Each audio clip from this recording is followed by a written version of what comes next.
deadly little spider. My love is painful. Yeah, I'm a fighter. You followed my scent, tapped on my web. I was gonna scare you away, but I think you should stay instead. Drop from the ceiling, your vibe I am feeling. You smell delicious, yeah, I find you appealing. Oh, you're so cute, I could just eat you. Turn your insides to goo. Wrap you up and keep you. Baby, I love you, but you gotta die now. You gotta die. Baby, I love you, but you gotta die now. You gotta die.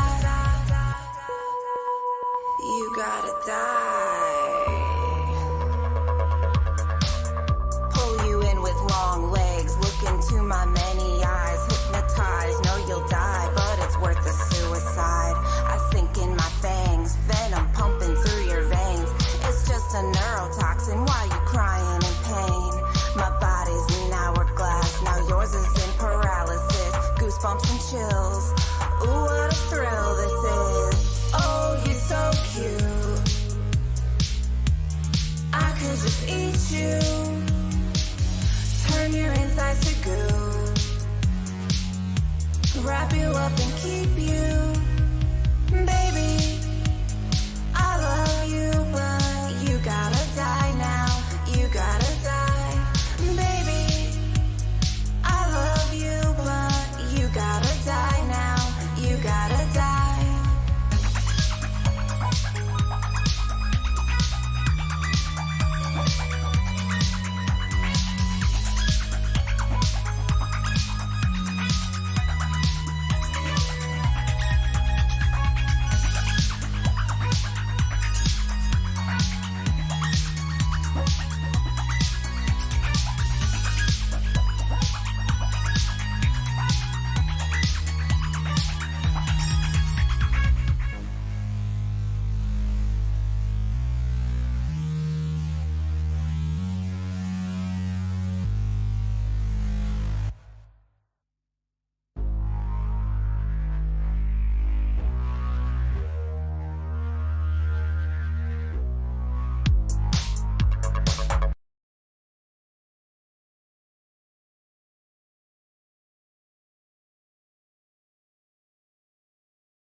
It's the weekly wicked web show with TeamMUJ. Family united, not divided, let me hear you say. It's the weekly wicked web show with TeamMUJ. Family united, not divided, let me hear you say. It's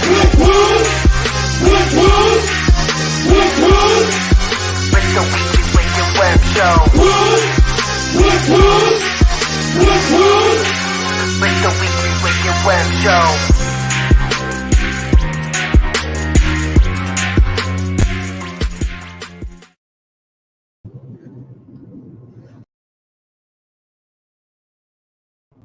What does that mean?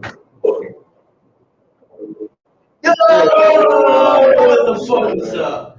Yo, fucking big delay. I'm trying to figure out what's going on right now. I'm not sure if it's us or y'all, so let us know in the motherfucking chat, and we'll get this shit figured out as soon as possible. As you know, we're always trying to upgrade the Jug Stew here. Yeah, we look so, like we're trying to figure out, kind of debugging this shit right now. Man, I left my fucking charger at the crib, so we fucking we're lagging like a motherfucker. Are we connected to the Pro one? Let me see where we're at. Give me 1 second, Because the Pro one is But shout out everybody in the chat right now. We motherfucking love y'all. what up, Dope? What up, Dope? He's all up in there. While you shaking this, I'm gonna shout y'all out. Shout out EC Juglo. Shout out Michelle Lee Balloon. That's where we're at. B Tweezy, Bridget Bites, Shayna the Ninja, Fro Color Sluts. Sorry. It's a little glitchy. It's a lot of glitchy. Hell yeah, fuck, man. It's a little glitchy. It looks glitchy as fuck. Can you guys hear us fine though? That's That's what we need to know. Because then I'll stop looking at the screen, but it is gonna fuck things up, I guess, as we're playing stuff. But I forgot my fucking charger. So I don't use my laptop for shit besides the weekly web show, or like music shit. And the last time I used it was for music shit for Bridget Bites, and I never just put my shit away. So right now we're running like this. It happens. We're still here. It's all that matters. Yeah, all right, you guys can hear us fine. That's good. We're gonna be glitchy motherfucking, and that's how it's gonna go. It might stop us from playing some videos or whatever, but we'll see how the fuck this shit goes. Hey, you know how it be. Let's go. My bad. How the fuck are y'all doing? How was your week? The kinks are still getting worked out in a new studio. Yeah, straight up. I'll never forget my laptop charger again. I'm gonna have to get one. I might have to charge it to the game. You best do that. Yeah, if we would have just had another, I don't know, like honestly, I think that even just a reset of Matt's laptop might end up fixing things, but it might be too late at this point. But yo, shout out to everybody in the motherfucking chat room. Much motherfucking love. We weren't here for a full weekly web show last week. Shout out to the fellas when they jumped on IG last week and held it down. As you guys knew, the week before we had talked about that we would be going to the Shaggy 2-Dope tour, so we'll be talking about that more throughout the night show. And that really is kind of what put us out of not doing a show last week. Okay, so that's who Michelle is. When Michelle said her name, we have a picture of her we're going to show tonight. When Michelle said her name at the Forge, she told me the rest of what her name was, but it was so loud, it was so hard to hear. But shout out Michelle. Oh, she's the woman in the picture? Yeah, and she stopped. Yeah, I mean, we'll talk about why G is maybe a little more clueless about the situation than I think so. But she stopped and said she had heard about us really through like Humble Among Us. Yeah, shout out Humble Among for that though. Yeah, shout out Humble Among. She had saw him on like Trash Fire on our show, so shout out Michelle. That shit was dope as fuck. Shout out Remy for fucking copping a fucking MUJ shirt. You guys know the last web show we said we were putting up pre-orders. Pre-orders have been up for a week. Shout out to everyone who has copped. You can still cop yours right now. DM us. We have the Cash App link. It will be up throughout the show. And we have, if you guys feel more comfortable with PayPal, we have PayPal link as well. But we'll be taking orders on that up until Monday. We have just a couple of days left, and we'll be talking about more of that on the show. I want to run this video, but I don't know if it's going to fucking run, bro. Like, what options do you have on your side? Nothing. I have the, shit. just the link. Yeah, so I want to run this video. I don't know how glitchy it's going to be if we do run it, so we're going to talk a little bit of shit before we run this video. As you know, like I said, last week we didn't do a full weekly web show. Jiggy and Prez, they were live on the Instagram to chop up some of the details of what had happened throughout the last week or whatever. Throughout the night, we'll also be talking about Bridget Bites and Fro and Razor and them playing an event together last week as well. Man, honestly, bro, there's a lot to talk about tonight. You guys already fucking know, so we'll get into that shit. I'm gonna try to run this video. If this video does not work, then we know the tempo for the rest of the motherfucking web show as whether shit's gonna. We're back on part one. Yeah, it's gonna work or whatever. Dog, I was gonna run home and grab the charger too, and it was just taking way too fucking long. If Jiggy like still lived in the area, it's a little farther away. It'd be a little bit different, but. I'm gonna try to run this shit and see if it works for you guys. Cause as you guys know, motherfucking homie Hexxx dropped his latest. I don't know if you can see the glitch, but yeah. Till It Hurts G dropped yesterday. Before that, Another Day, the visuals with Shag's Dope had dropped. So we're gonna drop this shit right now. Hopefully it plays. If it doesn't, like I said, we know what the fucking rest of our show's gonna look like today. I can already tell. And yo, shout out to everybody in the motherfucking chat right now. Much love for bearing with us. If it's glitchy and you guys can still hear us, give us a hell yeah, and we're gonna just keep talking shit. You know how it goes. Hell yeah. Shout out to motherfucking Hexxx and Shaggy Dope and the motherfucking homie. Shout out Mike Machine. Mike, oh shit. Here we go. Let's try to see this in a row.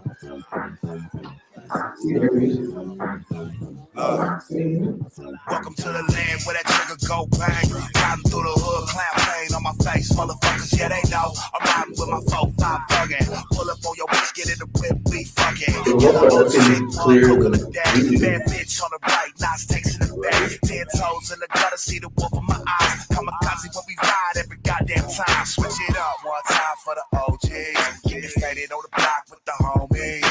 Pages in the Glocks and the OE. Pussy get socked trying to approach me. Look, just thinking about some shit I wrote. I'll be macking to your bitch when she hit my coast. Look, all my bros keep it 100. Pull up if you thinking we bluffing. I'ma hit them like, yeah, just another day. Riding through the hood, ain't a thing change. I see that motherfucker bugging when I like swing. Remember who done it when you play a high. Hit them like, yeah, just another day. Riding through the hood, ain't a thing change. I see that motherfucker bugging when I like swing. Remember who done it when you play a high. Hit them like, For your homie Shy say, front shoulder lows coming at cause they fun say. Anyway, I get paid at the day's collection day. No delay, underlay, don't make me make some motion straight. Okay, I just wanna thought on the coda naked slinging. Guess where my stat spot? You can ask the dead rats in my trunk, but the bodies ain't got heads. There's still no trust, rope ride to this. I can get you low one, steamroll your muscle truck over. Yo, shit when I lifted the green over. Sit your ass on the shoulder. They say another day, another dollar. Get enough dollars, you can make the bitches holler. But I don't give a fuck about money or hoes. Just spitting wicked shit with my Westworld juggalos. I'ma hit them like, yeah, just another day. Riding through the hood, ain't a thing change. I see that motherfucker bugging when I like swing. Remember who done it when you play a high. Hit them like, yeah, just another day. Riding through the hood, ain't a thing change. I see that motherfucker bugging when I like swing. Remember who done it when you play a high. Hit them like, I'm plugging in the go shake. I put my mind to the grind, now we celebrate. I'm getting high in my ride till I levitate. Then I split it 2 ways, yeah, that's where my ace got to the face. Pussy, gon' talk back. Yeah, he thought he sitting clean till he got caught jack. Smoking loud pack, big slap, ho, check the ego. Came a long way from slanging CDs out the Rigo. I remember back then, I ain't really had shit. How to learn how to sell the work out the plastic. Used to hit the 15, plug it out in Boston. Sell it to the white boys, smoking on the Marlboro. Now I'm doing shows, getting paid till the side. Still affiliated, so I stay up with my hood ties. Fuck, I hate a goodbye. Thugging in the good life. Big booty bitch, make it clap up in the sunshine. Yeah, just another day. Riding through the hood, ain't a thing change. I see that motherfucker bugging when I like swing. Remember who done it when you play a high. Hit them like, yeah, just another day. Riding through the hood, ain't a thing change. I see that motherfucker bugging when I like swing. Remember who done it when you play a high. Hit them like.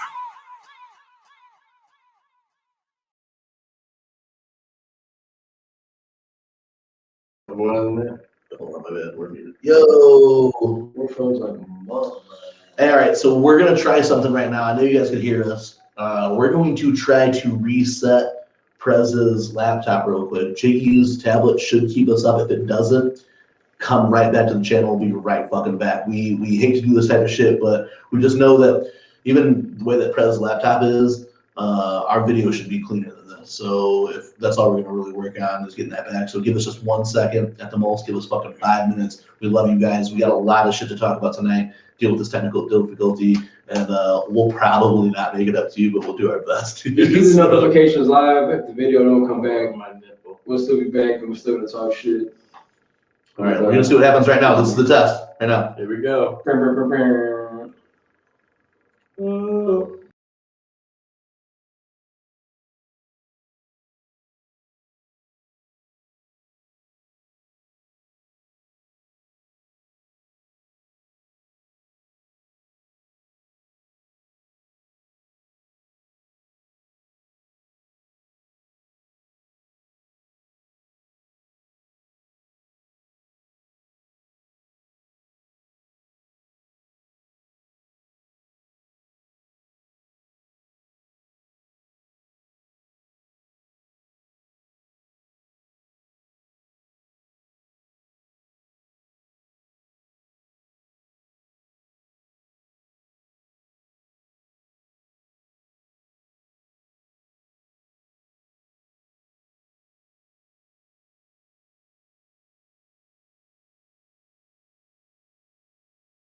I don't know. Yeah, I don't know. It looks a little cleaner on our. Oh, okay. All right. It All looks a lot right. cleaner. Hey, that's still what you. It's a little cleaner. But yo, shout out to everybody who bearing with us during that fucking technical difficulty shit. We're It's back still in this pretty motherfucker. technical, but you can hear us. You know the main gist of the show. Yeah, let me make sure our sound and all that other shit is good. Shout out to everybody in the motherfucking chat. Oh yeah. Yeah, all right. Bet. We're good. Yo, shout out to everybody in the motherfucking chat. We rebooted in this bitch. We rebooted. Ooh. Yeah, all right. It's a little better. It's a little But shout out, man. All right, so like I said, we're back with motherfucking Weekly Web Show. Shout out Jiggy Fresh and Prez Murderous for holding it down on the motherfucking last Saturday.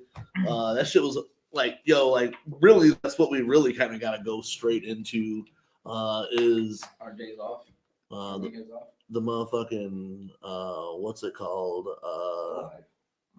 IG. Yeah, what'd you guys talk about on the fucking IG, bro? Man, we talked about. What we Because talked I need to about? get We talked about the pre-order. into the MUJ email. Pre-orders, basically pre-orders. We talked about the pre-orders. We talked about. We did talk about since spooky season is on the cusp. We talked about the old haunted house, our strange, dark, and mysterious episode that we probably will do again coming up. Oh man, Oh, so yeah, are we gonna? that's You a guys? good one. I think we need to, bro. Yeah, Absolutely. we should do it for. I could tie in with conspiracy shits too. Yeah. Yeah, do a whole strange, dark, Yeah. and mysterious for the spoopy season. That'd be gas as fuck, bro. I think we need to find a little route deal, and I think we should do some ghost hunting. Probably shit, some we're ghost talking about investigations. maybe hopping on the spot.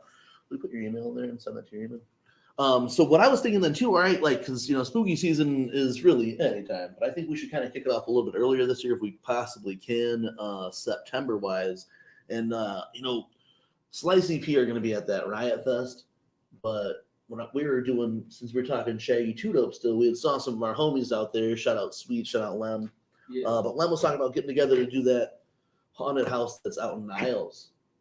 Oh And, yeah, the big one. Yeah, maybe we should do that to Yeah. kick off the spooky season shit. Go there like mid-September and go check that shit out. You know what I'm saying? Fucking That'd stream be what we gas. can, or like get whatever footage we can of whatever the type of shit, but kick off spooky season then.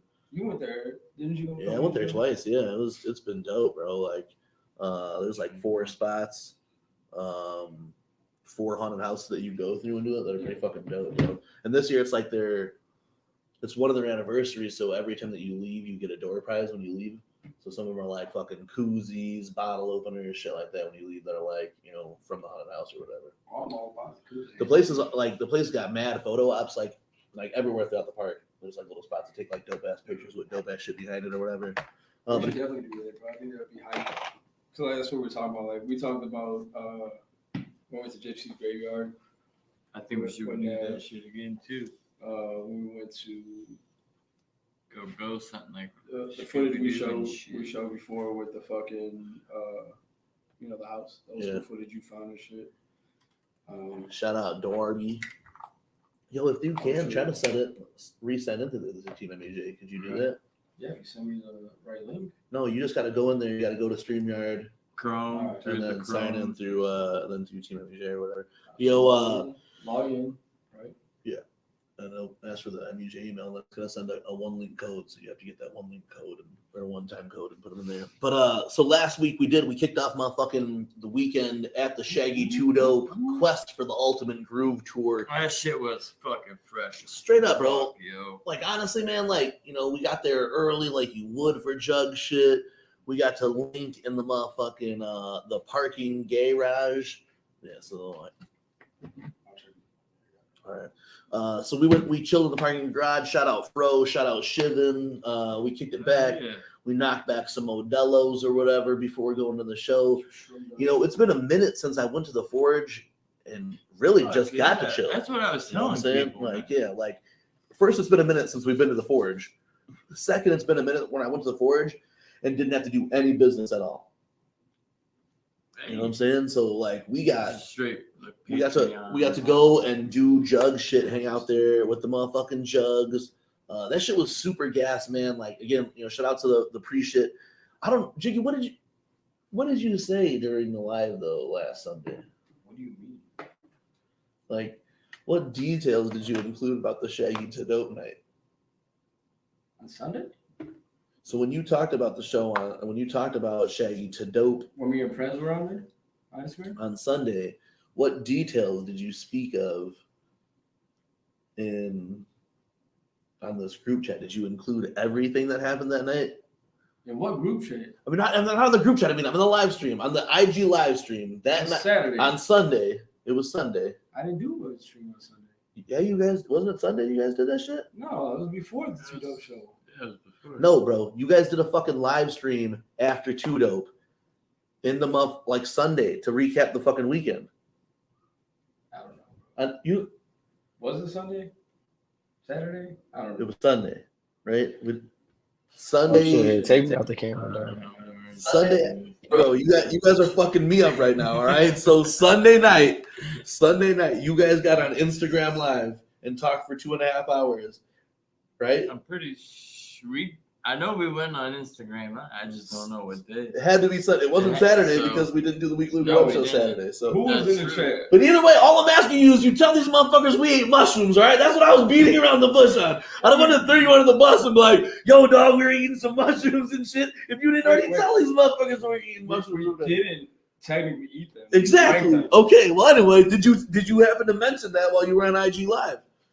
I may have. Because I just didn't want to just go out blurt out this shit like, well, we were chilling in the I don't parking think so garage because I and just we don't drank some remember. mushroom I just dust or don't whatever. remember. This motherfucker don't even remember the 2.5 hour live. We started the show talking about it. I know, but I think it was. I could have swore it was before the Two Dope show. Maybe I'm tripping. I don't know. Dog. So we went to Shaggy 2 Up on Friday. Saturday we were fucked up. I got home later that night and I told you guys let's do a That's show right, and we were just that's bullshit. All right. right, okay. And then That's right, Sunday you yeah. guys were like, yo, we're gonna do this shit this afternoon, and then I fell asleep. So Look back in the chat. but either way, I don't know if you had said this shit, but all I'm saying is that look, dog, if you saw us in the first 2.5 hours of the show, I apologize. If you saw us in the 3 hours after the show had started, you understood. You know what I'm saying? Shout out to Fro. Honestly, look, dog, I'm going to say this shit, and I'm probably going to say honestly a million times a day. But honestly, dog, I asked Fro for the speckle of dust that I thought would have no real effect on my body. As we were leaving, Little did you know. we were wrapping up the car, and I had closed my shit in the car. I stepped inside my car, and it looked like I looked directly at the sun. I was like, God damn it, bro! Like, what the fuck? So Hey, if it wasn't like you see me from the time I walked into the door till about 3 hours later, I apologize. But I don't apologize for. I only apologize that I probably would have said hi to you and had a full conversation with you had I been able to see clearly in front of me. You know what I'm saying? Listen. Like, so when we finally talked to Michelle, I want to just tell you now, Michelle, that like your conversation is what like I was like, all right, after that, I'm good, bro. I was able to focus long enough to talk to her and get like, you know, like really appreciate the fact that she knew us from doing this shit or whatever. And after that, I was like, all right, Jiggy, I'm good, bro. You only got like about another hour. Yeah, You yeah, shit, yeah, you yeah, shit, yeah. yeah. The thing But I said that 20 fucking times Yeah, but throughout like, the fucking night. the whole thing with that was like, once DJ Clay hit though, and his little fucking visuals on the screen and everything, that's when I was like, damn it. You know what I'm saying? Like, it was dope. Like, I had a good time, bro. It was a good time, bro. It was like It really, the perfect like, amount honestly, of- it was perfect. Fuck, it had me. it wasn't too much. It Besides, wasn't too bro, little, and it was just like the. Yeah, it was just that because we ate it up to just. I mean, I just to was get a body hype. buzz. Or I was whatever. hype, and I was drunk anyway, just because like I ain't seen sweets in forever, bro. So like I was on that lovey-dovey drunk homie shit. Like, oh Hell man, yeah, the Man, shrooms but- made it better though, bro. It The did, shrooms but- made the lovey-dovey like dogs. I was telling motherfuckers, bro, hey man, I love all you juggalos. Yeah, This you know shit what was I'm so saying? gas, but bro. But like no, for real, like seeing Sweets and Lemon out there was hella tight because we ain't kicked it with them in the hot ass minute, especially Sweets. Like we seen Lemon at the Junta, we seen you know what I'm saying, we ain't seen Sweets since Look at fucking this guy. What a nice prez over here. push it up, dog.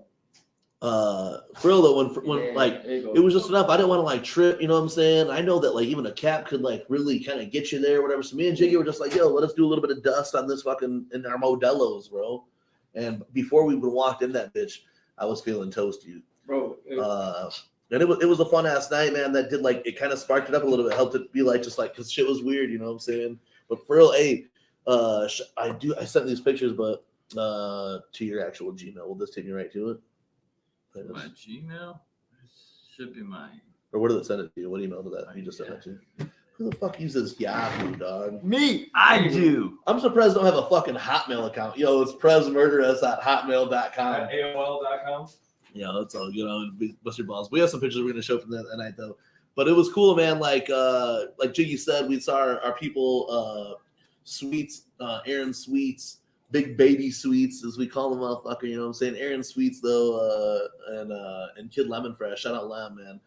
Those are some of like our like OG Juggalo homies from South Bend and shit. You know what I'm saying? Like when we like really like when we first like I'm not saying when we first got down with this Juggalo shit, but when we first got down with this Juggalo shit and started like expanding and going out, Lem and Sweets were some of the first Juggalos that like we met that weren't from like the immediate area, Chicago or the fucking 219 or whatever. So it was really fresh to chop it up with them and meet them or whatever. Did it not send? But so they came, and while we were also talking to Michelle, I didn't want to like we were having this conversation and she was telling me about this stuff and like you know the correlations of like growing up with the dead type shit, you know what I'm saying? And they came in and like yo, I'm like, you know, getting like wavy tracers off my homies coming up over, and I wanted to give them hugs or whatever. I'm like, hold on a second, you know, I'm trying to finish this conversation. But it was dope, like, you know, like to see those homies. And really, like, man, honestly, we wouldn't have left that venue either. If we didn't say we were going to get tacos, we wouldn't have left the Forge. Before we even get like more like we're just like you know just genuinely recapping about shit, but like our homies like they used to be like the home base, you know what I'm saying? We used to do a lot of shows out of the Forge. Our homie's still a promoter who books a lot of shows out of the Forge. So at the end of the night, we see the motherfucker and he's like, "Yo, shut up, Pazzo," you know what I'm saying? Yo, shots. He's like, "Yo, shots, guys." So fucking, he pulls us to the main bar, pulls shots around or whatever, and like that's the only shot that I took, bro. Then like he's like, "Let's go upstairs. We're gonna take more shots." I'm like, "Fuck, man." They go upstairs, and we used to fucking do mad shows out of the spot that they have upstairs, and they turned this bitch into a whole ass fucking nightclub up there. It was gas, bro. Like, we walked up in that bitch, leaving the Shaggy to dope, and went upstairs into a whole ass another fucking like Yo, a I ate like somebody's wings. Bro, Who were those? Dog, let me laugh about that because I was like midday the next day. I'm having a conversation with Pazzo, and there is food right in front of me, and I can smell this fucking food. And Jiggy's like, "Yo, dog, whose food is that?" And Pazzo's like, "It was like they sent it back. You want it?" Jiggy's like, "Yeah, fucking bro." Like Jiggy, fucking everybody just starts pulling fries and shit up this bitch. I'm like, "Yo, this is funny as fuck." We are straight up in the club right now eating chicken wings and French fries while homies getting fucking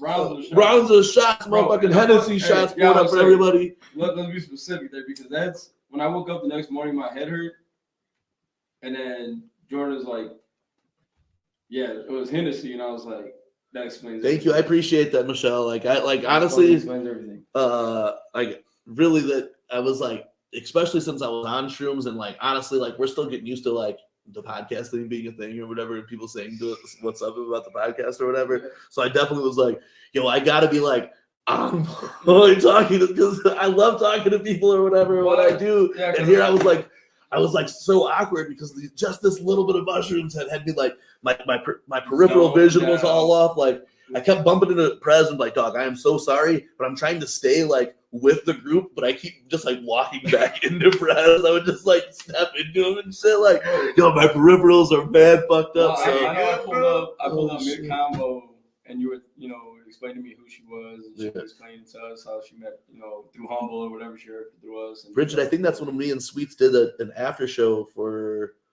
some other guy up in that private room up there. Yeah, on that show, on that Fright Fest show. Yeah, but Mikey, you're tripping, dog. Good old Hen Dog is not. Hen Dog's like, man. Wings, fries to go. Bro, Listen, Hen Dog. Wings and fries is definitely the go-to. But Hey man, me and Jiggy that whole night. I swear to God, I wish someone could have got a picture of me and Jiggy giving me and Jiggy. We were giving each other this look, bro. Like shit. I'm fucking. I was looking at him. I'm telling Jiggy this. I'm telling Jiggy downstairs though. Like when we met Michelle, I'm telling Jiggy, like, oh, and I'm trying to communicate with them. We'd have to hit each other with the look, like, yo, we gotta, like, holy shit, yo, it was fucking ridiculous. It was but it's cool, man. Like, shout out to all the jugs we saw that night. What's his name? Fucking, homie, Ollie's on the Shaggy and the Creep shit. You know what I'm saying? You know what I'm talking about? Fucking Goblin. You know what I'm fucking talking about, bro. Goblin? It's backwards though in his fucking name. Oh, Neil Blog. You know what I'm saying? I don't fucking know. Neil Blog, the Diet or some shit. You know what I'm talking about, right? Yeah. Deadite, like Goblin Deadite, basically is what's Homie, we saw him up there. I forgot where he said it was from. It was so loud, bro. My hearing is going too, dog. My hearing is going. I noticed it for sure that night. My hearing is going. I'm blaming it on the shoot. No, but that was just enough. Yeah, Neil Blog. Yeah. Neil Blog. He was up in there. Motherfucking Nick Bizarre was up in there. Kicked it with him heavy for a minute. We thought he was gonna come join us with the top. When I saw Nick, like when I was like capable of like fully talk later on, I was like, I'm so sorry, dog. Like shit. I had to, like, dog, I avoided the homie Terry D. You know, we big proponents of the fucking Terry D, the Maniflex movement over here. And we first saw Terry D. I had to like tell Jiggy, dog, hey, let that motherfucker know I just can't even come talk to him right now. Like, I went to talk to Terry D, you know what I'm saying? Give him his props, and you know what I'm saying? He always knows we fuck with him, you know. Big shout out to Terry Diaz, man. Him and I did end up talking about the end of the night, but at first, bro, I could not. But him and Heather are dope as fuck, you know, cool peoples, man. And Terry D always shows us love, and even there, bro, like he brought it up, like, you know, you guys fucking push me. He said it, man. And, yeah, so I mean, like, that's dope to hear. You know, shout out to him and the AR signing, all that shit. Terry's cool peoples, man. Like, again, only we can call him Terry D. You feel me? But he knew that even during the set, we were chanting Terry D. If you guys have seen the clip press put together, you can hear everybody. Not everybody, but the MUJ shit that was like us three and like George and call him Terry D. You know what I'm saying? Just fucking. Damn, a long scary drive through Chicago on those mushies would have been kind of fun though. I honestly wish I would have like really blasted off on those mushrooms, but I wanted to be safe. That for Bridget though, I understand, but for us, like knowing Chicago, just be like, hey, you know what I'm saying? Especially if you did like the ultimate shroom ride is that, especially if you're not driving, the ultimate shroom ride is driving from like up north by like Morton Salt or whatever, by like Cubs, get off out by Wrigley and drive that bitch back to Indiana, straight on 94. That shit. Late at night, not during the day, but at night on some shrooms or like tripping or whatever. You pass through damn near everything. Oh yeah, you go through all the lights, you see downtown, you go through the tunnels and shit. That's a fun ride, man. Pretty nice. Yes, hell yeah. Shout out, Nick. We did apologize. I think I even apologized because no, it's cool, but like. He said he, was gonna come get tacos, but he said he couldn't because his ride or some shit. So. And we kind of stalled out for a minute then too. Yeah, we did. We sold out for a hot ass minute. Like, you know how it goes. We went upstairs. Pazzo was telling us stories and fucking trying to get us fucked up, trying to get us to stay, get pictures in the Barbie booth. You know what I'm saying? There was a Barbie booth. Bro. Yeah, bro. I didn't even end up getting a picture. Chickies over there like, oh, okay. Yo, like that was real. Hey, we're like, if we're getting tacos, we gotta go. Yeah, so. For real, I was like, damn, that pink shit was real. Yo, they were snapping up there. The DJ was throwing down. They had fucking screens behind the fucking Like, look, I used to throw down in that room, and it was not as fresh. A lot of shit. We were talking about that shit. Hey, to be honest, we went to the end of the bar, and I couldn't see past like half of that bar because it's like foggy. Dog, like it's like in GTA, we got your nightclub in GTA. We went up to the private bar up in the GTA, and it was slamming up there. DJ up in there, screens, bro. It was slamming, bro. Hey, I didn't get a picture in that bitch, you know what I'm saying? But I wish I would have now. Shout out Pazzo though. I wanna link back up with that motherfucker and do some more shows. He out of did. that spot, He bro. did hit me up. I was gonna hit you up when I knew you was. Yeah, he ended up hitting me up and said Yeah. he's like, "Yo, is this still your number or whatever?" But yeah, we expect us to come back to the is it the Sapphire Room now? I think so. Yeah, it Fuck used to be the that. Red Room. Fuck that. What is it? Dog, back in the It's day, the like Red- when we first opened that Red bitch, and Room? I wouldn't DJ on the stage when I was doing long shows. I would do sound support from the fucking this like The secret room. The It's not so Murder secret. yeah the anymore fucking from the what I crow's saw. nest. Yo, the crow's nest Man, that used shit to have was to take a dope. ladder up there, but they got a staircase going up to it now, bro. I seen some of the most wild shit. Like, Fuck yeah. all right, so there was the main stage, That's a- and then we do the after party upstairs, and the fucking like, yo, it was like the crow's nest was ultra VIP. It was like as big as the studio that we're in right now, and then you had like one window that looked out to like it had all the lasers and lights and shit shot from there, yeah, I and then remember shot that back shit. at it. Man, that shit was crazy as fuck. I haven't been up there in a minute, but bro, I'd go up It's there. like I'd go up there and get nice PTSD if I went up there, bro. The smell or some shit would be crazy. Oh, But we had a man. good ass time up there, man. It was cool being back at that spot, hitting up Los Comales, bro. I was tore up after that Los Yo, Comales. I'm gonna tell you what. I done missed. I got shorted 3 tacos. For real? And Bro, because- I think yeah. Now that you remember, now that you said about it, the whole Instagram live thing it got brought up because we were talking about the tacos. And friends was like, "Yo, they brought out their fucking that order of 3 tacos," and everybody's like, "No." You were like, nah, I'm good. We're like, yo, like, and then after that, you're like, man, then everybody out there with tacos were like, dog, they brought you. And you said no, and you're like, oh damn, like shit, bro. "Hey, I thought that was fire though." Hey, I'm telling you, look. I know Fro's gonna be in the motherfucking chat right now, and Fro's gonna say there's better places to eat than Los Comales. I know, bitch. Hey, there's 3 in locally that I could think of. You know what I'm saying? But nothing beats pulling up to a spot after midnight, sitting down with all your friends at a fucking long ass table, and fucking you got, hey, bro, like, look, dog, this is the most sus shit in the world though, but. They got this fucking plastic box about this big that has the pickled cauliflower, pickled carrots, pickled jalapenos in that bitch. Just going that way or whatever, right? Wow. Look, dog, I don't know how often they change this motherfucker. I don't know how many people sit there and eat out this motherfucker. I know that like a lot of times they serve until after 2, but guess what? Guess what though? I ate the That fuck shit's out of fire, Yo, right? Hey, Dog, I was sitting there hands- until we left. I was sitting Yo. there full off my food box, and I was sitting there eating cauliflower pieces until we bounced out that bitch, dog. Hey, out of everything in there, Because they didn't serve us chips or salsa, bro. Huh? They didn't serve us no chips No, or salsa. they They normally They do. did it. Bro, Yo, they normally oh, do. hey. We had the white guys hold us a seat down. Hey, for but I'm us, gonna so. tell you what, that cauliflower was slack, bro. Bro, We're some of the that shit shit, wasn't yo. so Hey, good. I was. Yo, the You had the carrots pickling on jalapeno? it, when it would drip onto my styrofoam, it was melting holes in my styrofoam, but that shit was still so good, bro. I woke up in the morning like, yo, I had to be up early anyway, but I woke up like 2 hours Yo. before that. I set my air conditioner to the lowest, like it should comfortably go, and I woke up in the morning like, just in a fucking sweat, dog. Like, fuck, bro. Hey, Oh my Jordan god. went to work, and I was so shocked, bro, because we got back home. Oh It shit! was like 2:30, you know. That was when fucked we up. got back here, Yeah, it was yeah. like 2:20 something, 2:30 in the morning. We were on Twitter the next morning. She was like, I'm still hungover, getting ready to go. I was like, yeah, fucking, I feel that Yeah, shit. bro. Jiggy's messaging us hours later. Man, oh, look, it was. Hey, it some was good tacos. I mean, hey, some street tacos hit hard yo, as street fuck. tacos. This spot's dope though because for like I said, man, they are open. They'll like the latest I've been there is like 3:30 in the morning.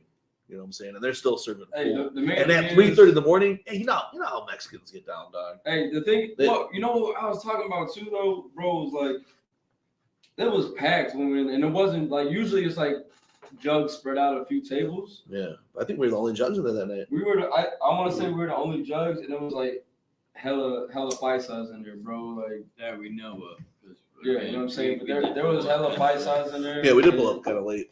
But dog, hey, that kind of fitted because honestly, like I don't say honestly I a lot felt it. tonight. It was- But we were talking all kinds of shit, Bro, and I'm only hoping that the paisas next to me, because I looked back at them at one point, and I felt like they heard what I was saying, but I'm really hoping they didn't know what the fuck I was saying.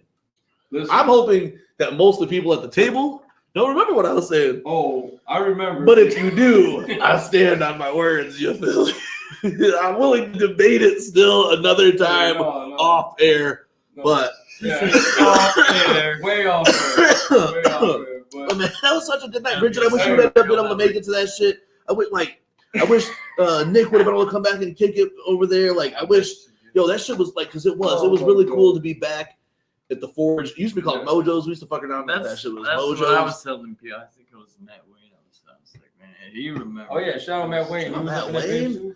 No, at one point, Matt Wayne's like, I got that motherfucking thing on me. And I was like, and he showed me a bottle up, and I was like, I got that motherfucking thing too. And I just looked around, and he's like, man, you Indiana shit, motherfuckers, that means something else. And I was like, yeah, it does. I was like, no, I'm good. We ain't sneaking no bottles or no scraps in here, but it's like, Matt Wayne's cool as fuck though too, man. He's cool people, bro. We see him a lot of shows. Saw Jason Babs up there. Hey, Jason, that's a one person that I would lead to like. I'm not apologizing because of who I am. I'm apologizing that I didn't give you a proper hello. And we saw Jason Babs, and I was like, I just walked in that bitch, and he came to say what's up, and I was like, oh, I'm already gone. Two-handed Modelo's. I'm good, Bro, another the thing too is like, I was thinking like, oh yeah, Jordan's not gonna work, whatever. But like, I'm like, damn, what the You fuck? were saying that as you guys were leaving. The whole time I was like, bro, I'm gonna call you up. But I was thinking like, what the hell did she drink? I know when we got in there, me and Bobby were buying, like rounds for each other. He bought two, I bought two, whatever. And then I know I got her like the tequila sunrise, and then one round I got her like a fucking whatever. She had been drinking Captain because there was Captain in my cooler. Yeah, she drank that. She bought that before we left. Okay. That was pregame. So then, at the Circle K, we stopped at the Circle K and shit. Yeah. Shout out to every other. And then, but she was drinking Crown and Cranberry, and I remember buying one for her. And then I was like, oh yeah, you know what? So she had two Crown and Cranberries, and then two fucking and a tequila sunrise and whatever Captain she had while we were pregame. And I was like, damn. And you took those shots at him? Trooper. And she went to work. When he was pouring the shots at Henny, I was handing them off to whoever would take it. Like, I'm not drinking this shit, dog. And really, like, I'm responsible. So I was like, I don't want to get too. I try to get fucked up before the concert even starts, so that I'm like sobering up the rest of the time the show goes or whatever. You know what I'm saying? And that's basically what I did for this. The shrooms just like really. I just keep climbing. Yeah. Well, a lot of times it used to be Jiggy's still used to the he drives there, I drive back thing. I'm just used to the I'll drive both ways thing now. You know what I'm saying? Yeah, you're right. Yeah, that was me and Jiggy's for a while. Me and Jiggy's like deal basically was he could he would get fucked up. He'd get us there sober, and then I would get us home sober. So he would get us there, and then we get to the show. He'd start pounding the back in the parking lot or inside the show or whatever. And then me, I drink on the way there, and then in the parking lot, and then I don't drink too often during the show, unless someone asks me if I want some mushrooms. I sprinkle in my beer, and then when every time that I ask the bartender for a water, she gives me a Modelo instead. I'm I don't know what you. Oh shit, there's Pez. But yeah, that was a good ass time. I really had a fun time. So shout out to everybody who was there. Then and like on some offshoot. Shout out Humble Among. Shout out Humble. And shout out Michelle. Like I said, that was really fresh for you to stop us and say what's up, and then that you had heard about us through Humble Among, and that like really you'll be somewhat local. I told her where we shoot from, and she told me where she was going to be moving at. So that's fresh as fuck. Hope to see you around some more, and I'll probably not be as awkward next time you see me, but I can't guarantee that though. I'm pretty awkward all the time. We are pretty awkward people. I do have that picture. Did I load it up? Did it load up? Or I hope it did. All I know, one of those. I look very happy in that picture, and it was so. like that just shows you the effect. Because I pulled all of them up. Oh, here it is. Yeah, that when I looked at that picture later on, I was like, that's that face. Yeah, I'm gonna put this up. And my face is up there though too, dog. I'm fucking smiling like a fucking. Is the face only a mother can love? Yeah. All right, here we go. This is the picture. Shout out Michelle for taking the picture with us then too. But you can see it in my face and Jiggy's face. Jiggy pops up in this bitch like, but you can see it in my face for sure.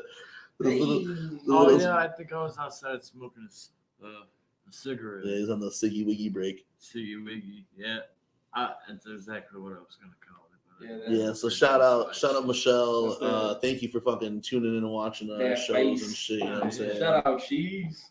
We appreciate it. Yeah, like you can see the like I don't smile a lot like that in pictures unless I'm cheesing anyway. But I was just more in a happy mood. You know what I'm saying? You know how I know it was like a happy day because usually I'm like that mean bug face. Yeah.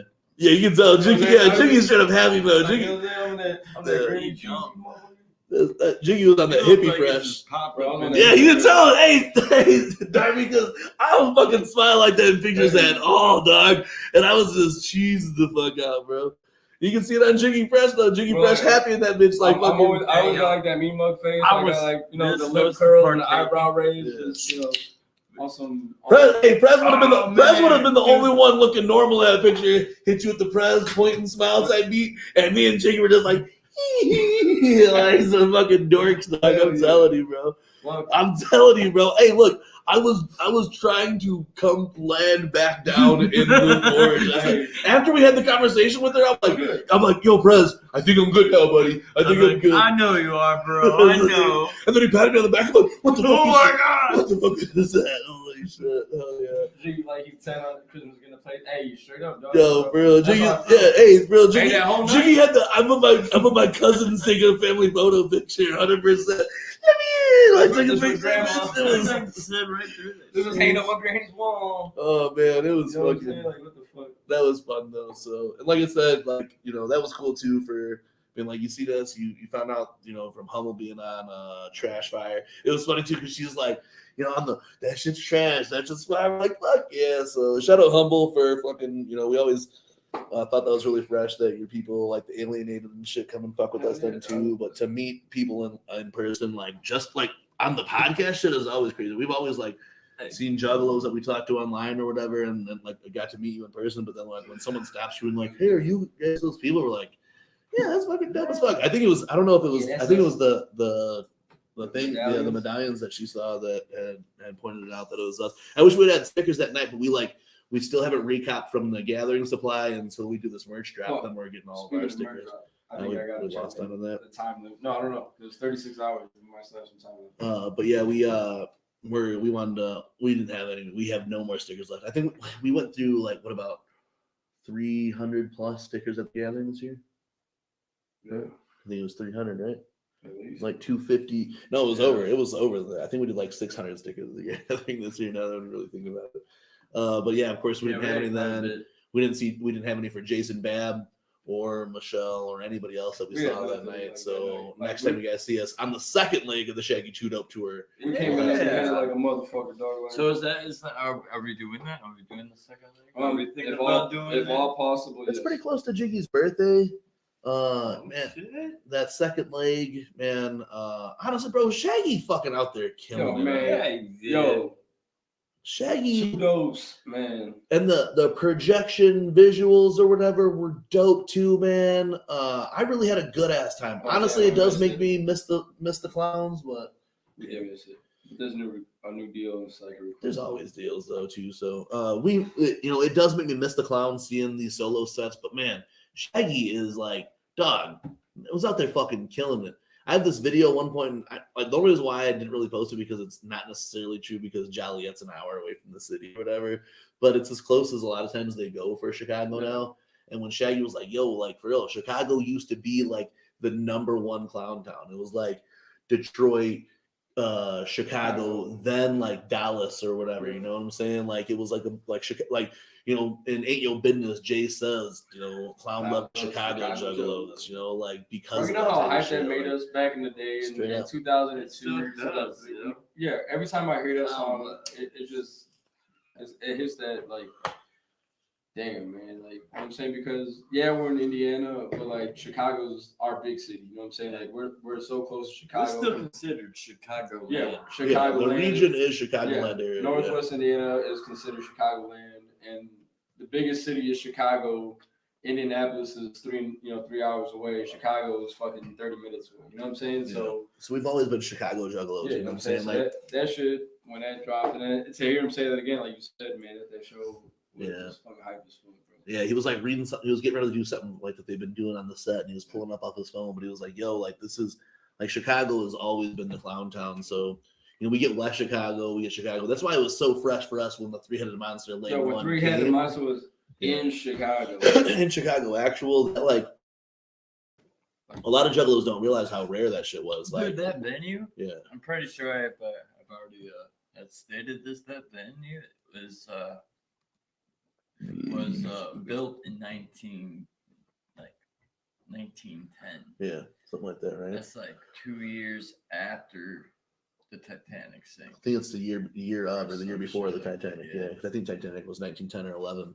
But to think about the history of like the Chicago mob and all that stuff that went through that area, you know, like right? who had stakes in that spot. I mean, there's areas around here that they have stories of Capone using as like a hideaway. Well, if you take County Line into like right before like going into like a Deepwater Park and shit like that. Yeah. You remember Stagecoach Road? Yeah. Them wild chicks. Yeah. Oh yeah. And the one was like, "Yo, we'll take you to this bridge," supposedly where Capone used to dump the bodies and oh, shit. Dude, that's right there. I don't remember where it said. Yeah, I can't remember. Where. But it was like let's go do some I can't remember where it was. Dog. It could have been too far. It had to be. Like, I feel like it was down 20 somewhere. Yeah, it was somewhere, but it was like an old like it's not even used anymore. It's like an old overpass, like railroad tracks or something now, or like some old shit. But like the way that they were explaining to us was like they fucking Capone used to dump bodies out there. Well, you got to think Crown Point, bro. It was where fucking Dillinger. Yeah, you know escaping shit from the their prison. shit. Yeah. And they got haunted tours there. Yeah. During spooky season, bro. Yeah, we should do that because then, like, out here is the TB epidemic hit really hard over there where the jail's at. They would do. I think they do a tour over there. There's the old jail where Dillinger fucking escaped, bro. It was like what, 15 minutes from here? 10 minutes from here? Yeah, where he made the fucking gun out of soap or whatever. You know what I'm saying? Yeah. Working for like a contractor for Verizon that did their when phone books existed. Yeah. And we had to deliver the bank, the Goshen Bank that I think it was that Dillinger robbed. Oh shit. That's dope. Yeah. Oh yeah. Yeah. So if you guys missed the Shaggy to Dope tour, it will be back. And really it does like a pretty close loop because it's in Indianapolis. Bro. So I know out here in the chat, Spooky Hippie said they missed the Three-Headed Monster when it was in Indy. Well, Shaggy to Dope is coming back to Indianapolis, and Ouija Mac and Darby O'Trill on that Revelations tour will be in Indianapolis too. I just want to say, between I guess the Three-Headed Monster tour, Jay and them two, but Tudo and Ouija Mac are some fucking beasts, bro. On the road like that, bro.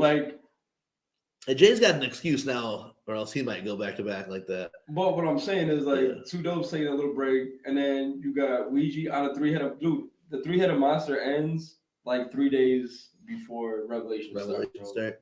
And then you're Spooky Hippie. I don't know if you've been to that spot in Indianapolis. Sorry to cut you off, Jiggy. But that spot in Indianapolis, I don't know. I'd love to pop up for the Revelations tour where that shit's at because that's a dope ass spot. We talked about it on the last show. I was there for a small show in April. It's a little brewery. It's dope as fuck, man. Got a nice little fucking sandwich arcade spot next to it. Check the place out. I need a tour. Hopefully both.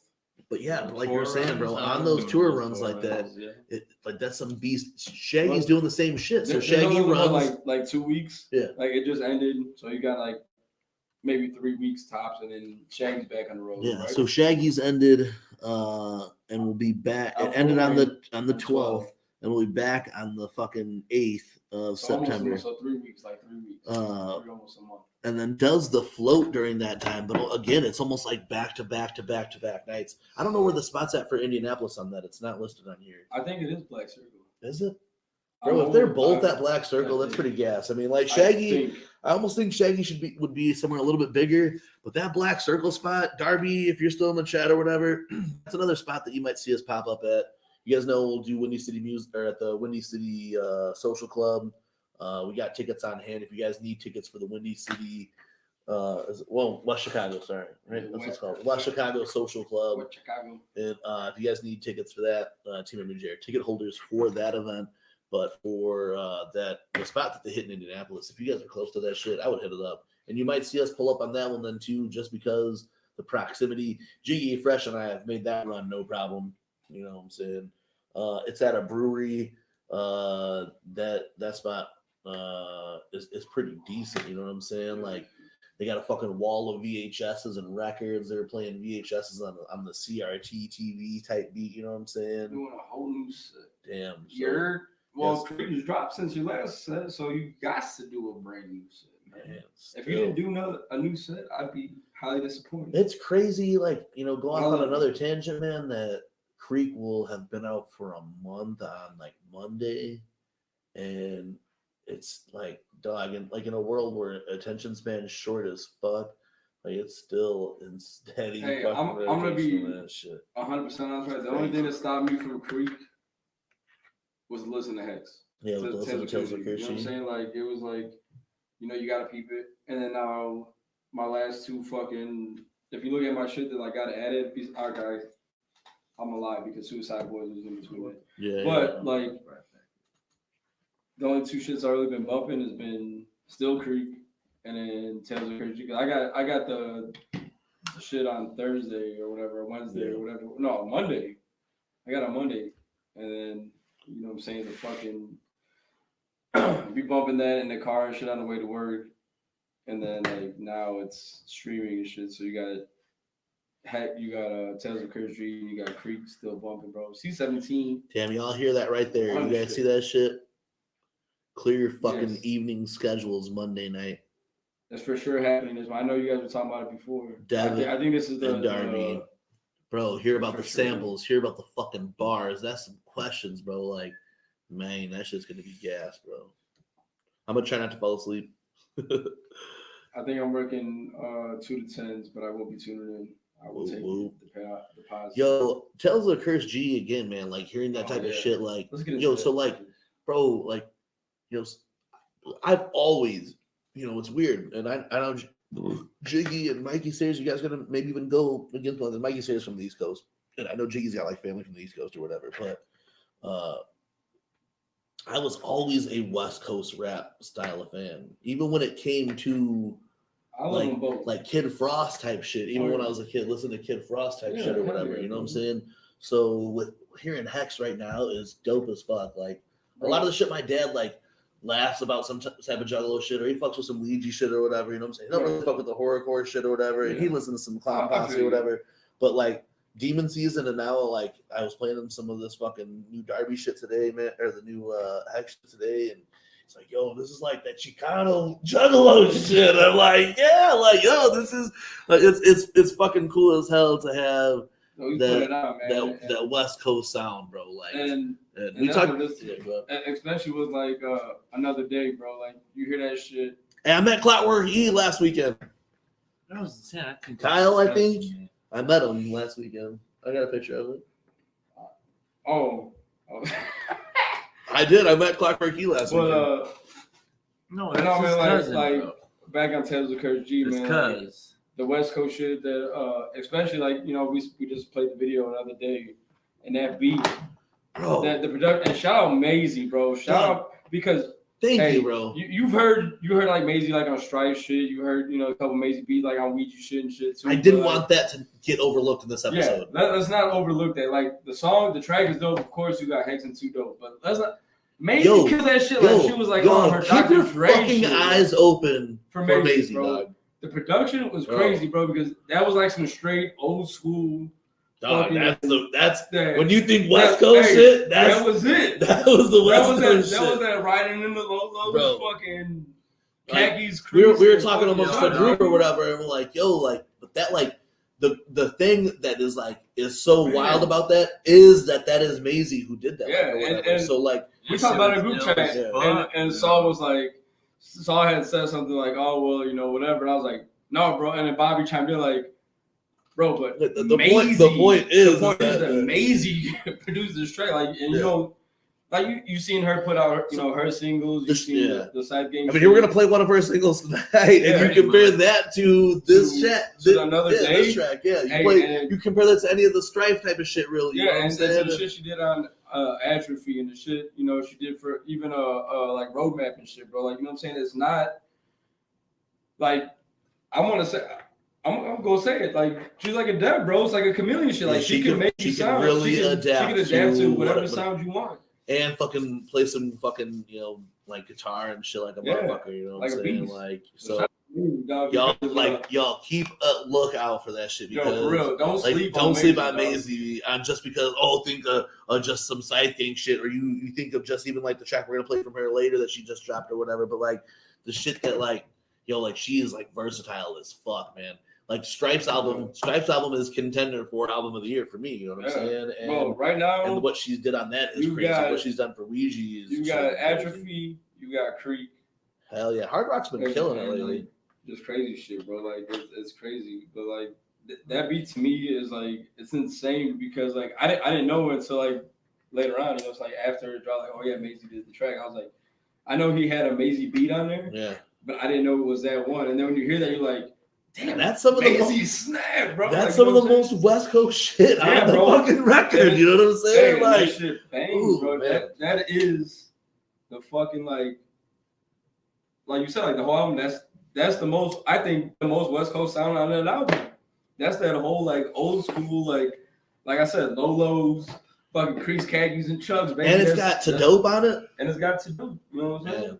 And for real, that's got such that fucking West Coast fucking vibe onto it, and like like I know Maisie's out there or whatever, but it's still like and like it's not even doubting it or whatever. We said it when we did the I Am Atrophy episode here with Strife. Like Maisie is very able to adapt, and if Hexxx is out there and they're able to work and like, here's what I'm thinking, what do you think, and be able to fucking adapt right then and there like she did with Strife during I Am Atrophy. I think that's so gas, man. Like bro, there is so many fresh samples throughout this whole fucking album, bro. It's insane, man. The production on this album, it goes hard, bro. Like, and dog, look, I had a conversation that's not an out-of-pocket conversation with Scum back in the day.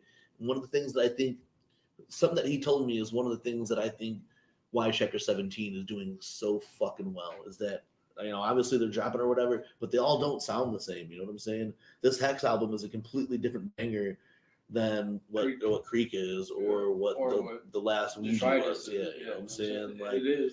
And then fucking Dev is on almost all this shit, then also did that fucking whole Scum project that just dropped yesterday then too. So Dev's out there as the GOAT or whatever, and then you hear these things with Maisie that she's doing, and, and then you hear these things with Maisie then too, and you're like, it's all about being the student of the game and the circle that you're in and shit, and like, Maisie's chameleon just like Dev, bro. Like it's fucking wild, bro. And again, like to piggyback off what you said, bro. Like you're thinking side gang shit, you're thinking crazy guitar, you're thinking fucking wild shit, bro, and then you hear fucking Another Day and it's like, damn, Maisie did it? Yeah. Like, you know what I'm saying? Like, to me, I was like, man, that's fucking high, bro, because Maisie snapped. Shout out Shogun Joe. Yeah, that Darby still, that's why. It was really hard to filter out the Darby, and it hasn't, it just keeps coming back, but I'd like to take a break on this shit. If we go end of the year review, I hate to say it. I don't hate to say it, I'm just going to say it, but C17 is holding it down, bro. Like, you know what I'm saying? And if we're going top whatever albums of the year. Well, I did the mid-year look at my 2023 Apple Music's best. Yeah. I'll show you because I'm not going to show the camera, but I'll show you what it shows me as of last week. I got to check mine out. I haven't looked at it. Oh, absolutely. Yeah, I agree. I mean, the last one, that's got to be. Yeah. I think number 2, though, go back to your shit. Number 2 is going to be Striz, unless he drops something absolutely crazy by the end of the year. But even this right now, because this is cause Strife is really close, man, to whatever this one is. But it's showing Creek on an outrageous amount of numbers that like I won't show you guys by the end of the year, but I want to show you guys right now. But this is my top for this week. Yeah, Creek is you know what I'm saying, and I said it, I tweeted it out, man. Like the Swamp's just in control right now, whether you like it or not. The Swamp's in control, like. Yeah, I tweeted the other day, and I know a lot of people saw it. It's going to really be hard to break my top 10 right now. It is, bro. But my top 10 is going to be crazy. We got to listen to Bessel Bluma like a motherfucker all year. Yo, Bessel Bluma might take straight up. Hey, it's taking Iron Atrophy or some shit. You know what I'm saying? I don't know. We'll see. Bro, Creek is on stupid. Like I said, the only break I really took since Creek's drop has been when I got Tales of Christy. I listened to that Suicide Boys, but it's short. It doesn't short. last long. You throw Creek right back on. Yeah. I peeped out Uncle a couple of times, or Bad Uncle a couple of times. I haven't peeped the whole shit yet. Duh, hey, Scumming is back on those Dev beats. I thought that was really cool, man. Like, he does. Dev's the motherfucking GOAT, bro. Like, it's crazy. I can't wait till Ouija drops again, man. What the fuck? I'm hoping Ouija and Triz should be coming soon. But wait, there's more. God, listen, you got Ouija and Triz been big up in this album for a minute. You know what I'm saying? So hopefully we get that by. Shout out Relic. Much motherfucking love, Relic. What the fuck? Where you been? But, hope you been well. You got Triz and fucking Ouija dropping on the collab. And then I don't know. You gotta pay a little bit of attention here. But on IG, if you look at Ouija's story, he was doing a little fucking things, and it was corrupt. You know what I'm saying? So, and if you really, really fucking been paying attention, you look at the fucking acronyms of the albums he's dropped recently. And Jiggy spoke on this, you know. Add it up. You got Detritus, you got Apogee, you got Refuse, you got Crust, which is the hymn shit that came out if you did the scroll keeper shit, and then you got Corruptus. Drop each first letter of those fucking albums or releases. You got Dark, right? DARCC. Correct. Man. And what's supposed to come after all that? Dark Planet. So put it together. You guys do your fucking own shit. I'm just saying. Corruptus is coming. Hopefully soon. Man, I feel like we'll get the stuff with Triz. I hope we'll get. Yeah, I think soon, we'll get. Maybe Triz around the time of this Revelations tour, which would be tight. Maybe like fucking Triz like ends up on that then too. Yo, the Triz shit too on. That new video. We're gonna run that. Well, the new video, but the shit with Hexxx, the Coast. Dog, yeah, bro. I'm telling you, man. Piece that I should have. I know I had speculations on Wicked Wood being 4, 1, 2, 3, 4. Or what is it? I forgot. You had your fingers this way. All right, but I said it at the gathering. What about Triz though being foe? Paradise, man. Paradise is fucking so gas, man. We're talking about Hexxx still right now. And that was the thing too. Paradise, bro. That's like, bro. We love album closers, and like Mikey Sayers just said, bro, it's fucking such a fucking album closer. And Hexxx even talked about that in his live. He said that's that feel good song. He said you get it like in all these albums, man. You get it in ICP shit, you get it in fucking Ouija shit, you get it all in feel good songs at the end. You know what I'm saying? Like to close it out. Close out's the way to go. You know what I'm saying? So Paradise is dope. You either want the close out to be like a sad junt or just like a it's just like that smooth junta or like like that, I don't know, man. Like I'm coming home or fucking something like that. You know what I'm saying? That's a nice one, bro. Did you since we're on this shit so far? Did you get yours Thursday? Yeah. Okay, so it's been out officially. A day has been out. Everybody's at least listened to it. I believe at least once. Whoever's in the chat has at least listened to it once. Favorite track or tracks, maybe, possibly. I had already tweeted off drop, and I'd probably change it just a little bit. If I was doing like it's 12 tracks, so I'll do 3, like I tweeted, and I went motherfucking shimmy shimmy yeah, Gas, brick gathering, bro. Another moment, man. It's like to bring it back to the gathering type It's shit Brick. or whatever. You know Yeah, what I'm saying? Brick we were talking about that when we left together. We were at the gathering. We were talking about it at the gathering yeah. with Big Hexxx under the fucking Slicey P merch. The You know what I'm saying? Brick track? Yeah, He's Brick like, track. bro, wait till you hear the rest of this shit. Dog. So here, like that, and then Paradise were my top three. I would throw that Darko up in that bitch then too. That's or one of my Blueberry Fago or the Blueberry Red Bull. Yeah, I like Another that shit too. cut. So I think we're on the same kind of track there. I like definitely Darko is the top for me. The Blueberry Red Bull is dope, and then fuck man, even the top. There's some. I mean, it's dope. It's all dope. Hey, especially two features and one being fucking Shaggy to dope. You feel me? You know, like I was trying not to do features. Though, yeah. Like, But Relic's saying only two features then too, really, right? You got you got Chunk on the scratches and shit, but he's not busting verses out. Yeah. That's like a verse.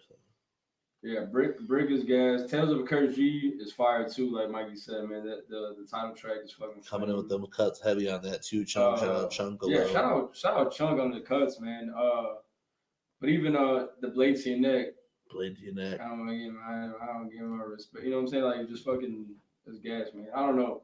But yeah, Darko, Brick for sure. Even Black Crown, bro, just another gathering vibe, bro, because like Brown Crown? No, Black Crown. Crown? Okay. Yeah. Black Crown. That was Brown Crown. C17, bitch, I hold that down in the middle of the pit with an all black crown. Yeah, that shit's fire. And the beat is like that fucking it reminds me of Not yet. Blade. Hey, you know what I'm saying? Dog, hey, look, back in the day, like one of the first like dubstep DJ series that I ever dropped was like Sounds Like a Trap or whatever, and I dropped that fucking Blade. I got that shit up. It's the same on my tongue. Bro, straight up, like, when I hear that shit, I'm like, oh, that's that fucking blood rave shit, bro. That's so gas, man. I was looking through old shit that was in the back of my fucking whip. I think I still have like the original CD you burned me of that shit with the fucking Sounds Like a Trap. Sounds Like and a then, Trap. That's the first. Was it volume 1 and 2 in it? I might have did 3. I know I did 2 for sure. Yeah. Sounds Like a Trap, bro. That was that old school shit, bro, for sure. That was like the first like dubstep DJ mix that I fucking let out was the series, fucking speaker melter type beats. You feel me? Yeah. Yeah, we really like. I don't know. We'll probably talk about that, man. Just like both sides of this fucking. Like I don't know, man. Like I don't know. Yeah, we might as well. I mean, like. But make sure you guys check the motherfucking that Hexxx shit, bro. Still peep it up. It's actually in the description of the motherfucking Weekly Web Show tonight. Hit that link, bump that hexagon, show some motherfucking love. Get the numbers up. Run the numbers up, though. Yo, I know the Another Day video went crazy for the first week. You know what I'm saying? And, but man, yeah, that's gonna be another contender, man. It's just like damn,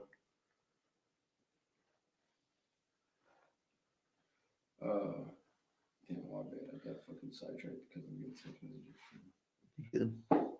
Yeah, I might have to go regulate real quick, but smack some kids up. Smack my kids up. Smack my kids up. Yeah, for sure. Yo, it's fucking kids back to school crazy. season in the Back to school motherfucking season, too, so it's I got wild. the- Kids are extra The crazy. kids on the weekend, you know what I'm saying? So right now they're going.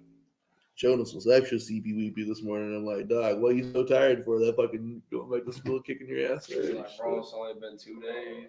Oh, yeah, you only had to go back 2 days, man. So, but yeah, man, Hexxx out there, dog. You guys got your pre-orders. That's cool as fuck. I think the squirt gun demo this time was cool as fuck. I will end up using my squirt gun probably next summer. If not, I might take it to Fall Fest this year if I go to Fall Fest or some shit. Be squirting motherfuckers with it, but I think that's cool as fuck. But man, like that C17 it is beaming, dog. Like we've been listening to nonstop Dobby, like really my shit's gonna be like mostly chapter 17 or adjacent now for the end of the year type shit, you know what I'm saying? So make sure you guys fucking peep that shit, keep running up in the description right now for the web show tonight. I believe we got the links to Creek, Hexxx, we got Revelations and Hexxx, and our one last call on our merch shit. You know what I'm saying? So it's pretty dope, man. Like it's good ass time to be a juggalo. You know what I'm saying? Here we just had the Shaggy to Dope tour. Another leg's coming up. You got motherfucking the Float and Gorefest that take place in September. You know, the Three-Headed Monster tour picks back up in September. I think we brought. Did I bring that picture up? The Three-Headed Monster tour. Excuse me. Continues in September. September.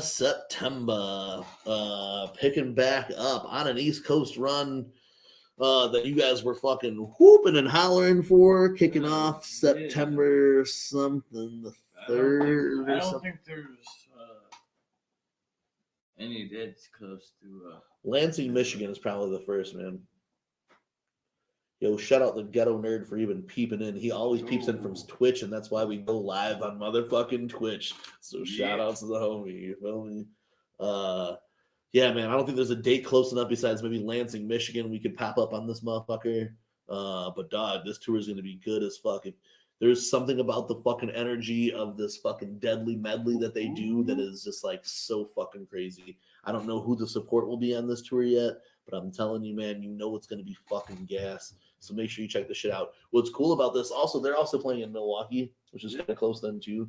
But they do, ICP are doing that Riot Fest on the 16th. It's a Saturday. Lamest lineup, or lamest day of the whole fucking weekend. You got 100 Gex in them, really, that I'd go see. But then 2 days after that, then Violent J breaks back off, and he's on this fucking 300 Monster shit just in Milwaukee. So I bet you he'll be in that area throughout the whole time. You know what I'm saying? So, oh, that'd be dope too. But man, if you guys can, if it comes to your area on this one, check it out. It'll be in 9/11 in Boston. Try to get humble on that. Speaking of East Coast shit, man, fuck. I see Mikey Sears be tweeting out he's gonna be at the Providence fucking. I was trying to say Providence East Coast style, but I couldn't. Providence. I don't know how Providence, Rhode Island, but how dope, man. I told him, like, I said it like, you know, like I want to make it there. It would be dope as fuck, bro, and I would love to do it. I just don't know how realistic that. He gets to Providence. To get to Providence. When is that date then? To you? It's got the cohort. That's one of like the first. That's one of the first dates. It's like the maybe 3rd or 4th, I think. Damn, that's early September, right? Yeah.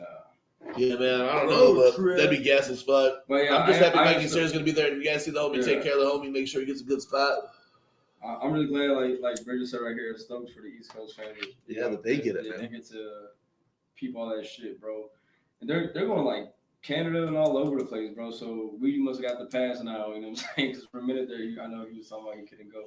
For Canada, it's a little bit easier. Like Canada is more on like DUI type beat or whatever. Like I could go to Canada on some shit or whatever, but like if you had like a DUI, they don't want you to go to Canada. Well, you could have felonies for come in, but you can't come back out. Shit, keep me then, bitch. No, for like shit and shit, like, you could have felonies go over to Canada, but they have to be certain ones or whatever. You know what I'm saying? I think that's dope, man. I would love, man, if it was all possible, if I could have made it, if I could make that fucking Providence show. Not just to go see the show because we're gonna see it out here, but just to go kick Mikey. Yeah, that's the a Revelation tour, right? That's a Revelation, yeah. That's the Revelation tour, right? Yeah, that'd be gas, bro. To see the homies out there trying to do that date and see. Yeah, I mean to kick on Mikey and to have Darby, you know what I'm saying? Tours, to have Darby being there with Ouija and you know, like a Ouija show, Darby support. You know what I'm saying? A completely spot we've never been at. Yeah. And a spot, every part of the country I haven't been. Unless you're just pulling them out of that, though. I was pulling them out of this one, but I got like. Yeah, but these are getting a little bit more. That's fine. But yeah, man, that'll be fresh. There's a fridge on there. He's cycling them out right now. I know we talked too about merch last call. We're gonna keep reminding you guys. Let me throw the fucking. I didn't save the picture, of course. I'm a fucking slacker. I'm new to this lappy tappy. All right, so here, man, we're gonna throw the shirts up, the PayPal or the Cash Apps on it, man. If you guys feel like supporting TeamMUJ, rocking TeamMUJ where you're from, there is a PayPal option. Yeah, there's PayPal options as well. Bobby Blaze himself or myself. Well, let me get rid of that banner so you guys can see the Cash App. Hit a shop and you can get a fucking. Last call, man. Monday, we're gonna collect the last ones. They came out so fresh. We're doing pre-orders so we get everyone's proper size or whatever. But we did a test before to get them. They look so good. 30 seems. I don't know if 30 seems like a lot, but 30 is 30 with shipping and a slap. You know what I'm saying? But shipping's crazy nowadays. So just make sure it gets out to you guys. The promotion stuff. But yeah, look at that shit. Looks good as fuck. You guys are cool as fuck. But yeah, man, Cash App, TeamMUJ, or hit us up for the fucking PayPal if you guys want to. But really, this could be a limited edition time. Pre-order them now, and then after this, the money goes to buying new designs and getting new shit. So. And actually, we've been seeing it a lot. A lot of motherfuckers are digging the Sal designs. Yeah. You know what I'm saying? I love them both. Like, I can't pick one or choose because, like, the Sal design was just dope because, like, it just represents the whole 219 shit, the fucking, with the mill and all that shit. Yeah. But the Chesty one is also just, like, a nostalgia thing because of the fucking... And the background of the Chester, the Jester Man will probably be our new Jester Man in the future too. Yeah. You know what I'm saying? I was thinking about even hitting them up and saying, "Yo, can we get a full standalone?" Yeah, like a standalone Jester Man. Because we did peep it. We like the the stitching and shit he did today. But yeah, shout out to anybody who's copping now, man. That's awesome. I would love to even do maybe we could release shirts of the OG. Yeah. For sure. You know what'd be hella fresh? If we can get a Chesty Sal collab design. Oh, shit. I don't know how it would work. That is the plan for after this, is that we switch into some new designs. We've been loving these designs. If you guys do order the shirts, we will be getting a slap. It will be of one of our exclusive designs. You know what I'm saying? Hey, the thing is, right? The mics ain't even hooked up today, but thank you, Bridget. We appreciate it. Bridget, you should come on and talk some shit about your set or whatever. But that's good. That means my shit's working. The mic is just right now. It's just like fucking. The mic's just there to keep it in place because hey, look, man. The reason why I forgot my charger is because over the last 3 episodes, I've been able to bring less stuff because we've set up stuff permanently now. So this time I was told when I left, I took my bag. I was like, yeah, my bag's light. I gotta carry shit. But I forgot I had set my laptop up in a different spot. Yo, can we get a charger like from like just buy it like right? And just leave it here? Yeah. I'll buy a charger and just leave it here for it. I got the Best Buy card, but I throw in that motherfucker. Yeah, because it's got to be a specific charger to power my laptop or whatever. Because kind of laptop. There's so many plans for this. But then just leave it here, and then I don't have to worry about that anymore. Hey, dog. Hey, but look, this ain't like this has happened before or whatever. But only at the gathering of the Juggalos when I forgot my entire laptop. Only when it was needed most or whatever. But we made that shit work smooth as fuck. It worked smooth at the gathering than it did our first ride. This fucking laptop right here is the shit. Yo, we ran off of my fucking hotspot on my phone, dog. Like, that's how. Yeah, Bridget, we can send you the link if you wanted to come in and talk about that set. Because I heard from my homies, Fro and Rip, that your shit was dope as fuck, though. So I hope you had a good time that night. That's another spot that we love then, too, with West Chicago Social Club. Hell yeah. That's like another home base of ours. It's like further out. Yeah, it's fucking full and a half, hour and a half or some shit. It's almost, well, I don't want to say almost, like, because Fort Wayne's fucking 2 hours. Dog, look, bro, so, like, Kalamazoo, Michigan is 1 hour and 25 minutes away. Yeah. Fort Wayne is 2 hours and 20 minutes away. Yeah. When I was a kid, I used to think Michigan was this far-ass fucking, super far-ass place. You get to Michigan like that, bro. Like, you get to fucking Kalamazoo, Michigan, and 2 times as it takes you to get to fucking... People are like, oh, why don't you guys go to Fort Wayne? Fort Wayne takes as long as it takes to get to fucking Indianapolis from us, bro. It Right. takes 2.5 hours to get to Fort Wayne. And it's like, it's not on the interstate 2 hours and 45 minutes. It's stoplights. it's fucking- stoplights 2 hours and 45 minutes. So it's like It drags ass. It's the worst shit ever. So There's nothing to see. Relic. We did talk about seeing Shaggy, and so please, if you can, rewatch the beginning and check it out because we had a really good time. We got to talk about it. And it was super dope, man. And for those of you that say that we don't travel like that, you gotta understand Indiana sucks driving. Yeah, There's for real. nothing dope about Indiana driving. Except for our meso. Yeah. And they don't do shows close by us or whatever. Like the 219 we do have to drive over an hour to any show that we want to go to. You know what I'm saying? Whether it's downtown Chicago, it's still going to be about an hour or more. You know what I'm saying? To get to Indianapolis, it's 2.5 hours. To get to fucking Fort Wayne, it's 2.5, 2:35 or whatever. To South Bend's an hour. You know what I'm saying? Dude, nephew hit me up. He was doing that show with Strizzy last night. Oh shit. With who?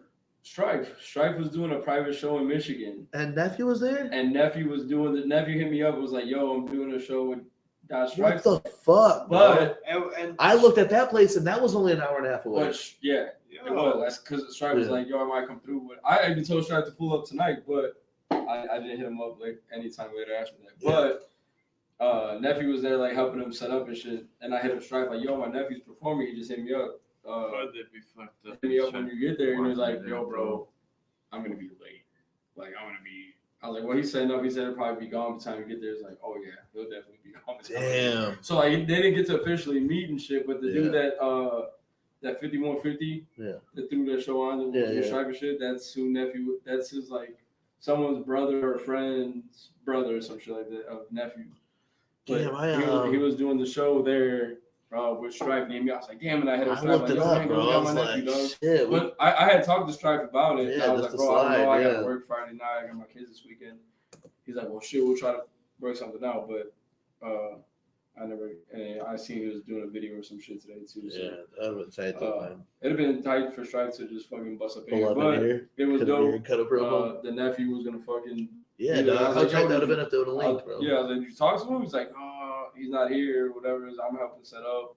And the Stripe was like, yeah, bro, I'm gonna be late as fuck. So, but he did do the show, whatever the private show or whatever it was in Michigan.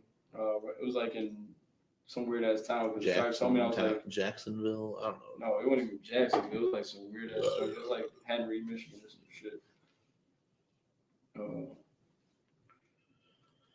Yeah, when I saw that Stripe was gonna do that, I was like, oh, I'm gonna have to pull up for that shit. You know what I'm saying? Yeah, Relic. Go back and listen to our Shaggy show because we had a really good time. You know what I'm saying? It was another one of those good times where we got to go out and do our motherfucking thing, and we weren't working that night, so we were just really cutting loose and having a good ass time. We got to meet some fresh people and shit. Dude, I told him to come through shit. Yeah, that'd have been gnarly to see. He said it was next to Elkhart. Jones, that's what it was, Jones, Michigan. Real quick, if we can get this to fucking work, I'm gonna play another video while we take a quick fucking break.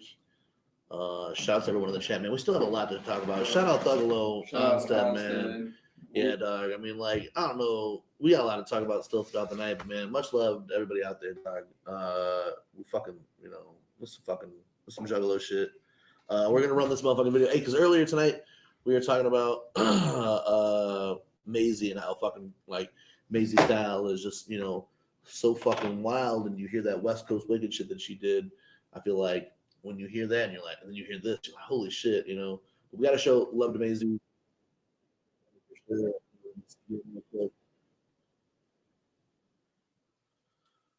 All right. This is the new single from Maisie. Hope y'all fucking fuck with it. We'll take this quick break. We'll be right back. You feel me? There we go. You're like one of the fucking baddest bitches I've ever fucking met in my life. One, because like just your humor, just the shit that you're into is fucking hilarious and funny, making you laugh even. And that's just attractive. Two, you're honestly like just physically like attractive. Your aesthetic, everything you do. Like honestly, like fuck, man. Like, you're on to get that out of 10.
Oh my god. Oh my Yeah, god. shit.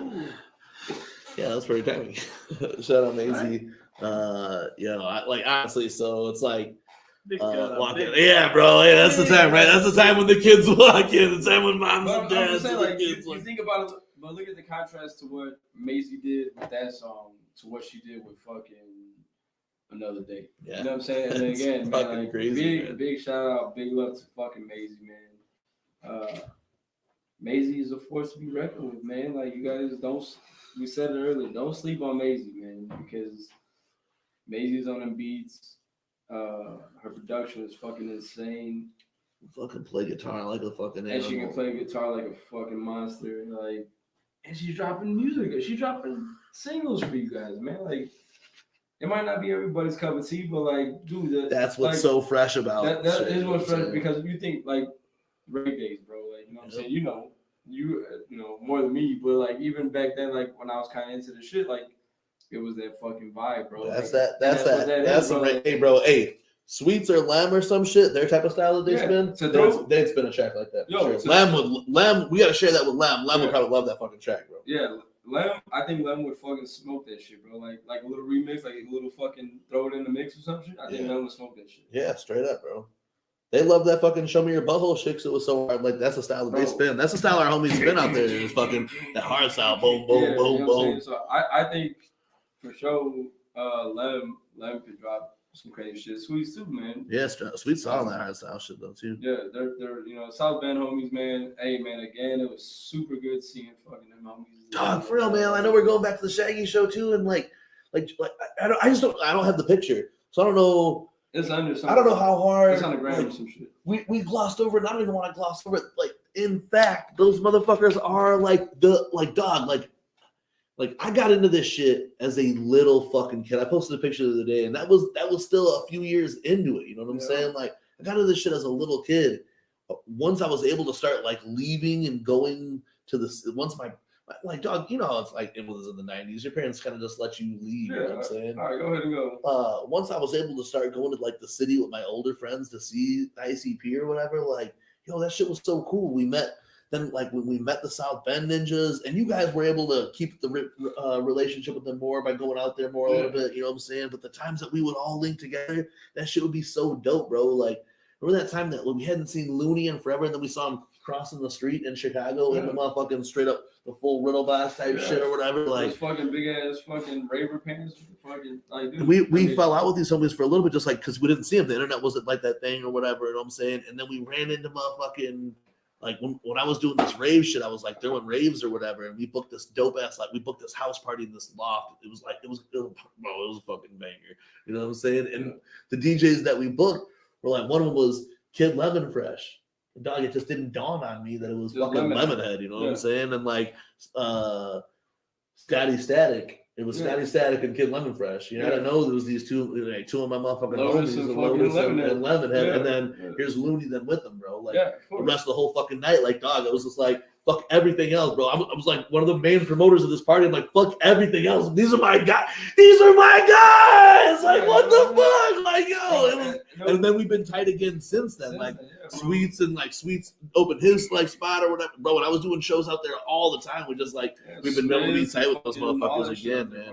So to see him then, man, and like even still, like you guys caught the Junta last year, whatever. Like the year before that, me and Sweets went back and forth. We did a Sweats and Blazers set, but then in the convention last year, we were like who we needed to bring was Kid Lemon Fresh. That was like the motherfucker, you know what I'm saying? We tried to get Sweets, but he was busy too. You know what I'm saying? But I mean, like a lot of the shit, like Bobby was saying, man, it's been. I know I posted the picture on my Instagram. I might even done Twitter, but like it's been 20 years, bro. 21 years or some shit that we known them motherfuckers, man.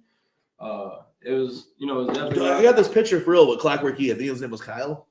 I think that's what Sweet. I think that's what Pro said. It was definitely around the fucking Wraith era. You know what I'm saying? When we linked up with them. Yeah, 0203 type beat. You know what I'm saying? Dog, I remember being a little less kid. And I know Jigga wasn't even 21 at the time either. No. But they took us out there on like a 420 shitter. We drove out there on 420 one year. Barnaby's. And we went to this Barnaby's pizza place.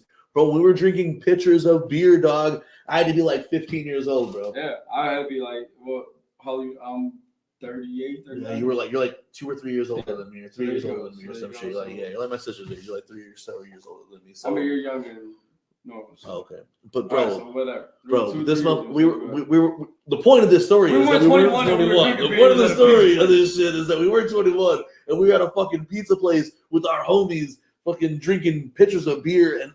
Then we smoked a fucking blunt that was this fucking the fucking dog leg. Yeah, the dog leg. It was like, bro, hey, shout out to Looney for that. I never seen someone take apart like 6 swishers or whatever the fuck it was, Phillies or whatever at the time, and put them together in a one solid, even fucking. We had to stop smoking the blunt because it had sealed up halfway through from resin. Yeah, we cut that motherfucker in half. And smoked like 6 more of that shit. Dude, were you there for whose room was Sweets?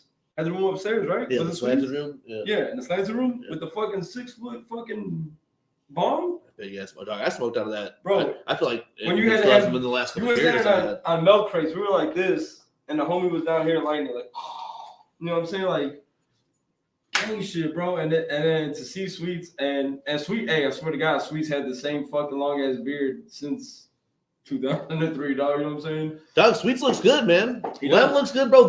I kept telling everybody that they flew in from Ukraine because they were in like black, like Sweets had like Lem had a polo on, right? Lem had the polo, but I think he had the best. Yeah, so I was like, yo, dog. I was like, hey, these are my guys. They're juggalos from fucking Ukraine. They've been in fucking Ukraine for a minute. They're out here blowing everything. I was fucking because once they were playing that hardstyle shit, remember when DJ Clay started doing hardstyle? I was like, yo, and they were getting down. I was like, bro, these are my guys. They're European, bro. They're fucking. This is their first time being out here to see Slicey TV. You know?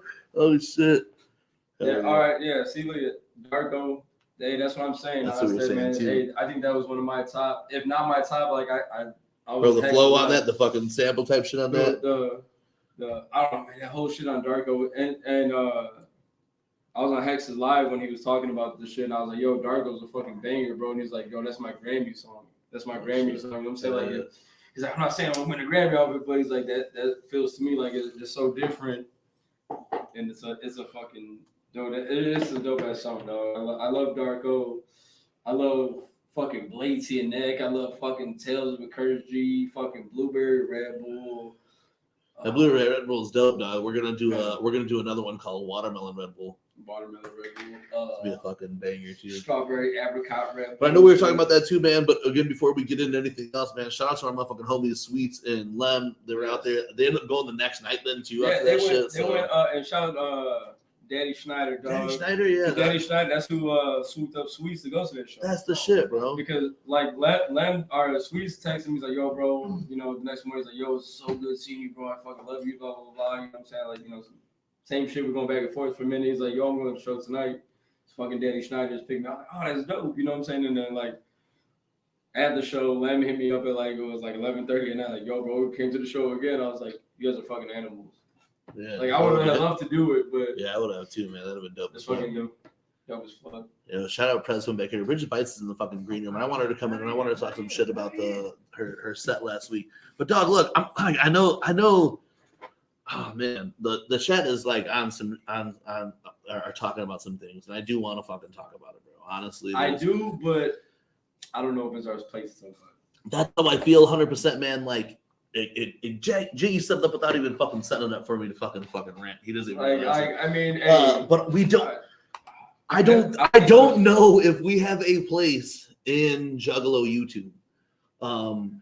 As much as we want to, as much as like even sometimes we try, like outside of the few people who watch our shit on a regular basis, we still have never felt like we are part of the Juggalo YouTube community. We're fucking Juggalos all motherfucking day, thick and through.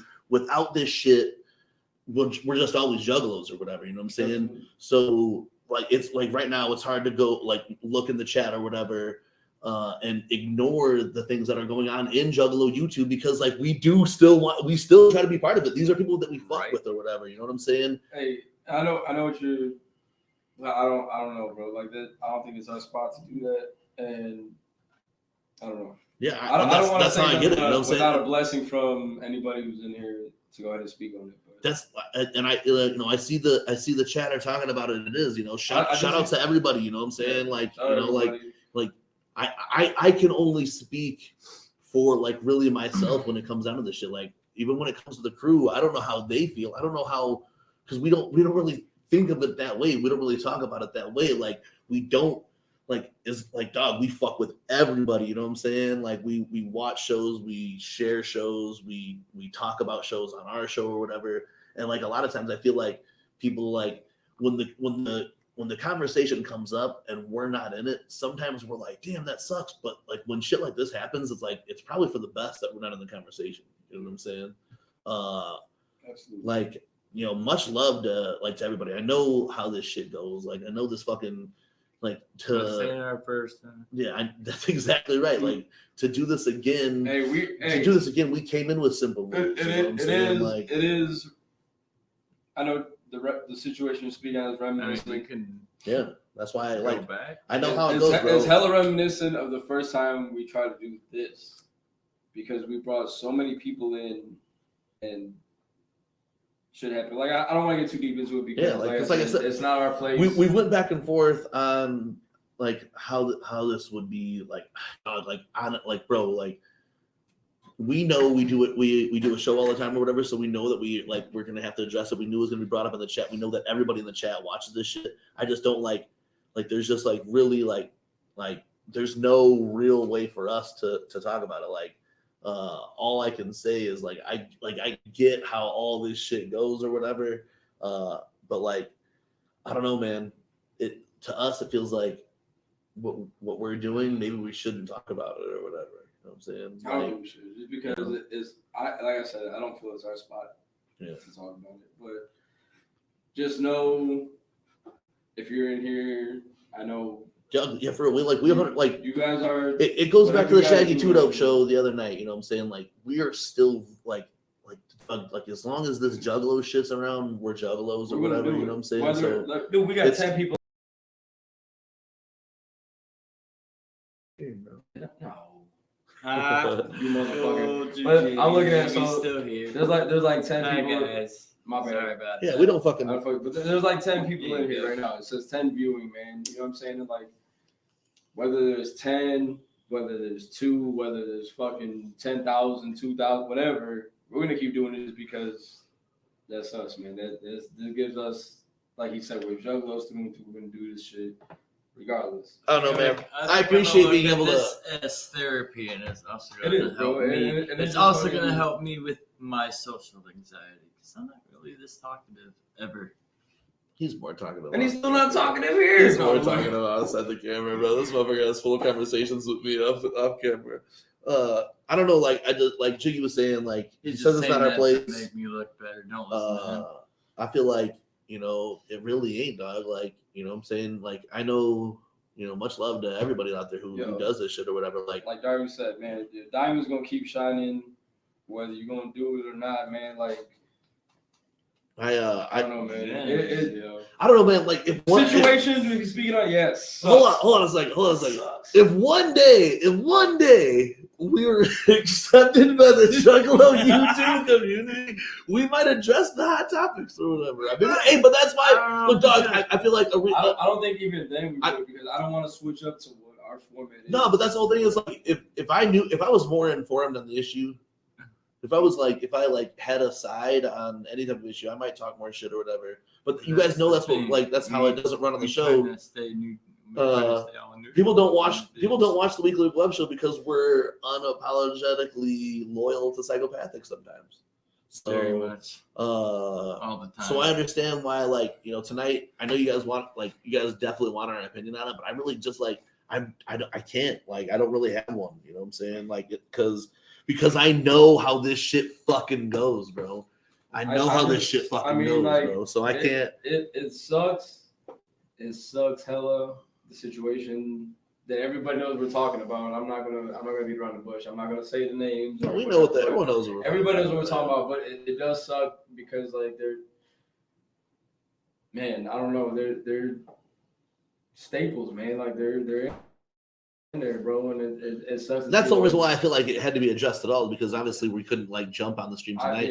We're not gonna speak on it like they bigged us up and we went through this whole thing, so it is a thing that the whole community is gonna feel. So it would be dumb to be like, we're gonna. You can see it everywhere now. You know what I'm saying? Everyone talks about it in the chat or whatever. You know what I'm saying? Everybody's feeling it, bro. Like. No, dog. Honestly, no. Yo, dog. We knew that it would be a thing. We just don't want to be out of pocket on it or whatever. Like, like whatever is going on is going on. And dog, like, and on both sides, we understand the shit on both sides. The thing is, though, we don't know. Kindly trying to decline. No. But the thing is, like, we don't know what's really going on. You know what I'm saying? There's three sides to every story, bro. There's your side, my side, and the truth, bro. Like. We don't know either one of those sides, so we're not gonna speak on it. Anyways, I was out there smoking my cigarette, right? You seen Sasquatch? And I could have swore you heard that some Sasquatch shit out. You seen them? I'm telling you, dog. Sasquatch lives in my backyard, y'all. You guys peep that Violent J shit where he talks about the new shit? Yeah. No, so I seen those little fucking things. On the audiobook, do they have the story where he tells the monster the fucking epilogue or whatever, the fucking prologue or whatever, where he tells the monster? Is it on the audiobook? We also got so, dog, all right, so we're talking about it. I'm going to bring Bridget Bites in here, too. Much love, Bridget, for being in the fucking background. And honestly, hey, much love. Hey, dog, look, before we go into fucking anything further to leave that subject or whatever, dog, like, hey, man, much love to fucking everybody who's doing this shit and puts on for the Juggalo shit. Honestly, man, like, really, at the end of the day, we are all fucking juggalos, and we're out here fucking doing this juggalo shit. And regardless of the fucking, the shows, the views, the shit like that, man, hey, we're all together for this this juggalo shit or whatever. It is in the book for sure, but I don't know if is it on the audiobook? I can't remember. I feel like I can remember Violent J saying the fucking Ultimate Warrior shit, but I'm gonna get into that right now. But hey, before that, man, we fucking love everybody out there. Chop it up with us, man. And like, honestly, bro, like, we know how this shit goes, but just like, hey, this is the fucking. Hey, all I can say is keep your head up. Yeah, man. Keep doing what y'all doing, man. Whether who's, what, and where. One door closes. You know what I'm saying? Another one opens. Bro, like, another chapter turns. In the beginning of fucking the Violent J book, apparently he tells the story of the monster. You know what I'm saying? Yeah. So in this shit, it was on it's something else that I want to show. It's in the history on this fucking on the YouTube or whatever. But dude, he was on this fucking encounter on this Bigfoot Society shit and talked about his encounter with Sasquatch. But really he goes and he's talking about the monster in the book, so telling that whole thing. And he said it wasn't until he was like, 40 something years old where he was like, yo, what I saw that night was the motherfucking was Sasquatch, was a Bigfoot or whatever. So I was a 17-year-old kid from Detroit. I didn't fucking know what fucking Sasquatch was or whatever. What? I was talking to Prez about that when we were sitting outside, and about how like the book itself, because Violent J, talking about it being in the book or whatever, but the book, or even just like just Juggalo culture or whatever, bro, was so ingrained into Juggalos, like little shit like the book, where I haven't heard the audiobook since the year it came out. Hell yeah, shout out, man. I haven't read the book in a while or whatever, but one of the first things when I came back to the Hill, I told Prez, I was like, I don't know if you remember, when I came back to the Hill after doing my last day at the gathering, and I walked up to the top of the hill, one of the first things that I said was, Ultimate Warrior! Because I had achieved my feats of strength throughout the entire gathering of the Juggalos. This reminds me, you ever see that fucking YouTube video where he's got these kids working out? Ultimate Warrior. And he's like, I want you to pick this shit up and squat like you're shitting in a hole. He's like yelling at these kids, bro, like teenagers, and he's like, you know, just whatever he says, like, I quit shit. I don't want to hear that shit. Blah blah blah. He's like, come on, bro. Ultimate Warrior is a fucking monster, bro. It was crazy. So he does. Jay tells this whole thing. He talks about Ultimate Warrior. He's like, he had no big wrestling mark. He's like, I don't know if it had to do with Ultimate Warrior, but it was just something that him and his brother would say or whatever. But if you guys can, like, we'll link up the story to that. That podcast is good as fuck. Anytime that you hear Violent J tell stories, it's fun, bro. He's the greatest storyteller. He's the greatest storyteller ever. And even if as he's telling the story, however many years as he's written it down or how many years since it's happened, it was just cool as fuck hearing it then too. But it was just like listening to Jay talk, just how much Juggalo shit is ingrained into being a Juggalo. So like that Ultimate Warrior shit, like there was just like it wasn't even a fucking second thought in my head. It wasn't something. It was just it was Ultimate Warrior. Like yo, I fucking did it, yo. Like so, but that's a great. So hearing Jay talk about it on that fucking podcast shit, I was like, yo, that's so fucking cool. I fucking love it, man. So listen to that if you can. He was also on another fucking podcast, the 69-minute Eargasm, where he talked all kinds of fucking wrestling lore and shit. And that's a good one too. Links for both of those will be in the motherfucking in the description before the show's over. We're gonna bring Bridget Bites in to talk a little bit, man. Hey, you know. Much motherfucking Juggalo love out there. Shout out to everybody who's sticking with us tonight and watching the show.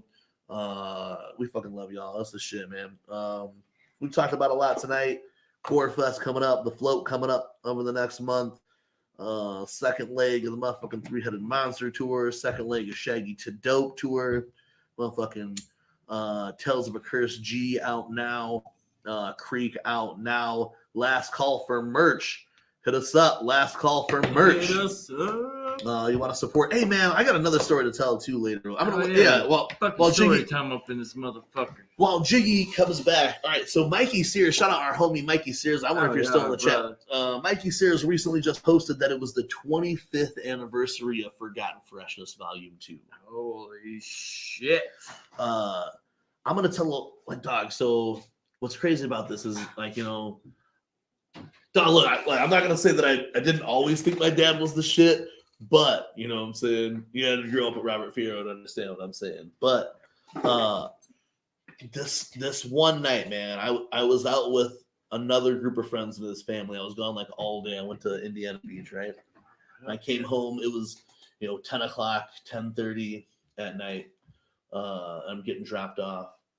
And I can see my bedroom lights on in my window. You know what I'm saying? I'm like, what the fuck? Like, why my bedroom light on? So I go... When my pops, at this time, I don't even know if my pops was living with me anymore, but anytime my pops was there, the door for sure was locked. You know what I'm saying? So I go, let me in, wave by to the family that dropped me off. And my dad's like, hey, look, PJ's in your room right now. You know what I'm saying? Pasquale? Yeah, he came by, you know what I'm saying? He thought you were here, blah, blah. Frankie was also at Indiana Beach, but was staying the whole weekend. So I'm like, he only had two fucking friends at this time, really. You know what I'm saying? It was me and Frankie or whatever, you know what I'm saying? So he came to my house and really had nowhere to go. So my dad was like, yo, you can just stay here until Bobby comes or whatever. You know what I'm saying? He's going to come back tonight. If you ain't got nowhere to go, you can just spend the night here or whatever. Right. We all came from degrees worse of dysfunctional type families or whatever. Me and Jiggy's might have been the most livable at the time. So the same come up, dog. Yeah. You know what I'm saying? Pops was, rolling this down. Yeah. And my dad really wasn't even living at my house probably at the time or whatever. Exactly, dog. My pops lived with me till my freshman year. So here, my dad's like, hey, but I told him he could stay or whatever. That's cool. I go in my room and PJ's playing my fucking PlayStation 1, Playing Def Jam Vendetta. and he's listening to Fuck motherfucking Forgotten Freshness Volume 2. You know, has the 1 and 2 with it or whatever.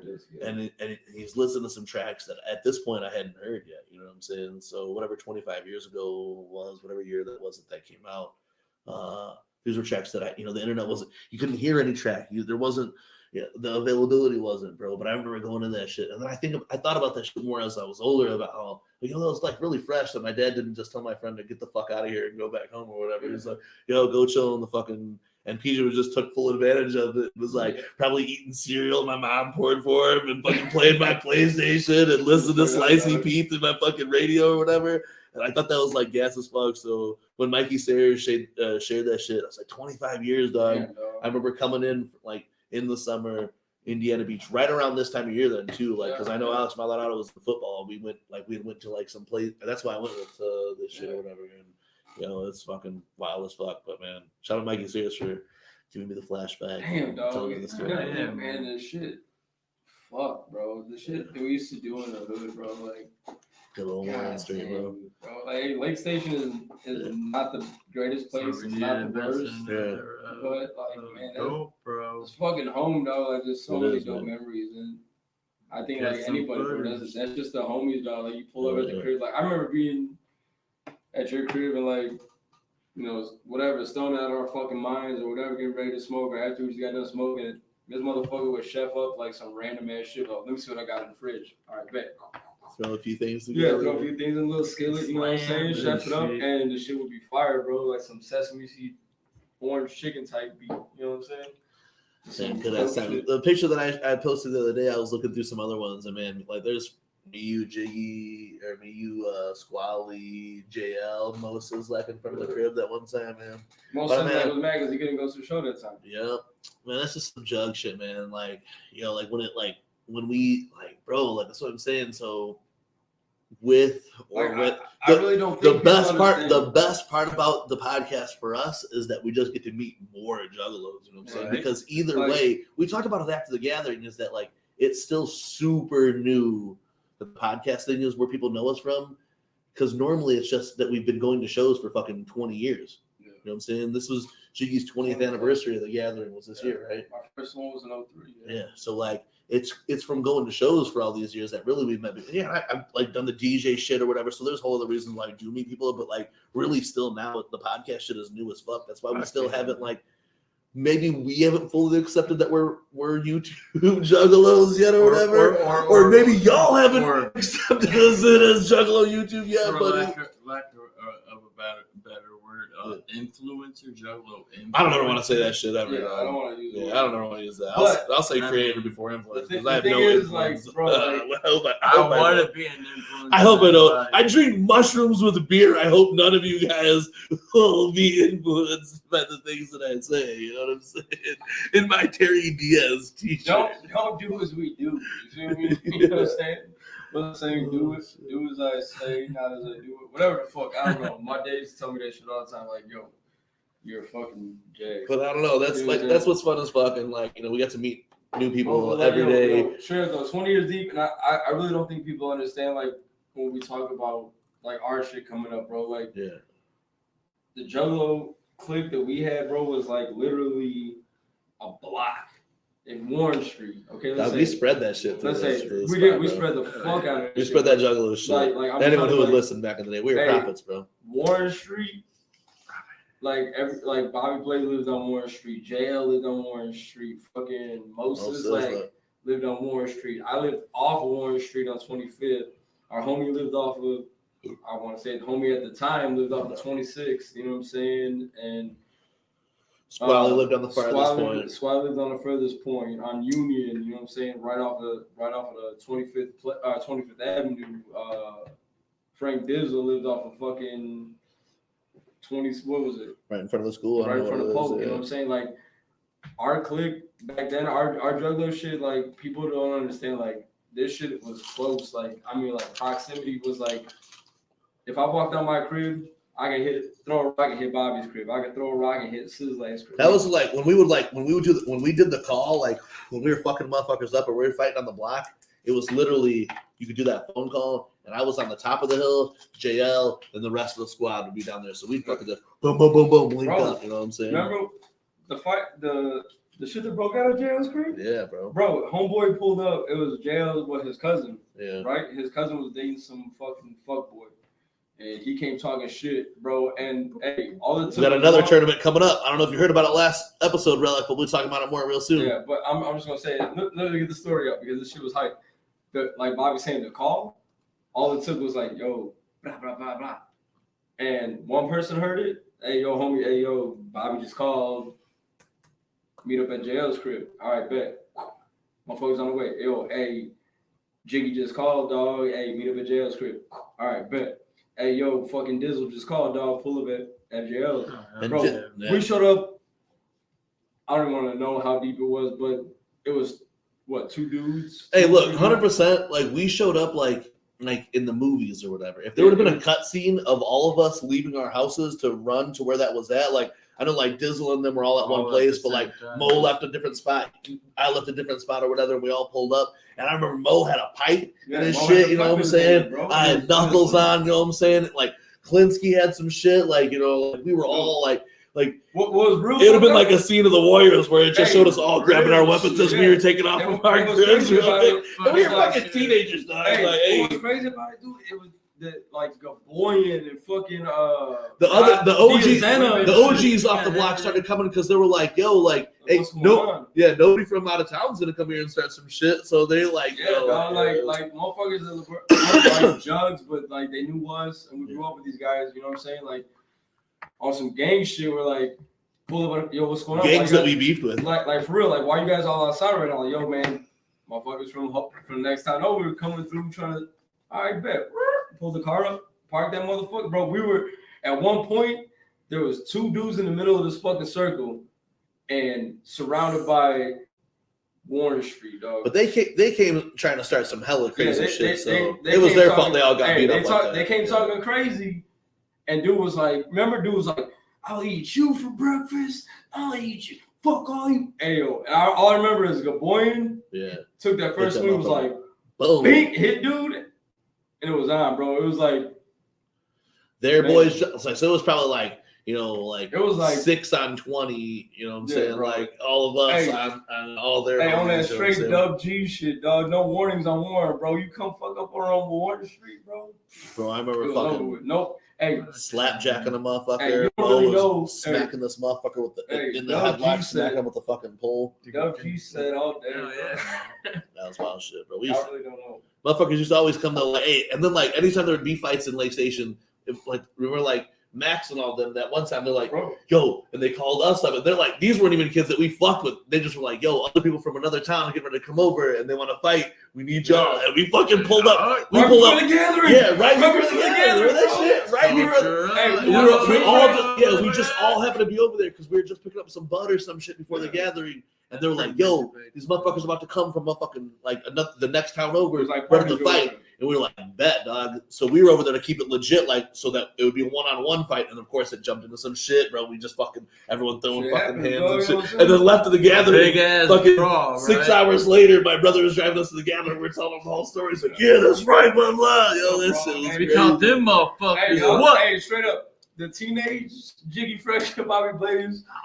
Hey man, like we weren't like legit no gang shit, but we had our set. We had the Dub G's, dog. The Warren Gangsters, dog. Like you don't fuck with the Dub G set, bro, because we were deep on some jug shit. Like the whole Dub G set was right there, bro. And like that's what motherfuckers don't understand. Like growing up, our jug shit was like fucking literally every block on Warren Street was like the main street where Bobby lived on Warren Street, JL lived on Warren Street, Mo lived on Warren Street. Like every street that broke off there. Yeah. I lived on 25th Place. When Klinsky was right on there. Klinsky was on 25th Place with me. Sturdy at the time was on 26th Ave. Fucking, you know what I'm saying? Everybody else was on That's why we were lucky we had the community. Bro, we had because we were all out there fucking on some gang shit, like for real on some gang shit. Dog, I remember that, bro. Like when Wayne Klinsky had ran away and like he never went back to his family or whatever, and he was living with us for that little minute. That's what my brother told me. And Wayne Klinsky, that's what he's like. You guys need to be the Warren Gangsters. Y'all need to rep that Dub G shit. And after that, we started, bro, because there was an actual like gang. Real. There was a gang pushing like heroin in the area at the time. Dragons. The Dragons. They were pushing, bro, and they were like wiping everybody, like dog, like people that we knew. You know what I'm saying? They were like, yeah, they weren't like the best people in the world, but we're getting like smacked out on dope and shit. You know what I'm saying? Like it just sucked or whatever. So we started going through the neighborhood. And everywhere that they put their dragon shit, or we were K'ing it, dog. Yeah, we were putting Dub G's and we were K'ing their diamonds and shit, dog. Like some real like some Juggalo street gang shit. You know what I'm saying? It was fucking. It was stupid as fuck. I just want to do hood rat shit. I remember when Javier pulled up on me and Frankie. Was it me and you? It might be. And we jumped in. And we was smoked, it at the park? And we smoked. We drove and we pulled back in front of his house. And we smoked a blunt. And then it was like the next day, Paul and them shot his car up. Yeah. Remember that shit? Yeah. So here, like it was like one of those like true shit. He's like, yo, you guys gotta tell your boy stop carrying our shit or whatever. But it was Wayne Klinsky. Yeah, you know what I'm saying? Hey, bro, y'all gotta stop doing that shit. We were carrying shit everywhere. You know Stop signs, we were carrying shit. And we grew up with this dude Hobbs, so it was like, yo, like, all right. So it was like he came to us like to try to mediate or whatever. And because they had beef with other people that was like way more serious than us or whatever. And like for real. But nobody knew at the time, like it was us. Like we were just like, yo. Yeah. But at the same time, you kind of knew it was us because we were banged out in green and black, like everywhere. Green and black was our shit at the time, dog. The Dub G shit. I had the black and green DCs. We were rolling fucking green knee highs and fucking black knee high, one sock on one leg. You know what I'm saying? We were banging, but we weren't banging. You know what I'm saying? Like we were just holding down the hood. We were holding down the hoods. Like we were like neighborhood watch, you know what I'm saying? Like we were really fucking some young bucks were just fucking like, yo, bro, we can't accept this shit. We're not gonna get punked out. But we were still knew these motherfuckers from growing up in that same hood. So it was like, but we were like you would see the diamonds and shit. We were cracking diamonds with the spray paint. You hitting the big WGs on the fucking stop signs. The fucking park, bro. The basketball court, bro. And we did the basketball park. You seen the LDs and shit, whatever. LDN, we were fucking playing big. The basketball court was crazy, bro. That's where that's where everyone threw down their gang tag was on this big ass basketball court at Warwick Park. And I remember when we went back over there and we fucking went over that shit. Like, that was the ultimate. Like, bro, I was like, yo, dog, we're gonna have to start shooting or we're gonna die type beat. You know what I'm saying? But those motherfuckers were killing themselves off, dog. Oh, yeah. That's what ended up like getting us really through it. Is that like they were beefing with another group of like just some other drug dealers in town or whatever. Yeah. And like for real, the day that me and Jiggy had like talking with this dude or whatever about it, like the next day, the homie that we knew that wasn't like affiliated with us, but we knew him, fucking came and just aired their shit out, bro. Like right in the same spot that we were sitting at. So we're like, yo, that's just funny as fuck. But I don't know what the fuck, bro. We're talking on some fucking crazy ass shit. Bridget bites in the motherfucking chat room. We're on some dumb shit, talking shit. But hey, man, Joliet shit to the motherfucking core, dog. Honestly, that's really what we were talking about. So shout out to the motherfucking Frank Goldie said on some guys' disciples, you don't know, dog. Like we were back then when we were like rapping. You know what I'm saying? We had the whole album planned out, bro. We was on some rider shit, bro. We're about to go to fucking. We had the Dub G's, and the album was gonna be called No Warnings on Warrant. Remember that shit? Yeah, No Warnings. No Warnings on Warrant. There was like 5 or 6 of us, bro. We were gonna drop this little fucking tape. No Warnings on Warrant, dog. Like straight up, it's coming still. It's still coming. It's still coming up, man. Yo, man, that's not some shit, man. Shout out though. But then it's like, dog. I don't know, like me and Jiggy we've been going at this shit. And I've known Matt now for fucking 15 years or something. But I've known Jiggy since I was like a little kid. I think at one point we went to the same elementary school together before he went to the same. Then I went to a Catholic school with him for 1 year. Yeah. Old school. Yeah, but I think we went to Poe together for a minute. 2 years and and then I went to a Catholic school for a minute, and Jiggy was in the same Catholic school that I went to for a minute. I'm the only motherfucker I know on some Bravo child shit got kicked out of a Catholic school, dog. They'll take the money all day, and they're like, look, Norma can come back, but Robert cannot come back to fucking St. Francis. About Fairhaven. Hey, who's the president? Fairhaven. I think so. Bro, remember Dominic? Yeah. That was legit, like my cousin. Yeah. R.I.P. R.I.P. Dominic, you know what I'm saying? But like, that was legit my cousin. My dad and his mom are cousins, so it's like my second cousin. We used to tell people, like, hey, that's my cousin. That motherfucker was funny, bro. They found a notebook of mine that I had fucking, like, I had wrote my name in, like, fucking, you know what I'm saying, old English calligraphy type shit.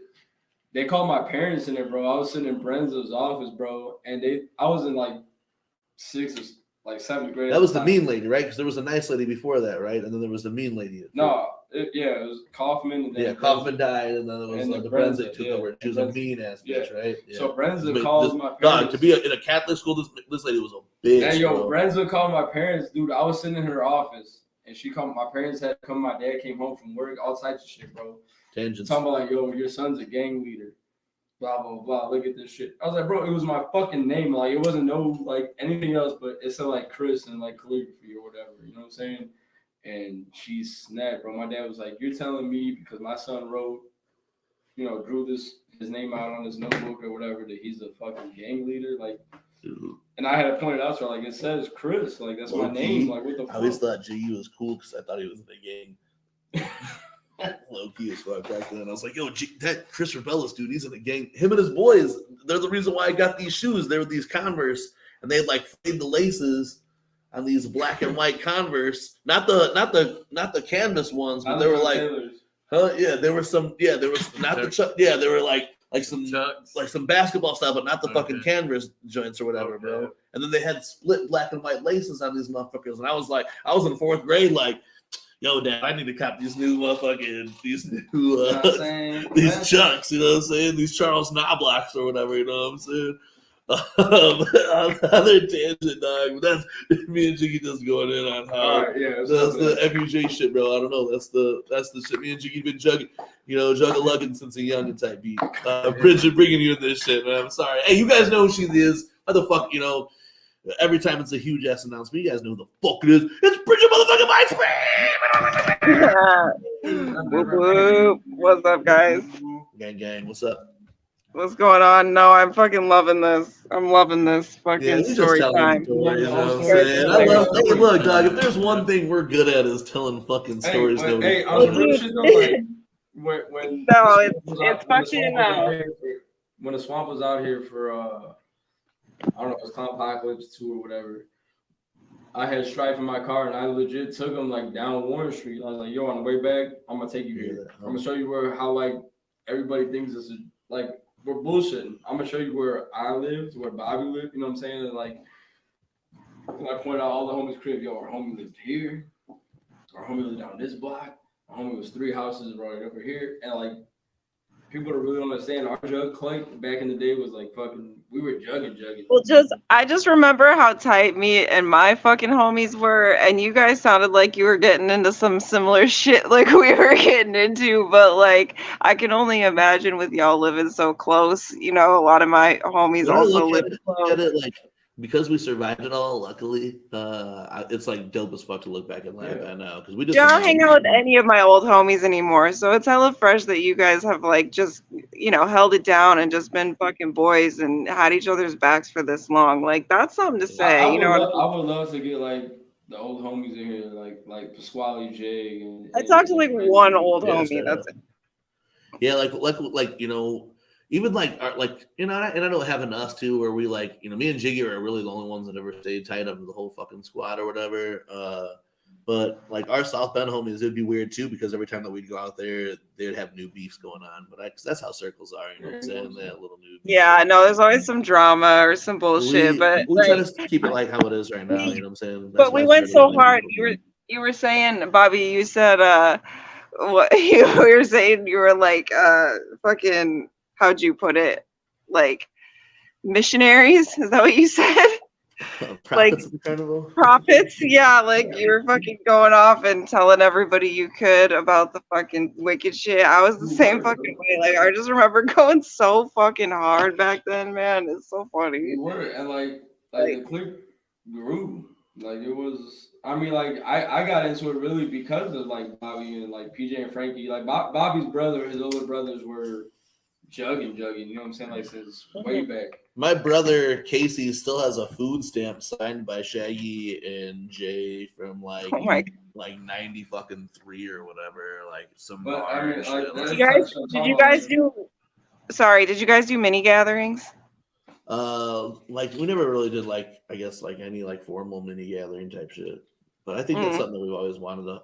Always wanted to host ourselves, but I don't think I've ever been to like a formal mini gathering. our local like QC Juggalos used to put on mad mini gatherings. That was like a thing that we did a lot, and of course, Bridget had to be involved with that. Hell yeah. That's I would love to throw something like that, even if it's like a house party. You know what I'm saying? Maybe. Dude, I'm there. Shit. Yeah, you know what I'm saying? Just Tell a me bunch where of and when. guys, Bobby Blaze on the tables, Bridget Bites. You know what I'm saying? Dropping a set. Maybe you never know. Yo, check it out. That fucking. This is what I have left of what Pro fucking gave me. I have a lot. I was gonna say that's more than enough to have a great time. They kind of got squished in my purse a little bit, but yo, that shit was so fucking fire. Yeah, I was talking because I was like fucking with him at first. I was like, yeah, I'll just like take like one cap or whatever, and then he's like, blah blah, and I was like, I don't know, just throw some dust under my beer. He's like, bet. Then threw some dust in my beer, and for real, I really didn't expect it to be. I had a great time. We were laughing like motherfuckers the whole fucking night. I was on some lovey-dovey. Yeah, my motherfucking. I was giggling. But at the same time, it was like I ain't seen Sweets and Lemon in so long. It was like it was super good. It was really because I don't know if you guys watched the podcast the week before. We had said life sucks, but I'm glad to be here at this moment at time. You know what I'm saying? Like because without this shit, like if all this is insignificant, how significant is that I did it with y'all? How significant is that I met you guys along the journey? Right. How significant is that we live in an era of slicey P and Chapter 17 and all that shit? I was just talking about this at work because I get a lot of... That's how, like, Jiggy was talking to the homies like that, and I was like, Jiggy would be saying one thing to them that was, like, professing, like, how long it's been since seeing him, how much he loves them, and then I'd be on the other side, like, bro, for real, like, you guys are, like, pivotal to fucking the way I grew up, you know what I'm saying? Blah, blah, like, talking shit. Like, I be telling motherfuckers, like, bro, like, you guys, motherfuckers always that our jugglers are gonna clown and shit, like, oh, yeah, juggalo, shit, whatever. You know what I'm saying? About this? Like, there's motherfuckers that, like, besides, like, Bobby and, like, Prez that I met, like, through Bobby, you know what I'm saying? Like, there's motherfuckers that I grew up with that I don't fuck with as much as the people I fuck with that are jugging, dog. You know what I'm saying? Like, the people that I met that I have a real, like a connection with, you know what I'm saying? Like, and it's crazy because people outside of this shit really don't understand it at all. Well, you know can I just say, I feel like we meet certain people at certain times in our life for a reason. And, like, it's crazy that you guys were at Mojo's at that fucking Fright Fest. And so you went to that whole show at Fright Fest? Did you go to the after party that went down upstairs after that? Yeah. Yeah, so me and my boy, like with Pazzo, he was like a promoter back then, but, like, we put together that whole after party show. So, like, the guy who was the headliner that everyone was there to see, but me and Sweets, we DJ'd. He did like a fucking like a hard house set, and then I did like juggalo fucking trap bangers before fucking Blaze came out. Damn, yeah, I don't know if we stayed that whole night, but I definitely peeped, and it was like so long ago. That was one of the last times that I'd been up in that room. That room's changed so much now. It's fucking beautiful. And like I got really fucked up for one. I was drunk as shit. And like I was also with some like people I don't fucking really associate with anymore. That was a weird night. Like, I don't know. It was dope. Like the show was dope, but it's just like I have weird memories. It's just odd that you guys were there. Yeah, for sure. And like DCG Con and all that shit. But like we do really meet, I feel like, the people that we vibe with at the right times in our life. And sometimes we fall off with people. Like there's juggalos that I knew back then that they just never grew. They're still doing the same shit. And it's like, I'm all about, bettering myself or trying to be like the best version of myself and like evolving and changing and doing my best and shit. Yeah, there's a time and place for constants for sure, but then there's also things. Yeah, it's just like if you're not ever gonna like change or evolve, though, at some point it's like, all right, we're gonna have to like, because kind of what I like to do. So it is what it is. Well, like Bobby's, he said it before. Like, if this is a fucking Matrix or whatever, how dope is it that this reality is that we met all the people that we met? Yeah, whoever's manifesting this is doing a really good job. Like, whoever's in this fucking Matrix, whoever's plugged in to this same Matrix that we're plugged into, that we get to see all these motherfuckers that are plugged into the same fucking mainframe of this whatever Yeah. fucking matrix it is we're living in. How dope is it to be a fucking juggalo? Oh And man, it's the this fucking whatever best. fucking reality or matrix, whatever the fuck you want to call it. How dope is it to be a Nothing fucking better. juggalo? Nothing In a fucking better. If you ask me. And Bridget, in this time then too, you know, it's been since the last show, you got to step out and do some new shit, some Yes, I'm ever sorry. evolving. Oh, look at you! Look at you! That was that you did that. That was the most girliest shit right there ever. You're like, let me fix my bangs in the camera. All right, but I'm anyway, sorry. I'm in mom mode right now, but I wanted to come on and you talk come about out of it. this shit, and you know, you say you are ever evolving. You are trying to always, you know, take it to the next level. You got to do that last Thursday. From what I heard, it was a good night. You know what I'm saying? You know, with all circumstances, you know, given, it was a good night. Let us hear your perspective from it, though. Sure. Yeah. Like, I'm glad that you told me that. That made me feel nice. Because, like, you know, people will tell you did a good job, but they could just be gassing you up. You know what I mean? So to hear that other people were telling you that it was dope was cool. But I had fun. I had a lot of fun, and I was nervous, you know, and I can tell in my performance that I was like a little nervous, but it was good. It was One of the best things. I'm sorry to cut you off, just to yeah. talk you for a second, but to go off of your performance, I feel like, I mean, you're already a performer, so you knew what you were doing on stage, and you could tell like you at least have rhythm, and you know how you're gonna move. So it's not like you can look like super bad up on stage, even if you don't know what you're doing. You know. Thank you. And I'm comfy up there, and I wrote my songs with performance in mind. I still lost breath more than I thought I was going to, so that was kind of a surprise. And I think it was just nerves, maybe. Oh, yeah. But when I mentioned it to the homies, they said they didn't notice, so that's always good. You know, they gave me mad props. They said it was tight, and I had fun. You know, we were dancing. I love those fucking beats. You know what I mean? Like, I love my songs, and to be able to perform them, and it was a crowd of maybe like 30 to 50 people. You know, homies, and it was great because it was like dead ass quiet. I was the first one to go on, and it was dead silent. Nobody was by the stage at all. So I like called everybody over. I was saying, I don't even remember what I said, like, hey, it'd be cool if I could see some of your beautiful faces, like, come up here, you know. And then like a few did, and Hatchet Girl started, and I fucking like surprised the room with my yelling. Because it was hella quiet, you know. And then after the track, you know, I had I went fucking wild with it, you know. I didn't hold back at all. And after that, pretty much the room was at the front, which was cool as fuck. And you know, I asked if everybody was awake. You know, I did the rest of the fucking set. We had a grand old time, and I'm really happy with how it went. It was quick, you know, quick 15 minutes. And when you do performances like that, sometimes it's hard to remember everything that happened or how it went down. As soon as you hit the stage, whether it's 15, 45, an hour, whatever, like it just like a lot of times for me, I remember the first like couple of minutes of it, and then the end, then my set's over, or whoever's set I'm backing up is over, and you're like, oh shit, like it's like you a just fall flash. into the spot, you know. Yeah, And you know I remember because you performed before, so you know how it goes. You know how to perform during a set length of time or whatever already. So I feel like that kind of does give you an advantage on what you're doing already, you know.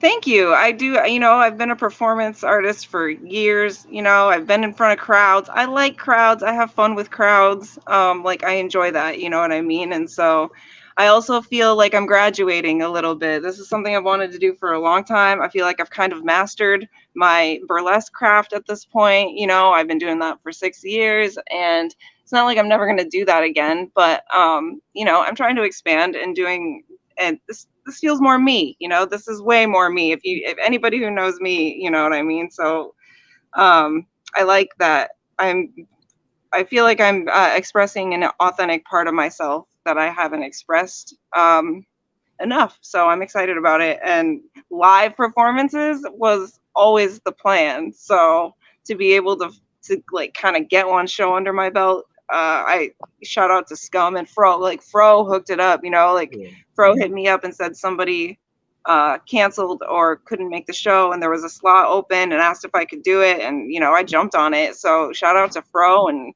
Scum, always a gentleman. I love Scum to pieces. And that's cool as fuck too. So like that's why when I talked to the homies, I talked to Sin Rip regularly, and he was one of the people I was like, yo, like look out for the girl, you know what I'm saying? Like check your set out. I sent him some of your music before. I'm like just first time or whatever. And then I talked to Fro, and I talked to Fro at Shaggy Two Dope, and I'm not gonna say everything that I said on air to Fro, but if you talk to Fro at some time, all I had was nothing but good things to say, and that the Bridget Bites push will be real here in this area. You know what I'm saying? So, thank you. Because it really it's not like, I don't know, man. A lot of people think that there's just not enough room for everybody, but there's enough room for fucking everybody. The table is long and wide. You feel me? So as long as I appreciate the opportunity. I appreciate the opportunity to get out there and express myself and to a bigger audience. My town doesn't have a lot of live music. I would love to bring Ouija here. There's a lot of good venues. But he just nobody is bringing him here. So if same with all Juggalo shit, really. But that's our fucking goal, right? Jug shit. So shows I'd rather it be on some jug shit too. You know what I'm saying? 100%. I'd rather the Bridget Bites of this upcoming Juggalo shit to be the ones winning instead of the fucking talking I know.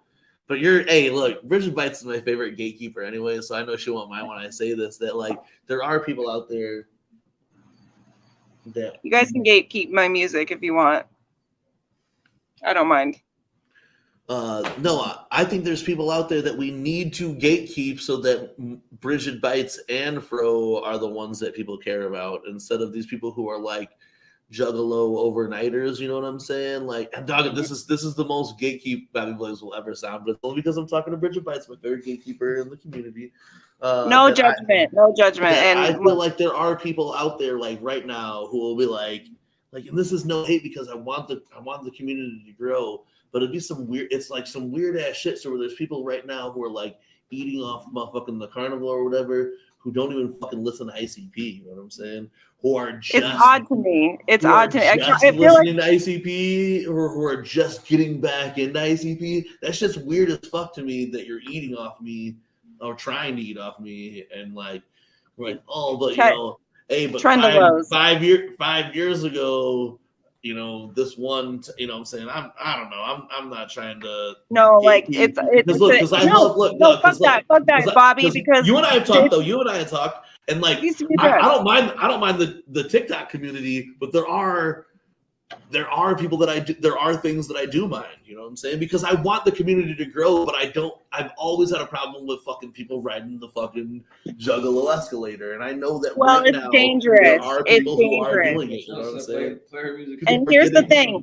Can I just say, Michelle, you can get British music on any streaming platform. All streaming platforms. The intro song that we played before the show started today was one of her hits, Black Widow. Yeah, it's my jam. Show, yeah. The thing is, though, you protect the things that you care about, right? We fucking gatekeep the shit that we care about. Things that I gatekeep, right? Things I gatekeep are my kid, my fucking hopes and dreams, and fucking being a Juggalo and ICP. I gatekeep that shit. Yeah, I used to be kind of pushing it back in the day, like we were talking about earlier, but now that's my thing, it's my shit, and I care a lot about it, so I'm not out here trying to get every fucking normie to listen to ICP. I'm sorry, and if that's gatekeeping, then whatever, but I really feel the people who are going to vibe with the music are gonna get here anyway. We don't need to sell it. We don't need to fucking bring all these random ass people in and keep telling normies they're Juggalos. I'm tired of it. I'm sorry. Yeah, it's cool to be accepting. Everyone is accepted, but not everyone is invited. And we have to fucking keep shit in check. I'm sorry. The night of my show. Hold on. I know everyone's invited, but not everyone's welcome to stay. There you go. You know what I'm saying? that's the kind of way that I look at it, is like everyone is invited.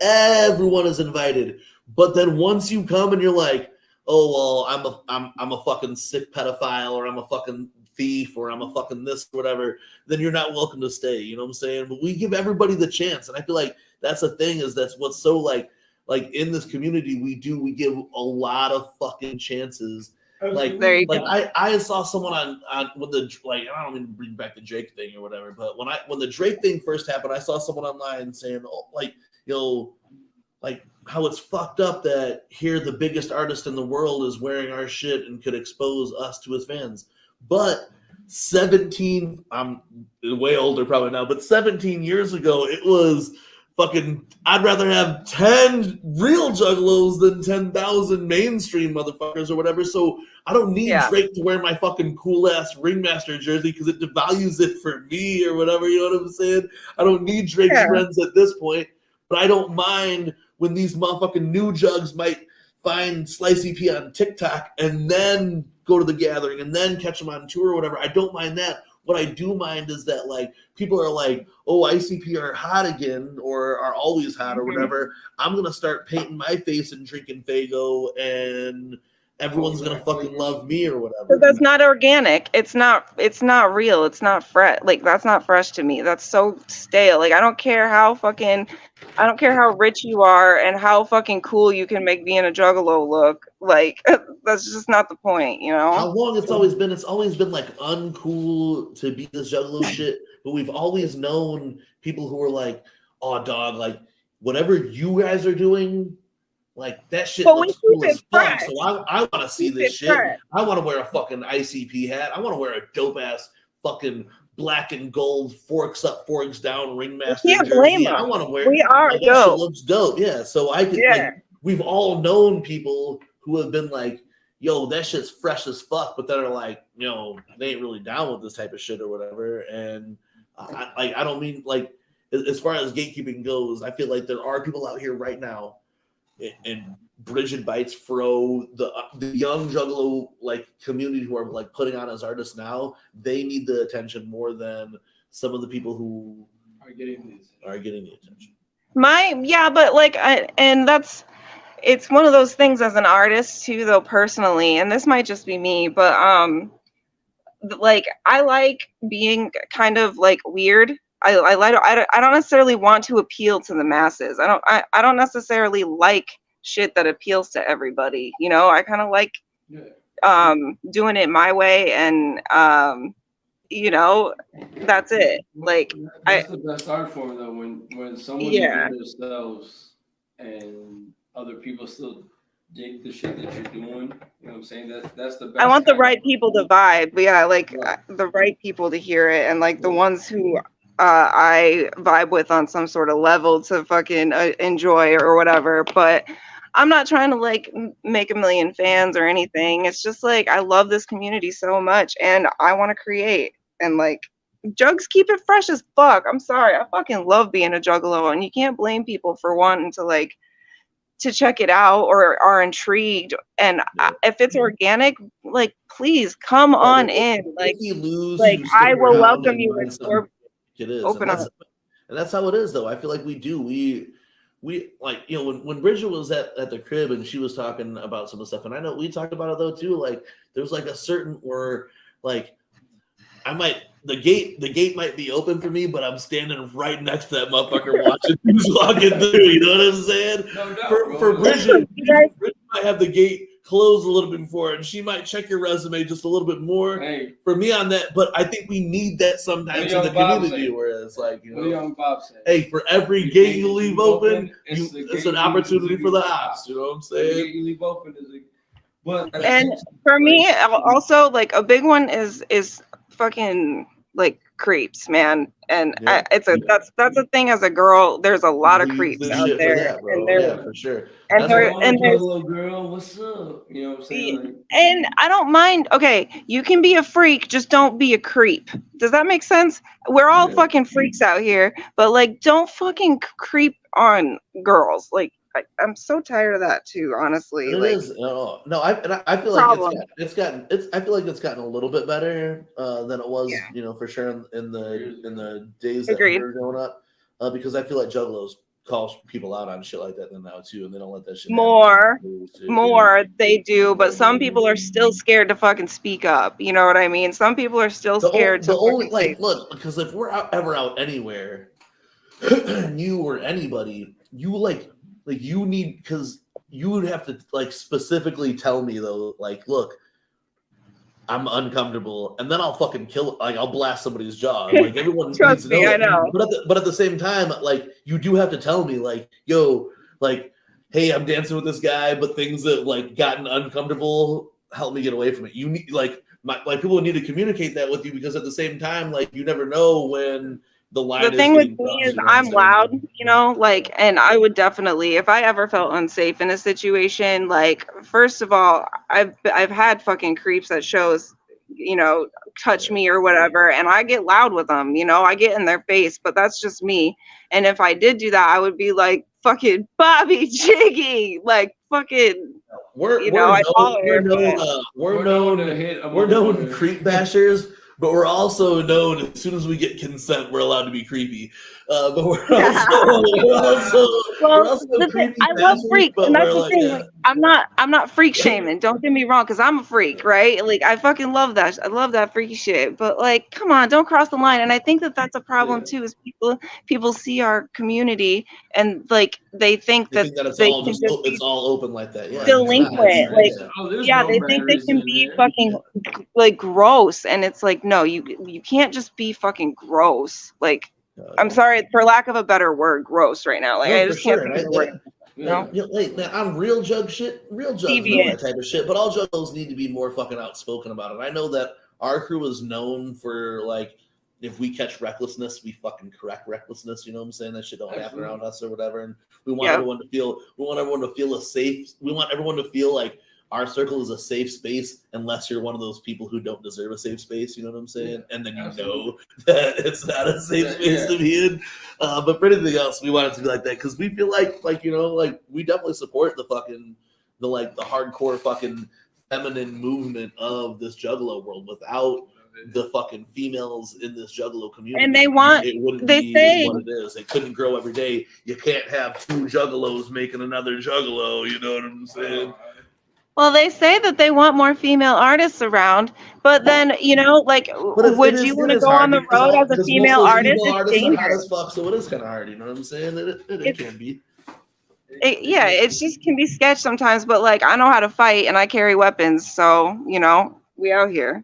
Well, you know what I'm saying? You carry all the weapons you want, but if you around TeamMUJ, we the only weapons you need. You feel me? I feel safe as fuck around Team MUJ at all times, no matter what. Like Bobby was saying, man, we don't tolerate the bullshit. You know what I'm saying? Yo, and fucking we've always prided ourselves on being that positive, fucking that positive shit. We don't. Violence isn't the answer, but sometimes it's necessary. And high key. We don't pride ourselves on being like, oh yeah, we're just some fucking thugs that's gonna beat your motherfucking ass type shit. But we don't tolerate fuck shit neither. Don't bring that bullshit our way.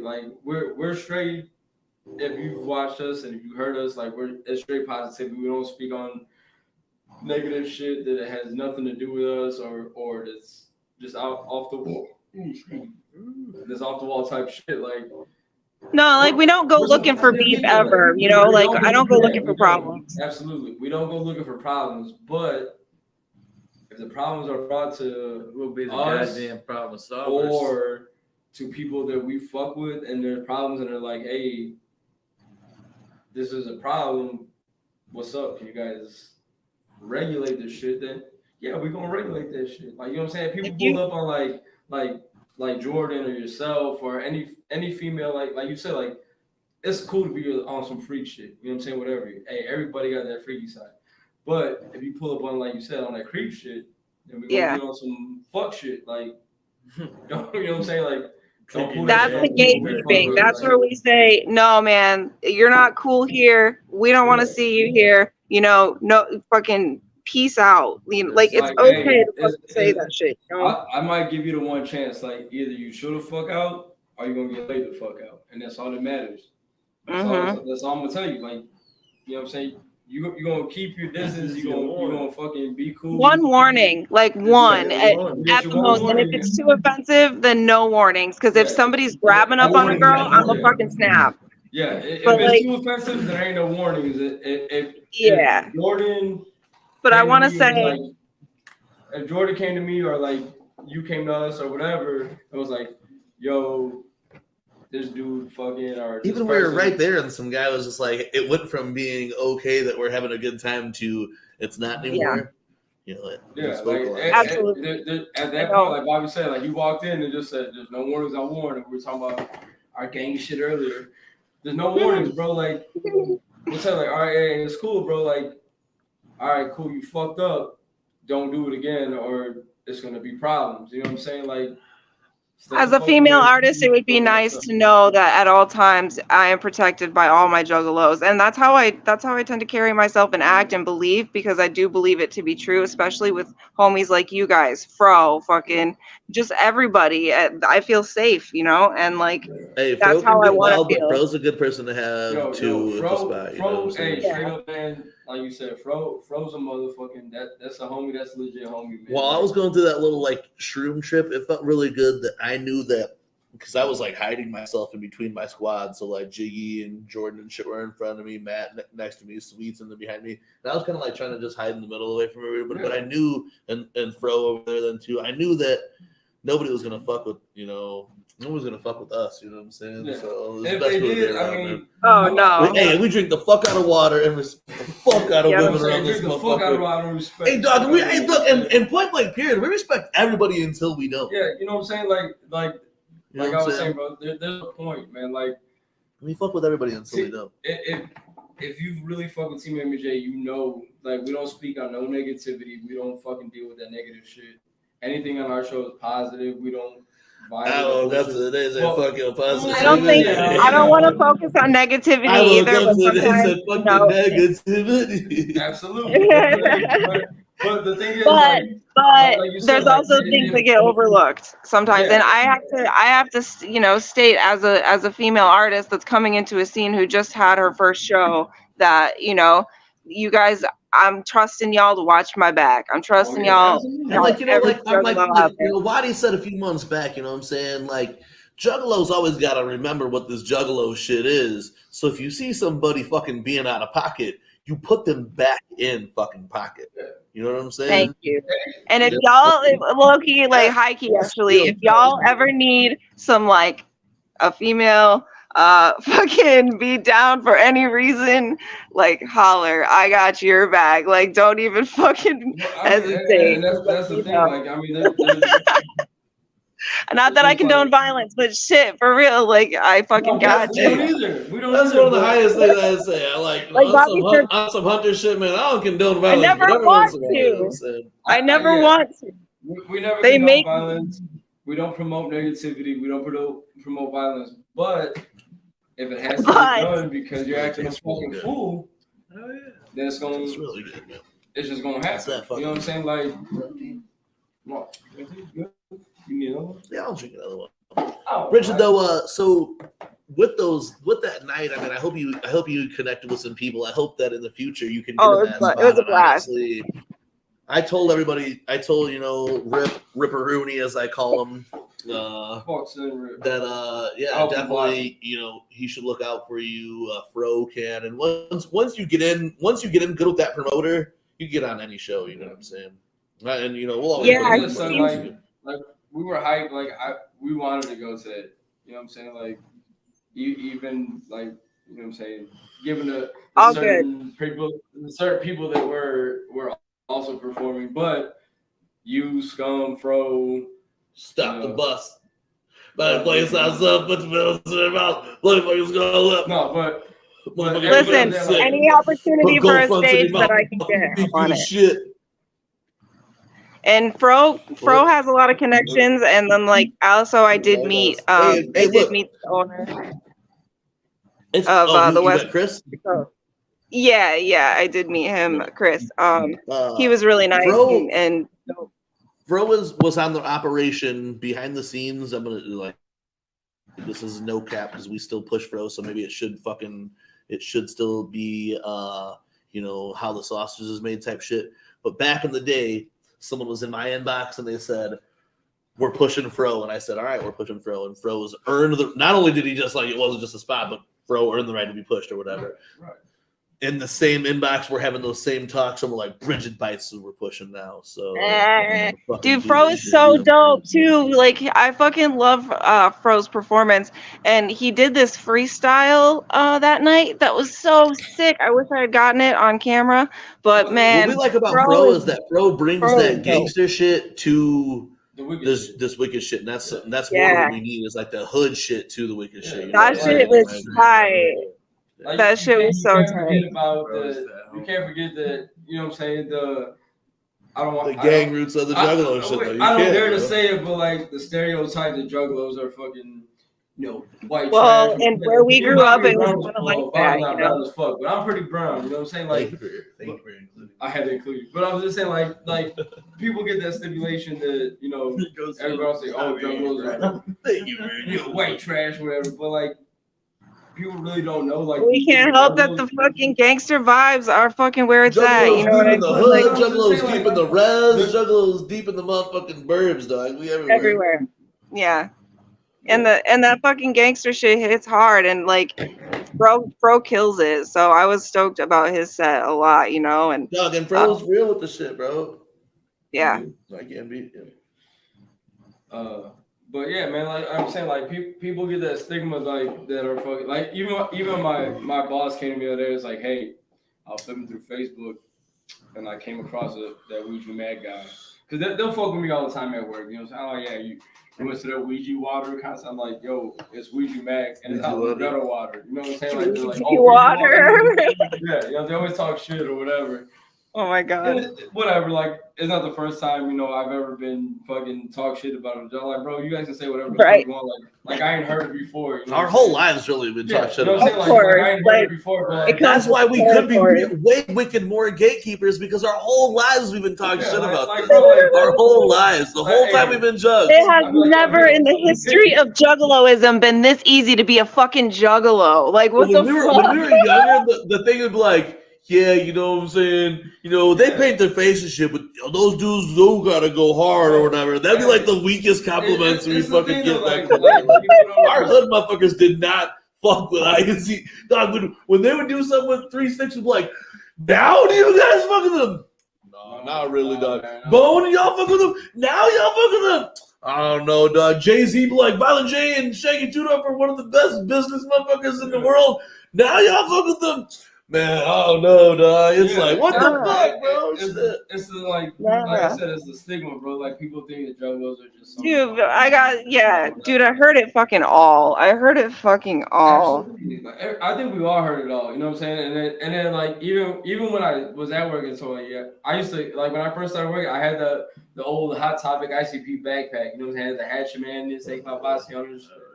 My was like, bro, you're a juggalo? Like, you listen to ICP? I'm like, yeah, bro, I'm a juggalo, dog. Like, what's up? You know what I'm saying? Like, I know it would never take for you to be a juggalo. Like, what the fuck does that mean? But like to me, like, what does that mean? Yeah, we would ask people that sometimes though, and they'd be like, "Oh, you look like you shower," or You know what I'm saying? You don't do meth. You know what I'm saying? Whatever the fuck the case may be.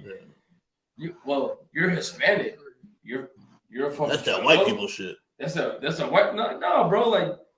And that's the main thing people don't understand, bro. Like, the juggalo community is so vast and so fucking diverse that's what makes it so fucking dope. And people don't fucking understand that shit, bro. And that's what pisses me off to the max. And it is when you do get all these different styles of it, like, we're coming off on this, that you can get the dope ass Bridget Bites, fucking rave type style, or you can get some gangster ass from the hood type style type shit, or you get that horrorcore fucking every bar you hear is a fucking movie scene and type shit. You know what I'm saying? Like, that's what's so cool about this juggalo shit.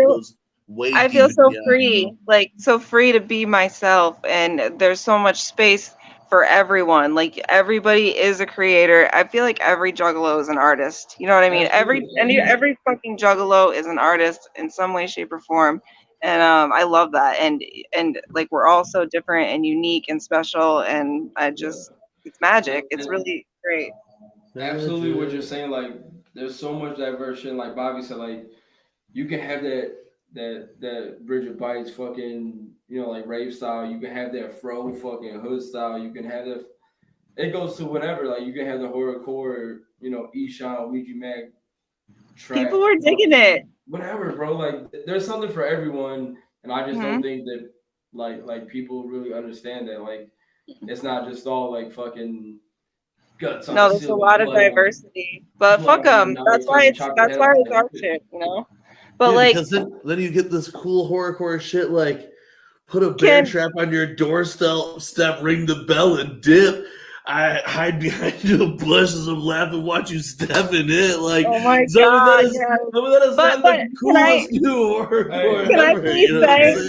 saying? Can I please say that Yeah.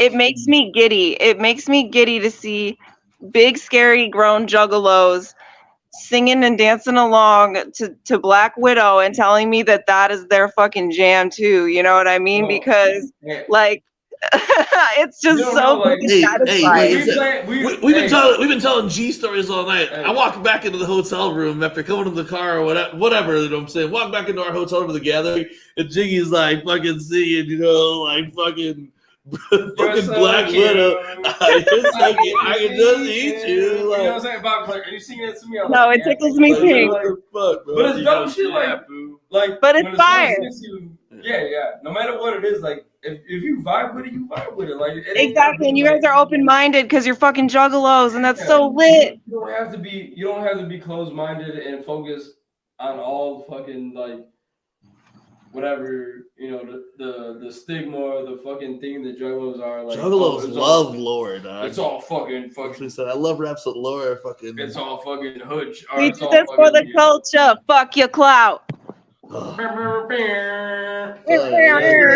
That's what's really like. We do this so the culture eats. You do this, and we have fun and fucking create in this bitch. Yeah. The creation is mad fun. So I am happy. And the thing is too, like you see it now, like a lot more too, man. Like there's so many people out there. We didn't talk about Bobby's drop. What? We're getting there. Hold on. Don't jump the gun. Jump the gun. Don't jump the gun. We're gonna cut you off. No, but I mean, like, there's so much dope shit. Like you said, you got like Bridget Bites coming up. You know what I'm saying? You got the froze and the froze. Thank you. I appreciate you so fucking much for that. I'm saying, like, and then you look at the different art. You got fucking Nick Bizarre, bro. Like dropping these fucking. Oh yeah. Shit. Bro, his videos are fucking gas, bro. Like it's so like different. I wanted to play the fucking. But like they're so. Oh man, I don't know. Like the community's shining heavy hard right now. It is, and especially coming off of Creek. Everything that everybody did for Creek, you know. Hey, I know. There was talk about Will Gates butt naked in the creek or Nick Bizarre the fucking creek first. Yeah, I got a creek right here.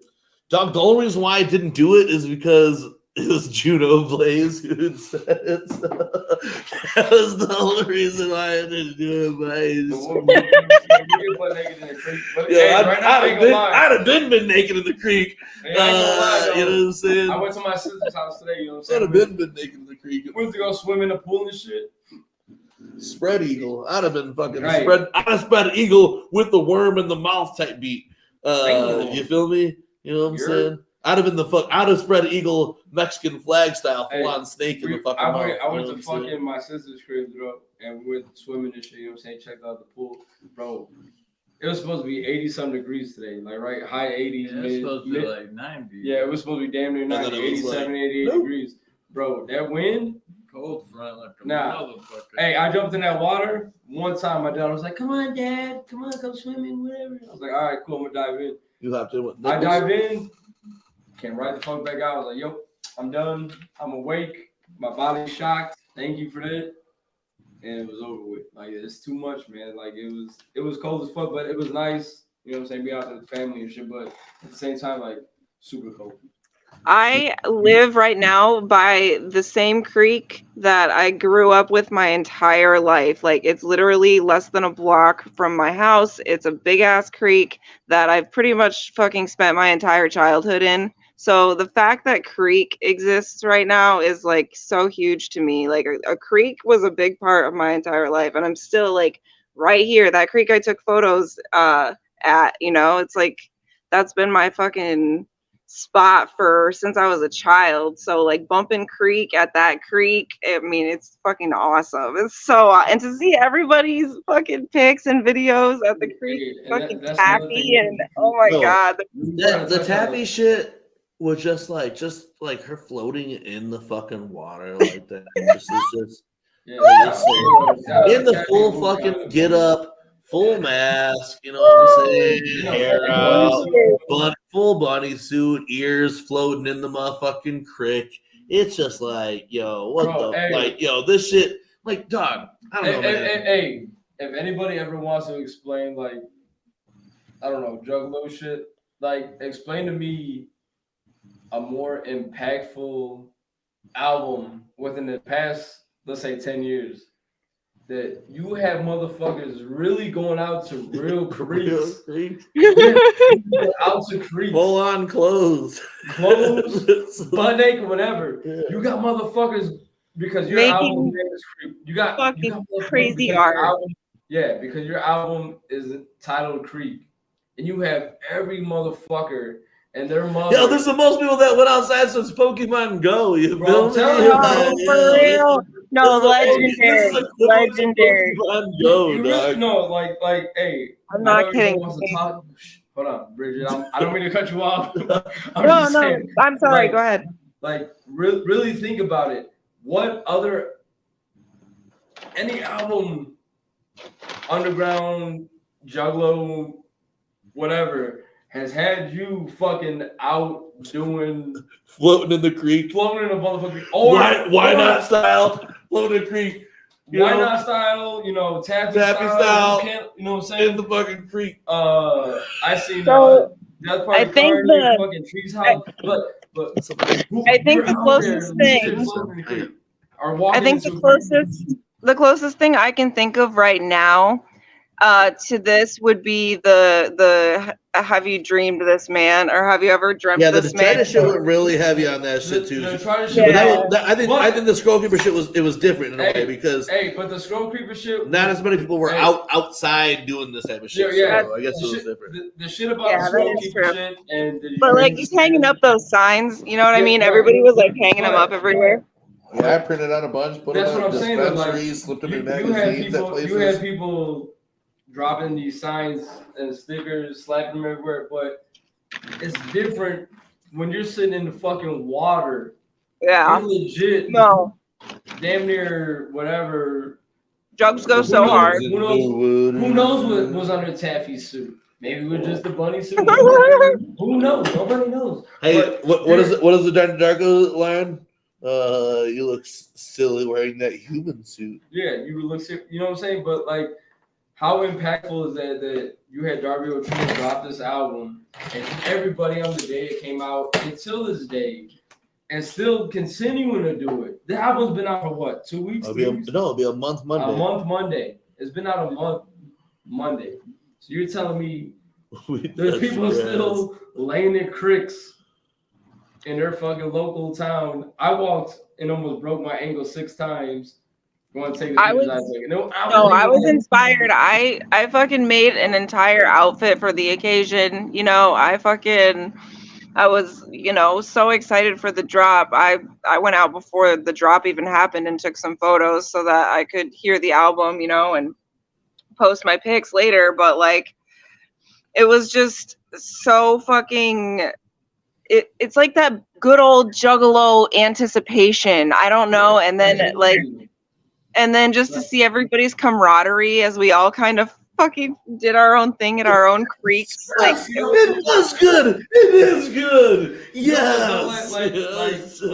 Wear your trucker hats and your purple shirts and unite in the crick. All the cricks across the world. And we did, and the Juggalos did. And the Juggalo did. Like Mikey Steers said, bro. Like it's one of those albums, bro.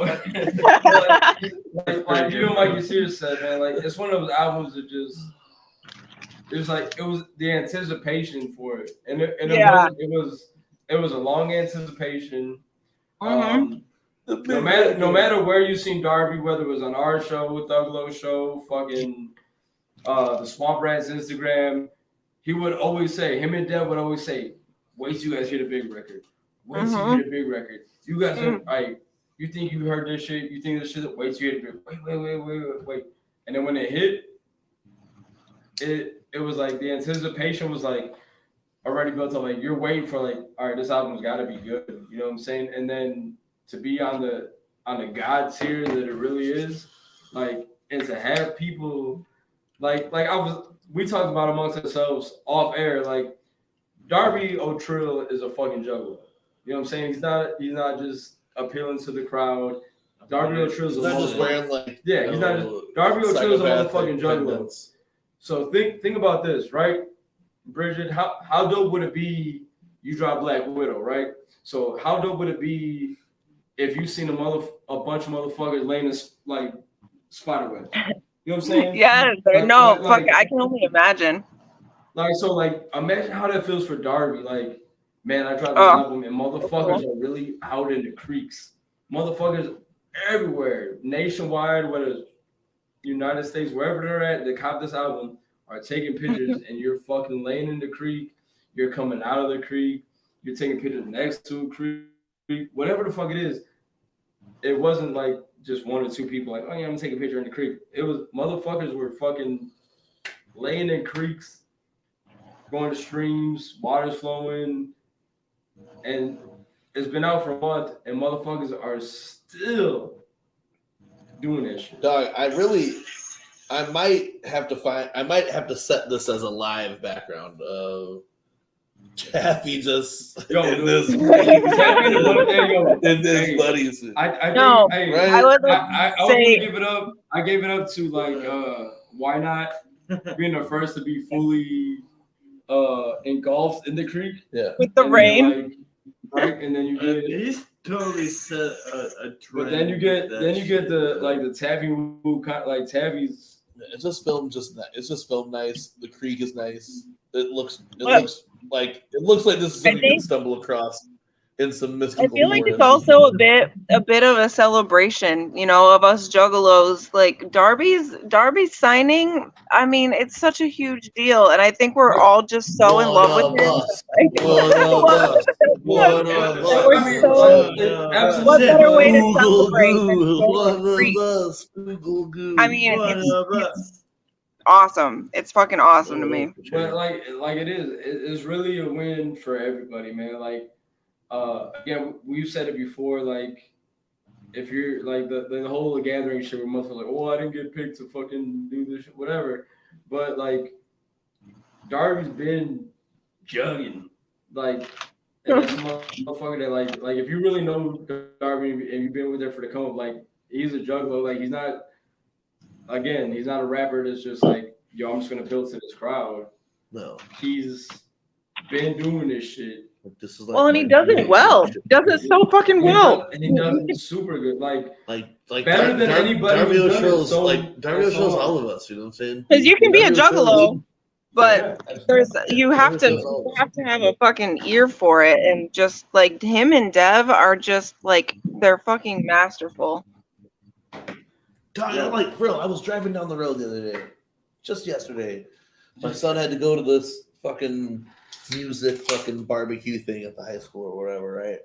And I'm driving on this stretch of wooded road on the way to the high school, and I'm like, yo, fucking Dev, like, dog, like, we've got to live through Clark, Peasy, and Devereaux? What the fuck, bro?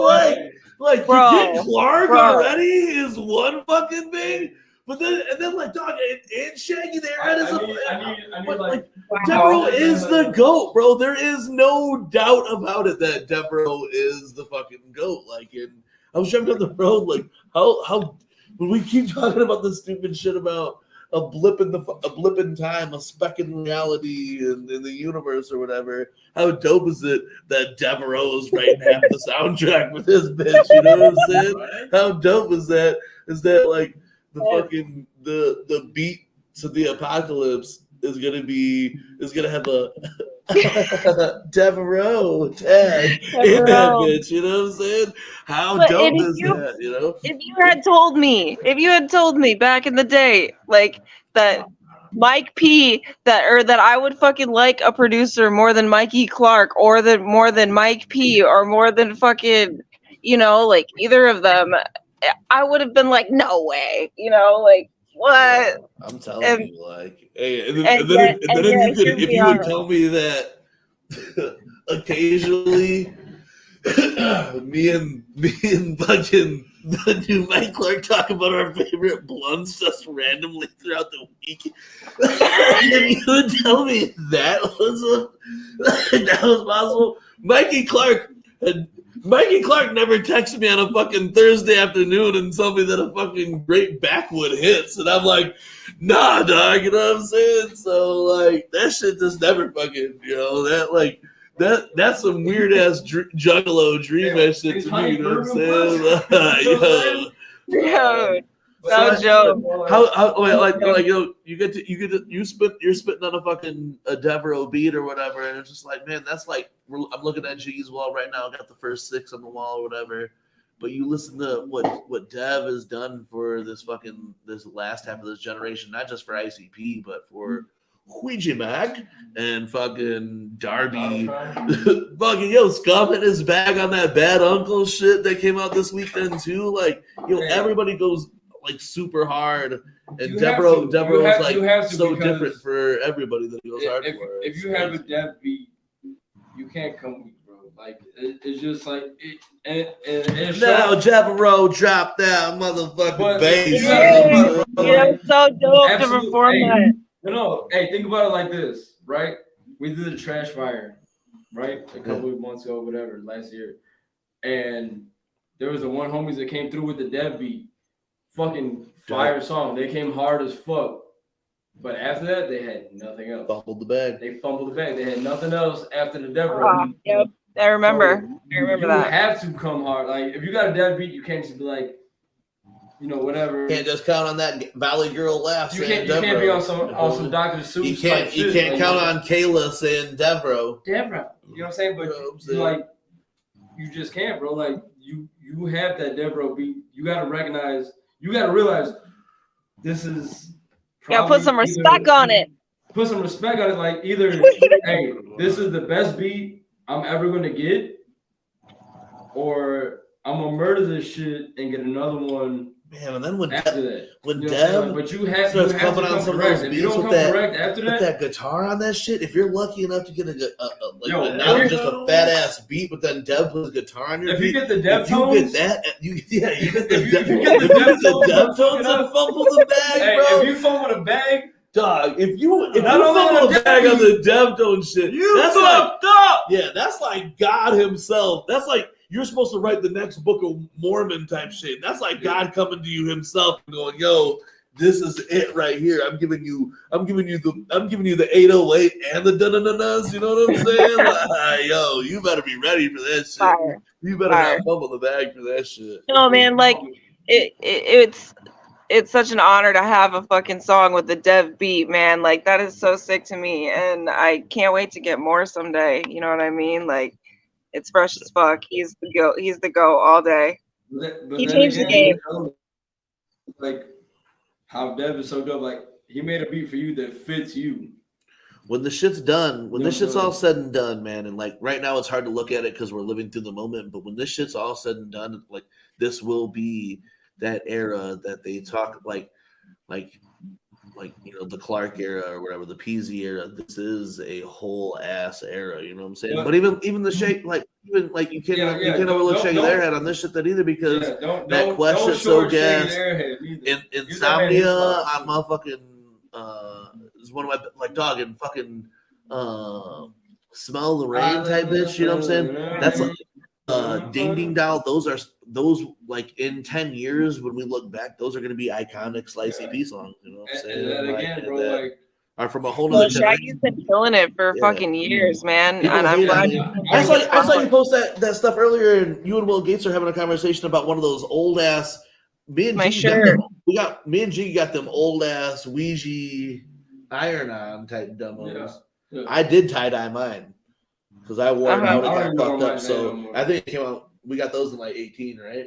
Yeah, we got those in like in a mystery. I actually got the hoodie. Like, yeah. At one point, I was disappointed with the hoodie, but then like it grew on me because I thought I was getting a lime green hoodie, and it was like darker, highlighter yellow. It was like a high vis type. Oh, shit. that's right. That's just it's just It's good. sitting in there, but like at the same time, I was like, man, Jealous. I bought a White Sox hat that was green, and it had like.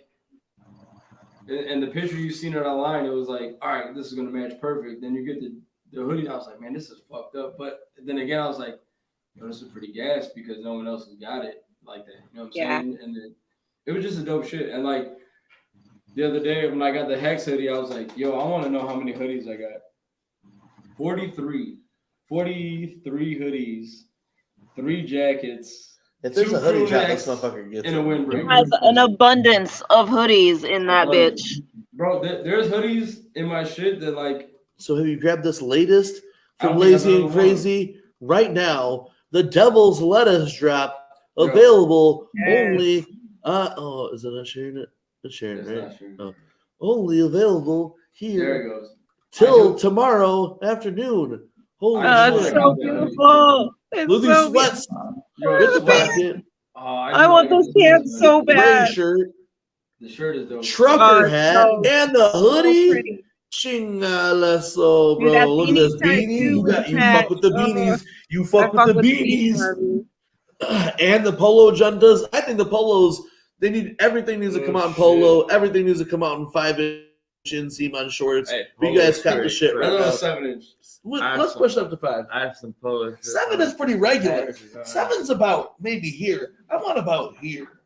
You feel me? You just want to show the tats off. Yes. I feel you. And I got, you know. You got them thick thighs. Bobby thick with 3 C's. You feel me? Brendan Thick, Schaub style. But yeah, thick- hey, man, only available. You get that shit now. You'll be able to rock that shit like around Halloween season, spooky season and shit. Them Yeah. I do sweats, for sure want that to get the hoodie. you know what I'm saying? Hopefully the That pants. gray shirt looks dope as fuck. Support Lazy 100%. and Crazy. Support Shaggy the Airhead. I That love man is I love when he fucking- does all the darker colors too. Right. Like I love lighter. Like I love that everyone's into the lighter colors now and shit that look dope as fuck and they're like clowny Me as fuck. too. But I definitely fuck with the dark. I'm a colors. black girl. Or Yeah. not a black. I'm a black wearing Yeah.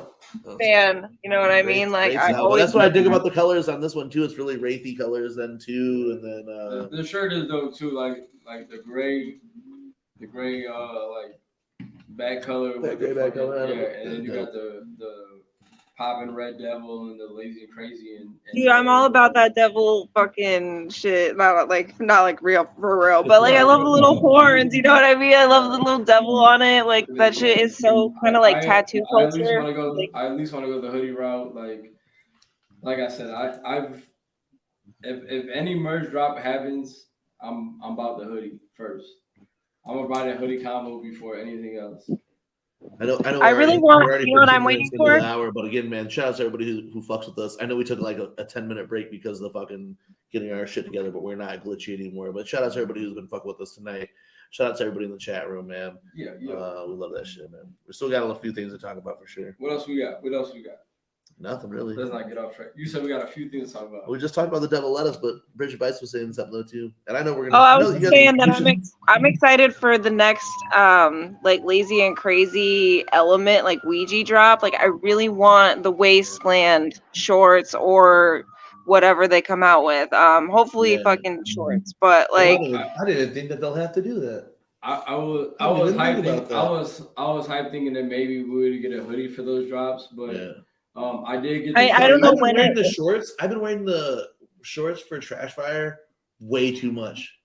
I like wear 'em, I I'm like, really want the Wasteland shit, Johns, I'll never be able to man. get these again. You know what I'm saying? Yeah. And I And like that- I love the Darby Dev drop, and I wear that because it goes really good with some. I wish I had that. Like some dad type of style. I wear my baseball hat, some fucking khaki slack type shorts, or whatever. The color look really nice. So I've been wearing that when I'm going to go do some family type shit or whatever, and still rep the shit or whatever. And I'm like, damn, but I'll never be able to get this shirt again, so I gotta stop wearing it. You know what I'm saying? That's what sucks. I got never gonna be able to get that shit again. I got that Dev and Darby drop with the shorts, the shirt and shorts. I got the fucking.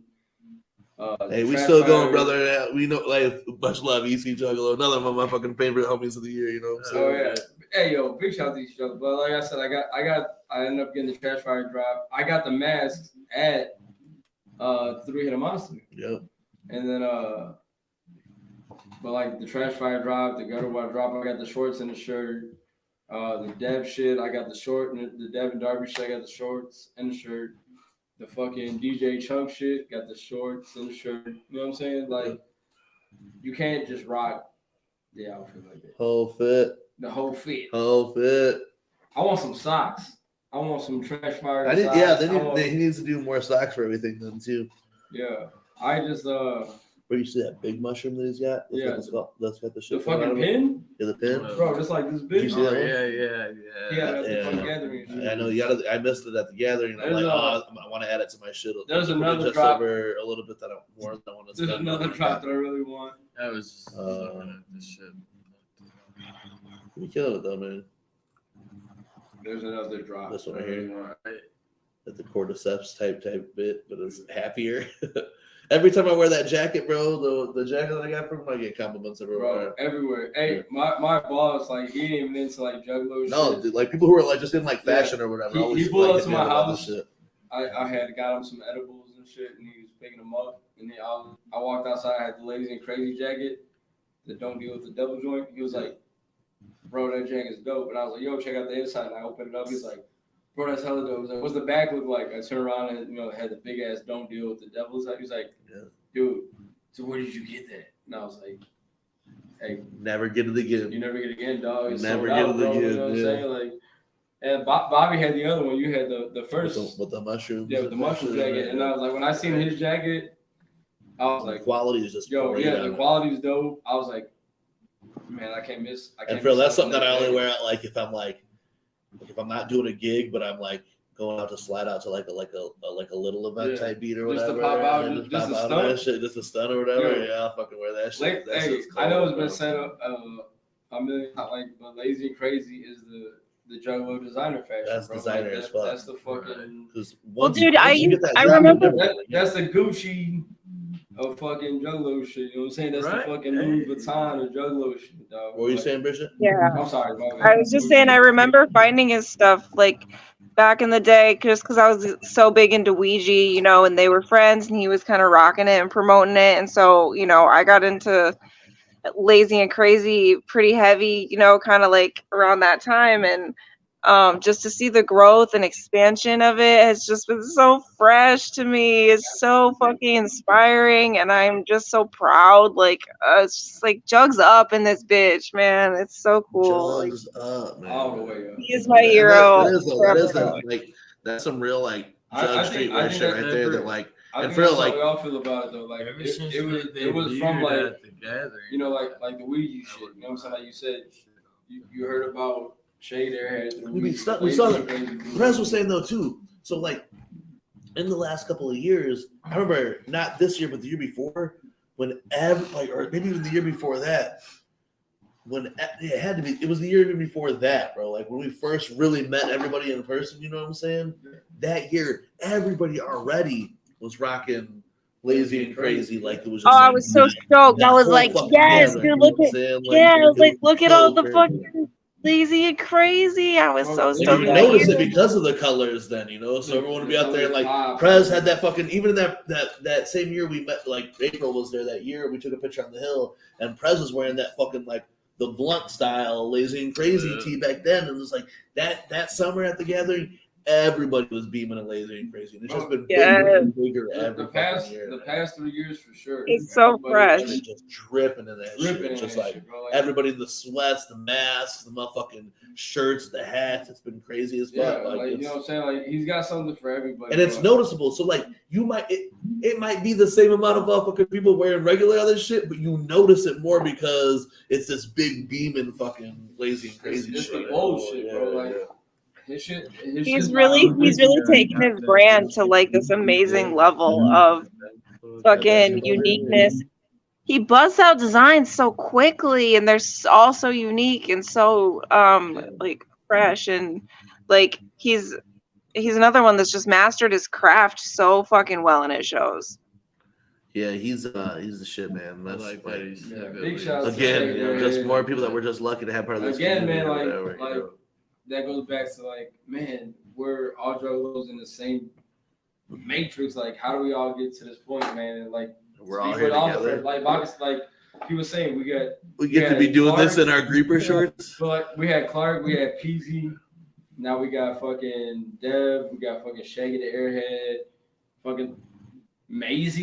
You know what I'm saying? Like, we throw everybody in there, like, just how dope this shit is. I feel like you think how about it too, connected like how everything much is. we've been talking about Maisie just the last like now, Like, 2 I- years. like, bro, like, imagine I- imagine the shit that's gonna happen within the next Right, year but, or like, whatever. You know, Think like, about it, bro. Like, Maisie, you guys keep that on there. Timestamp this Yeah. next year. What is Oh, it? fucking where's the Reddit bots? Come 10:31. back next year and catch us and see what Maisie's done in the last Right. year. But what I'm saying is, like, Absolutely. if you really think about it, like, in the past, whatever, 10 years, let's say 10, how impactful the past, say 5 years. So let's say good water. Let's say the past 5 years. Man, 5, look, 6 dog. years. Apparently, How much the shit- last 5 years has changed everything. But absolutely, that's what I'm getting to. Dude, Like, crazy for me at least. But the way this shit is, but it's not just like the music. You know what I'm saying? That's what I was getting to. It's not just the music, bro. It's the inspiration that these guys put out. That fucking, you know what I'm saying? Ouija's putting out every fucking 4 months, 3 months. You got Darby dropping singles and videos. You got you know what I'm saying, Hexxx in the mix now. You got Dev in his handing out. You got Shaggy. But then it goes into Lazy that Crazy too. in his handing Zab out. doing all these videos, taking these pictures. You know what I'm saying? You know, That's what I'm saying. yeah, it's like, How involved? it beams that- so. that's the- really the what I was beam, getting the to. we're shine also is- connected too. Like everybody's like, Right. you know, everybody's working together. Everybody's, you know, like Yeah. everybody's trying to evolve and elevate the culture, and it's beautiful. It's fucking, it's a guys great both time. said, like what my point was getting to, like all these people are in a circle together. You know what I'm saying? And like we talked about it before, we call it the 17 degrees of Ouija. You know what I'm saying? Like the separate, That's like inspiration. we Yeah, got cool the with Dev. 6 degrees of Kevin Bacon. Yeah, we got cool with Dev, like 17 during the degrees COVID era. Yeah. When we were doing StreamYards, when Bobby Blaze was sitting at home, Murders was sitting at home, I was sitting at home. We were doing a StreamYard like this, but it was 3 cameras. Hey, yo, Dev hit us up like, yo, if you guys need I'll come on your show. Like, all right, cool, whatever. We were like hyped, like, oh hell yeah, Dev Rose coming on Yeah, the that show. You know what I'm was saying? the And then, wildest like, shit. we had like Chunk and shit coming on our show. Like Chunk's the homie, you know what I'm saying? Chunk's been showing us love. Yeah, since day one. Chunk's been fucking showing us love. Fucking mad love to Chunk. Yeah, we love fucking Chunk, man. Yo, big shout to DJ Chunk. Much love. Fuck Fucking yeah. Much Chunk love is to a- him and his lady. His fucking lady's his vinyl Felix. villain. And that's what we were saying in the But, like, gathering. but We didn't it- see Chunk. I didn't get to see Chunk a lot this Yeah, I at didn't the see him gathering either. this year, and it Yeah. sucked, man. But like, Shout out to him. just the dope shit that like that Ouija's really brought to the table, man. Like it's unheard of. Just look at all of the people that he's brought together. You know what I mean? Right. Like And- that and blows my mind. There's a lot of hate, and you see it online, you see it on social media. Like there's a lot of hate towards Ouija Mac, bro. But like you gotta think, like really what he's done and what the fuck he's brought to the table, the people he's brought to the table, the fucking shit that those people brought to the table at the same time. Like he's not bringing. Yeah, it's crazy, bro. He's not bringing bums to the fucking table. You know what I'm saying? Like he's eating. Hey yo, Dev's gonna eat. What do you say? Yo, we're never gonna have to struggle again. You know what I'm saying? Like he brought Dev to the table, we brought Shaggy to the table, Chunk to the table, fuck Chunk. And again, he's not bringing just random ass people that like, oh yeah, I'm just gonna appeal to the masses. These are fucking juggalos. DJ Chunk, juggalo. Shaggy the Airhead, juggalo. Devereaux, juggalo. Darby O'Trill, juggalo. DJ Chunk, juggalo. Hexxx, juggalo. All these motherfuckers are not like just appealing like, oh yeah, I'm gonna rap because I'm gonna do this because I know juggalos like this. No, they're fucking juggalos and they know what the fuck juggalos want. Ouija Max a fucking juggalo and knows what the fucking juggalos want. Those fucking almost 2 handfuls of people have changed the whole course of shit. Whether motherfuckers want to hate and talk shit about Ouija and there's always It's undeniable now though. It's undeniable, bro. The way the motherfucker, you got Dev and Shaggy on ICP shit. You got Chunk cutting shit up on ICP shit. You got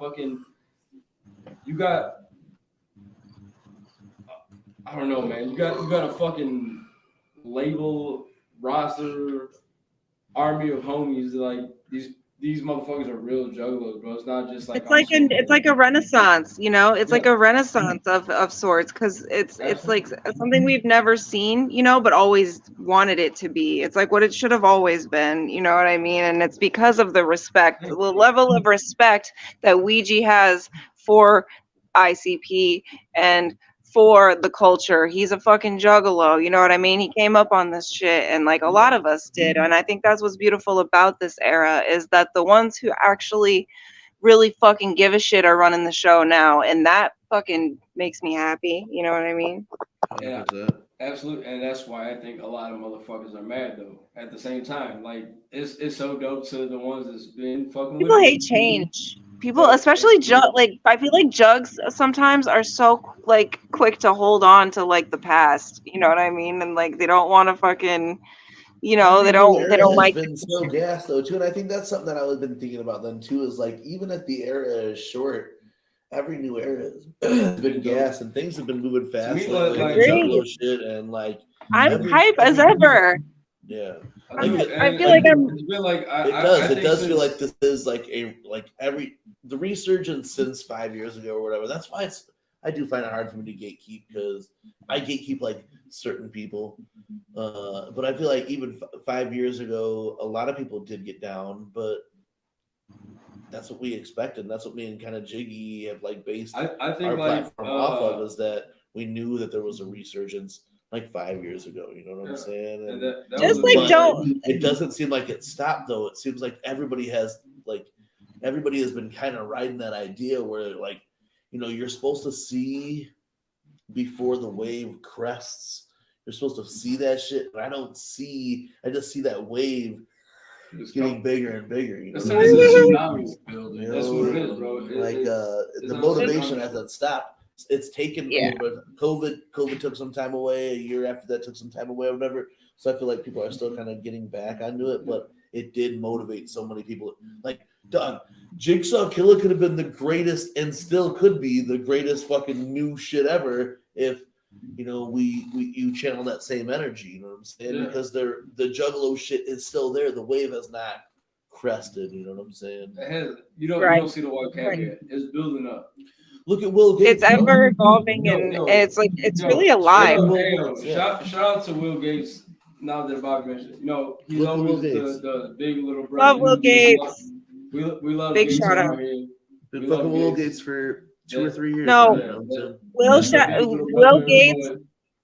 I met Will Gates for the first time at the Axe T Dome party with DJ Chunk, Shaggy the Airhead, and Juggalesk. And he was so sweet and kind. I went and got him like a pass, like a necklace, and he was like just so stoked about it. And like we've just been friends ever since. But I really have seen that guy like just fucking killing it and maturing and growing and fucking getting better. You know what I mean? And like I'm proud of that. I'm proud of that motherfucker. I feel you on every aspect of that. Yeah. I would say I feel you on every aspect that's had to mature. No, I feel you. No, he is. Shut up. He is a little bit. Hey, big.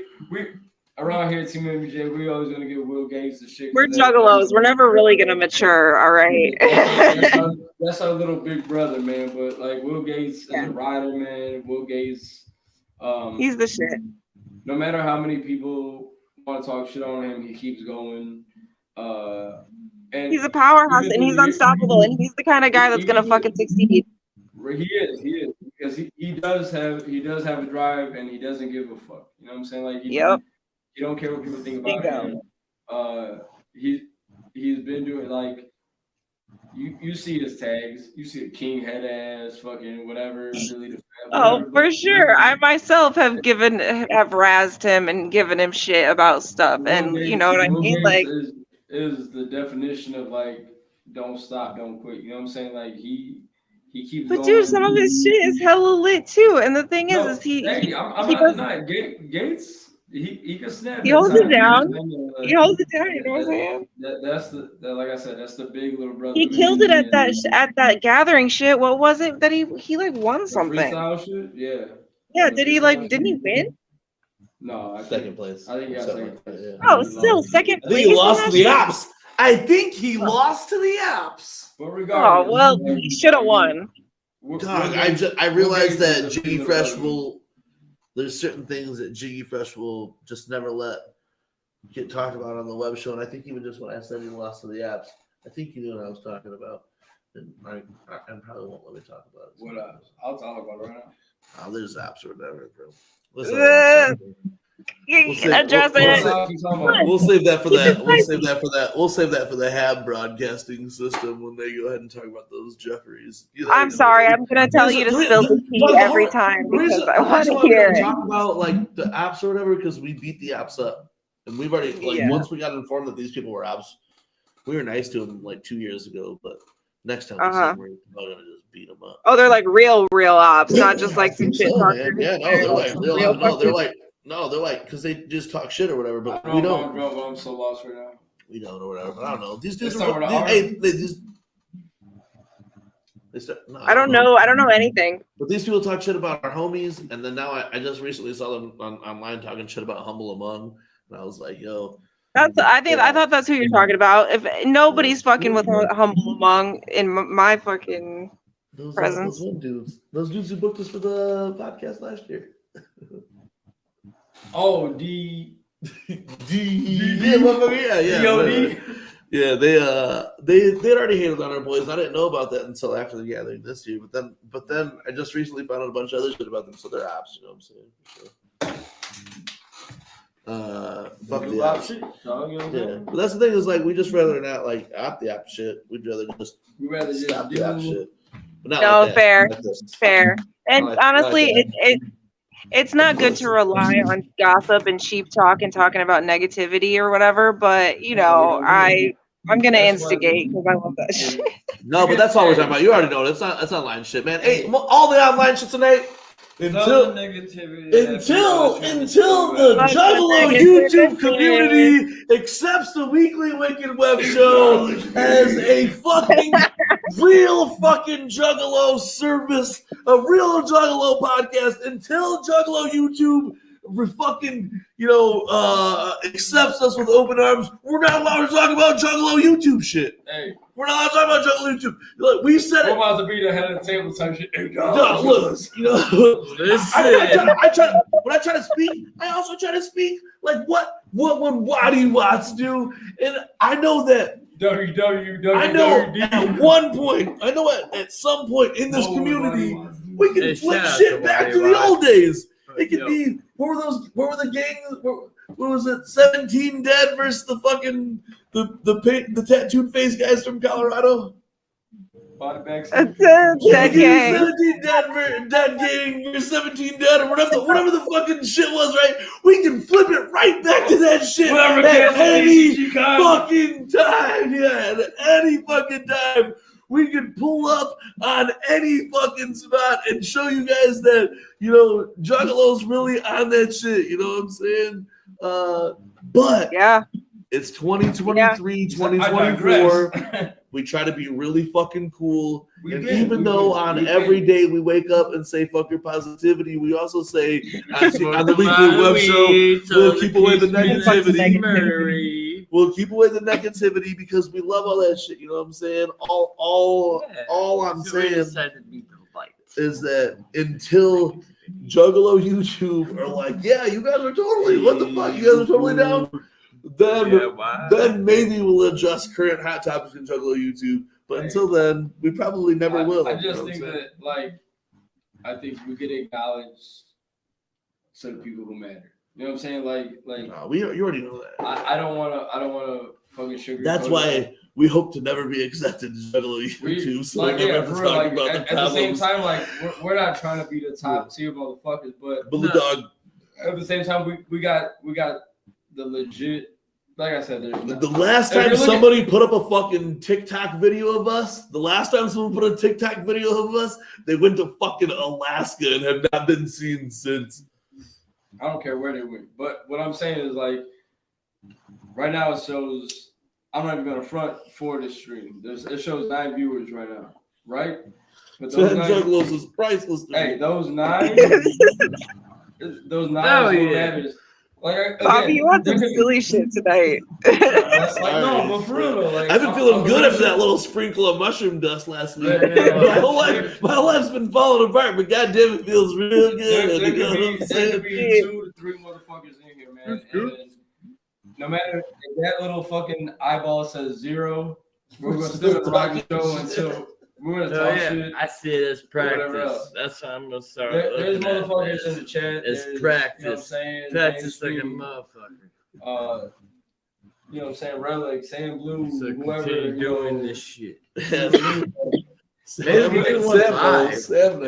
that a live weekly web show in front of like a whole stage setup in front of people. Matt, we gotta keep pretend. You gotta just pretend there's people out there the whole time. I want to. This could be a long ass process. Get over that shit. What did you just say? I can do it. See, I still got work to do. See? What? Yeah, but I don't know. The whole fucking, I don't know. This whole shit's been dope. I know the rise has been crazy.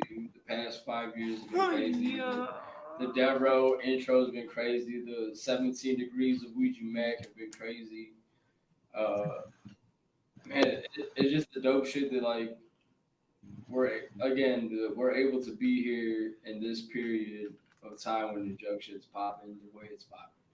Whether it's a Ouija Mac or Darby O'Trill or Shaggy Too Dope or Violent J, Hexxx, whatever. We got our, you know what I'm saying, we got our Bridget Bites, we got our fucking Froze, we got our fucking Razor, fucking Will Gates and Humble Among. These niggas gonna come up, these Waddy Watts and shit, bro. Like, you know what I'm saying? Like, the people that ain't been sleeping, the Stripes, the cheese fucking house, the cheese houses, the fucking Dude, the characters of the carnival.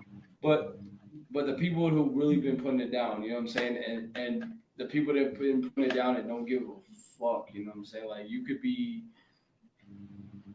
people can hate on you all you want, but you're gonna keep going. Hey, and if Cheese House is still in here, I do need that I do need that intro track because I do have your fucking 100 by 1,000 150 prints in my fucking closet right now with the rest of my CDs. I do need that for the fucking title track because I know you said there was a title track that wasn't on the album. So Cheese House, hit the email with that motherfucking title track. You heard? For real, I want to hear. We're trying to hear that. You're. Bro,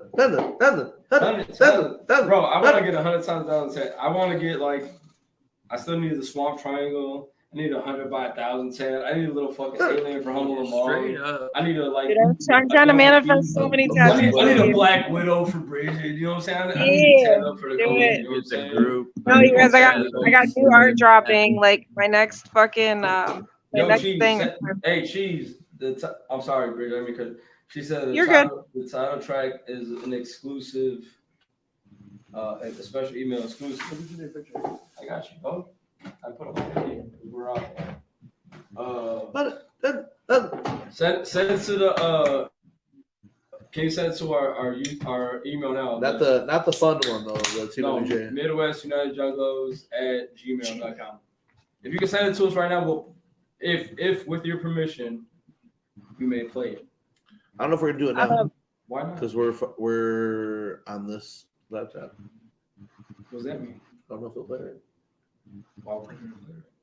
We'll see if it will. I don't know. Either way, send it to our YouTube. I don't have a fancy laptop like fucking motherfucking Bobby Blaze up in this bitch. That's why. No, but hey, Cheese, if you can send it. Stop using it as a fucking ashtray right now. What's going on? What the fuck? Damn. Jesus If you can is send Lord. it, Cheese, Jesus is Lord.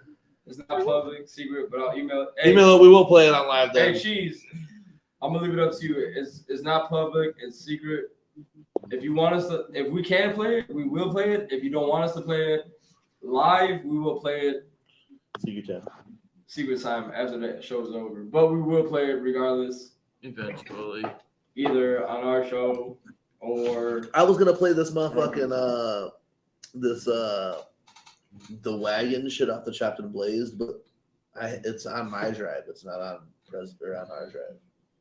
Chopped and Blazed. How many is left? I said, bro, I don't know what the fuck happened to mine. I have. Can I say, like, 5 left now? You have 5 left. And I put those 5. So like a couple that I sold throughout this week won't have stickers with them. But there's 5 left. We may that get I think do have stickers that somebody might get. Depending on how many shirts have been ordered, and shit like that, their stickers gonna be on the way. We missed the fucking thank you, deal. Cheese. Yo, I like honestly, man. Like this next one will be a lot longer. That first one was just kind of something to put out to test the waters or whatever. Hey, but the Chocolate Blaze, the Ringmaster Kills, it is. That was another thing we talked about. Me and Brett talked about because we didn't know how you gonna do the shit. Well, that day I was supposed to fucking put them out on video, but I just went to sleep like a depressed bastard. Again, if you were lucky enough to get one of those, you will see the freshness that Bobby Blaze put down with the Chopped and Blazed. You will see the visual EP that goes along with the Ringmaster Kills.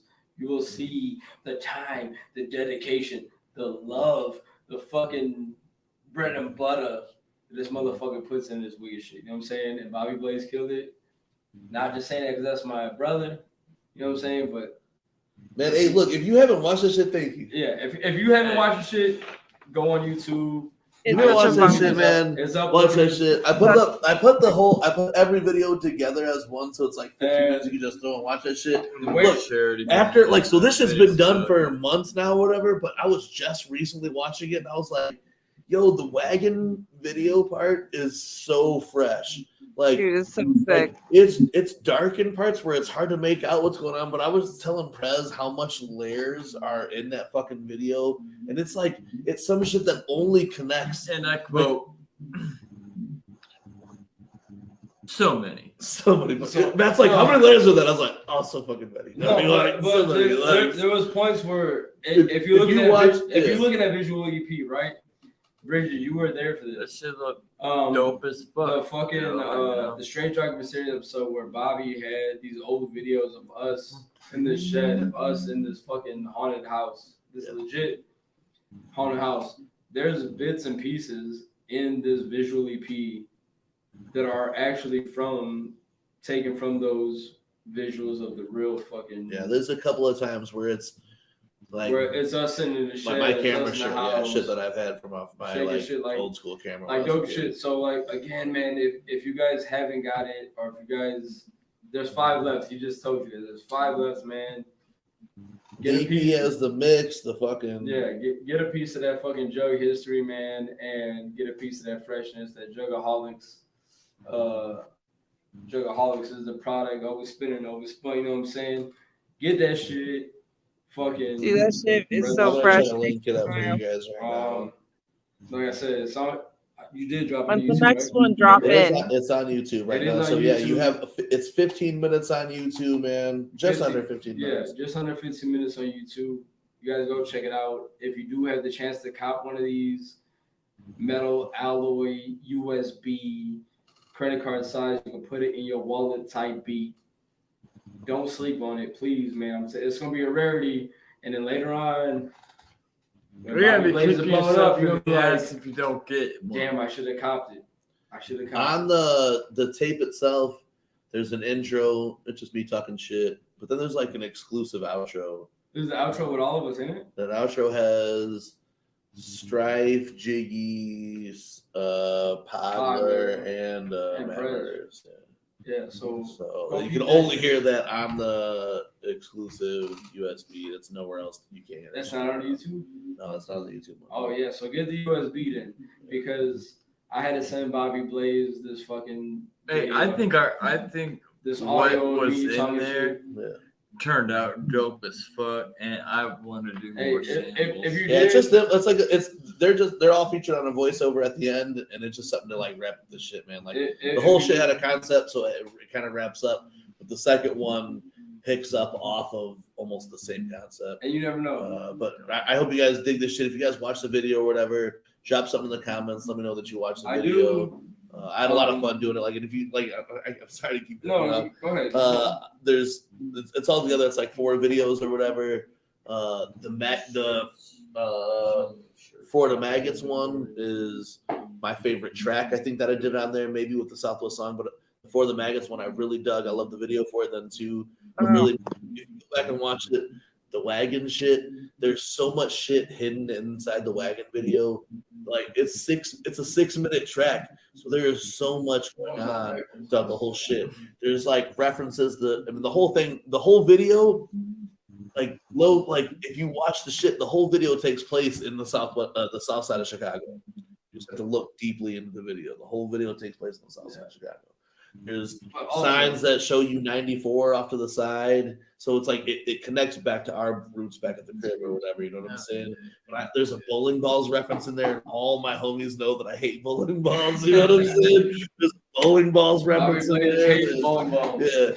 There's like You're the one I couldn't remember. I was like, I know somebody who hates bowling balls. Who is it's Bobby Blaze that hates bowling balls. That's so random. In that video, I throw a little homage to fucking bowling balls. But like, man, there's so much shit that's coming out.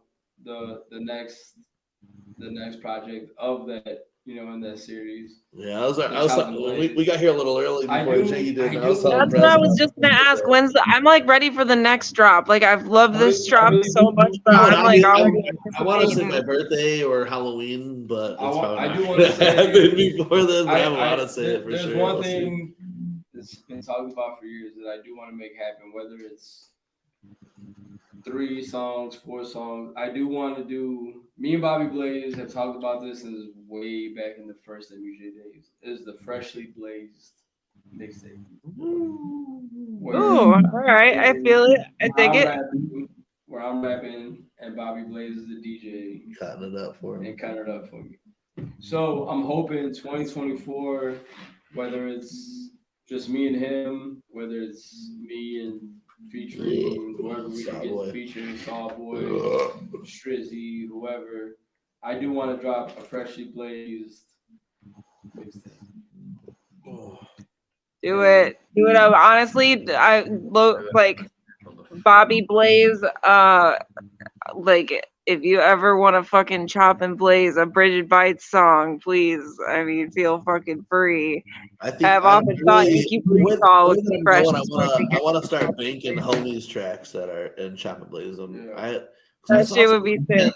Somebody was doing. There's so many opportunities though, so no pressure. Just saying. It does. It makes me feel weird though, because somebody was doing some Darby tracks, and I'm like, dog, I want to do these Darby tracks though. So. Hey, bro, like I was getting ready to fucking couple of days. I was putting a Darby 2 track. days left. I was putting a Darby tracks on my Instagram reel, right? Yeah. And there was a chopped and screwed. Yeah. Like 3. Yes, I forgot what the dude's name is, but he did a couple of chopped and screwed jumps. I was like, bro, what the fuck is this? Like, but it was dope. Tight. But he did. If you find that, let me check it out. But I want to hear a chopped and blazed Darby joint too, like for sure. I like how it goes. I'm gonna try to do it always differently than what everybody else is doing. I do, but I do like because you know what it is like. Doug, it's hard. It's hard as fuck for me to talk about any of the shits that I do It doesn't take away how proud I am of any of that shit. Like I said a long time ago, I've released music like I've released music every year, like on like if it was like DJ mixes or whatever since like 2011 or whatever. But like when it comes to the Juggalo shit, it's always been like the shit that like I critique the artist or whatever. So whether it's been like a Darby project that's like it would take me long as fuck to do because I like I want it to be the best shit ever. If it's gonna be for the best people or whatever. Yeah. So doing like this, it took a lot really for me to release any chopped and blaze shit and take it this route because like I don't want like I never want to capitalize off my idols or whatever. You know what I'm saying? I never want to like take what they've done.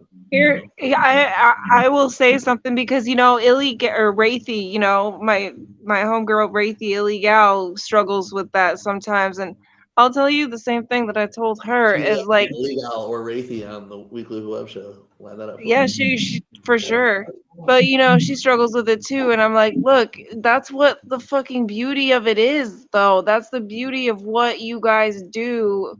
Is I wish we could have more of that, like the gathering, for instance.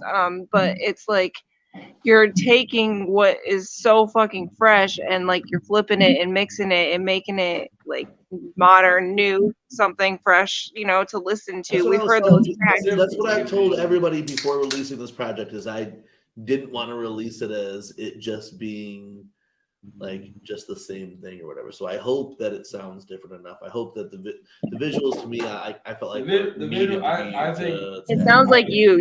It sounds like that's how the only way I can describe it. It sounds like your art, like for sure. I see it was like the dopest shit. And again, I'm not saying this just because it's my boy, but like to throw together the visuals the way he did it, and if you really like watch it and you see like the old school it's like the future. You're doing Brothers and Barnum, you know what I'm saying? Like you see like the real circus clowns. You see this fucking, you got Kiss the Clown, you got fucking Southwest Song, but you got this fucking old school like legit like fucking footage from these fucking circuses that are these bro. clowns. That shit, like imagine that shit with that fucking. Hold up. Imagine that fucking shit on those fucking screens that Shaggy 2 Dope has at his fucking, you know what I mean? And like doing some shows like Head Day One, check it out. Shit like that. He's like, bro, like having that play behind you while you're mixing would be dope. Bro, as fuck, it would be absolutely insane. That's what I'm saying. If you were absolutely, I love making my own visuals though too. That's like, man, like I don't know this whole shit, like this whole fucking thing, like this MUJ shit has made me be way more creative than I've ever have been. You know what I'm saying? Like I made like we got to shoot the Whiplash video, greatest fucking video of all time. You know what I'm saying? Like we got to fucking fun. We make these little shits or whatever. We can do this exactly. That's like it helps us. Like man, like if we weren't creative, I'd fucking be dead. You know what I'm saying? Like if we weren't able to do this shit, I'd have no fucking same. There's just nothing left if I wasn't doing this or whatever. I can't not fucking do something. Like I've switched it up all my throughout the years, but I always got to be creating. Yeah, especially when I hit to this mania spot after coming out of some like deep depression shit, to keep fighting it off, I try to stay as creative as possible. And the last couple of days, this next Chopped and Blaze project has like made strides. I was telling about some of the fucking mashups that are like I really want to do like mash up chopped and chop shit though too. Oh hell yeah, that's sick. That's what I've been trying to do on the last type of shit or whatever. That's fucking mind blowing. Yeah, I might for it, but if anyone who's checked out the video or whatever, like I put it up after X amount of people bought the USBs. So once enough people bought the USBs, we already knew at MUJ we were going to go ahead and release the video. Just give you guys something to watch, you know what I'm saying? 15 minutes, just under 15 minutes. I don't want to be like Brendan Schaub and call my fucking comedy special a fucking 30-minute special when it's only 25 minutes. This shit's 14 minutes and 56 seconds. So check it out. 4 videos of freshness. And if you hit me up right now on PayPal or Cash App, you could get the motherfucking USB. Play it, like 5 of them left come with a holographic sticker. You can play this shit on your PlayStation, Xbox, TV, in your car, all 6 tracks, and watch all 5 videos. You know what I'm saying? Plus, there's some extra hidden shit out there then too. So, if you guys got a USB, much motherfucking love. If you guys watch the shit, leave a comment. But you guys know, man, like Prez Murders and Jiggy Fresh were saying at the beginning of this episode, we have 2 days left to secure your brand new Team MUJ t-shirts. Now, look, man, there's no obligation. I don't want anyone to feel obligated or whatever. But if you feel inclined to represent Midwest United Juggalos anywhere you go, well, there you go. If you feel inclined to represent Team MUJ and some of our underground artists, you know, we have a trivia tournament coming up that might reference MUJ artists or underground artists. So these are people you want to get familiar with. But if you guys are into wanting to represent Team MUJ where you go to your concerts in your area, around your hood, or when you take pictures, or just when you go to Walmart to buy some motherfucking bread. Just you know the fuck with a set off. Swoop it up right now. Limited edition drop. $30 that shipped, so it's fucking $25 for the motherfucking shirt, or $5 to ship it. Plus, you get a slap inside the motherfucking package, an exclusive MUJ design that is not. It may be shown now, or it might not be shown. We're not sure which ones are going to get put in the bag, but you get an exclusive MUJ design when you get that shit then too. So if you do feel so inclined to represent the motherfucking Team MUJ and support us on our future endeavors, you get the dope ass Salamander, Strange Effects of the 219, or the Chesty Strong. You know them, you love them. MUJ Homies design available until Monday afternoon via Cash App or PayPal. Hit us up on the direct DM for the PayPal. We got Pixar Dilla. That should get sent right out to you. Know myself. We got Bobby Blaze. We got Rito. And El Presidente. This shit right here, that's full 219 shit. Steel mills in the background. You know what I'm saying? You see it? Them pillars, like, whose head is behind my head? Yeah, that's the steel mill shit in the background. Those are legit fucking pictures, frames that we sent Salamander, bro. We sent her like shots of the 219, the fucking steel mills from the beach, from like legit at the time when I was in Port, like where we're at, Bobby Blaze is at, Russ is at. The beach that we go kayaking on and shit, these steel mills in the back are legit visible, just like this. Represent the 219 wherever you're at. The Strange Effects of the 219. Also, the height advantage is real. This is legit, like. That was something else.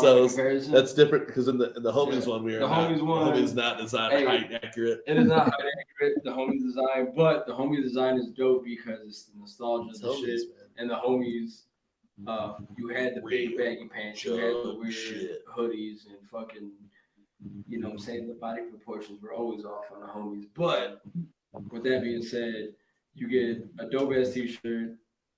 We are ordering slabs at the same time, so once those shirts come in, and I think they might, the slabs come in. Depending on how many orders end up coming through, I think they're going in poly mailers too. We might even get some special dope. Those mailers are mad cheap, so I think we're doing them the mailers too. We might. You never know. It depends on how many people pull up. Like I said, Bobby Blader said it's $30. You get the shirt, shipping, and a slap. Shirt, slip, slap. Oh, I lost my earplug.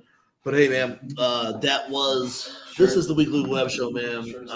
Shirt, ship, slap. As we came into this week, I did feel like it was important to talk about, our place in the Juggalo YouTube community. And at the end of the day, we do still feel like even our 5th season into this shit, it's all brand new to us.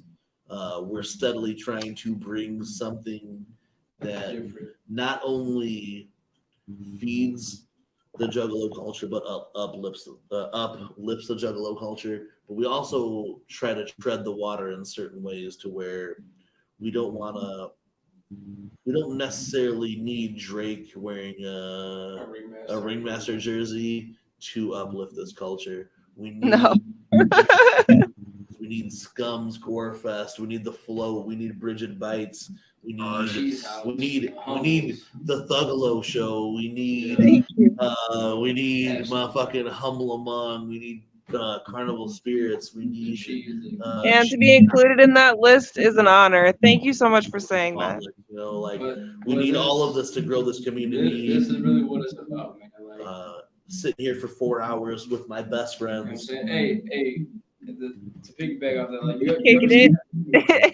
have you ever seen like that meme or that fucking thing that says like, what are you gonna do when you get to the top? And it's got the dude hanging off the cliff with his arm down. He's like, when I get to the top, I'm gonna reach down and pull who I can up with me. You know what I'm saying? That's what it's all about. It's about uplifting the next people. Yes.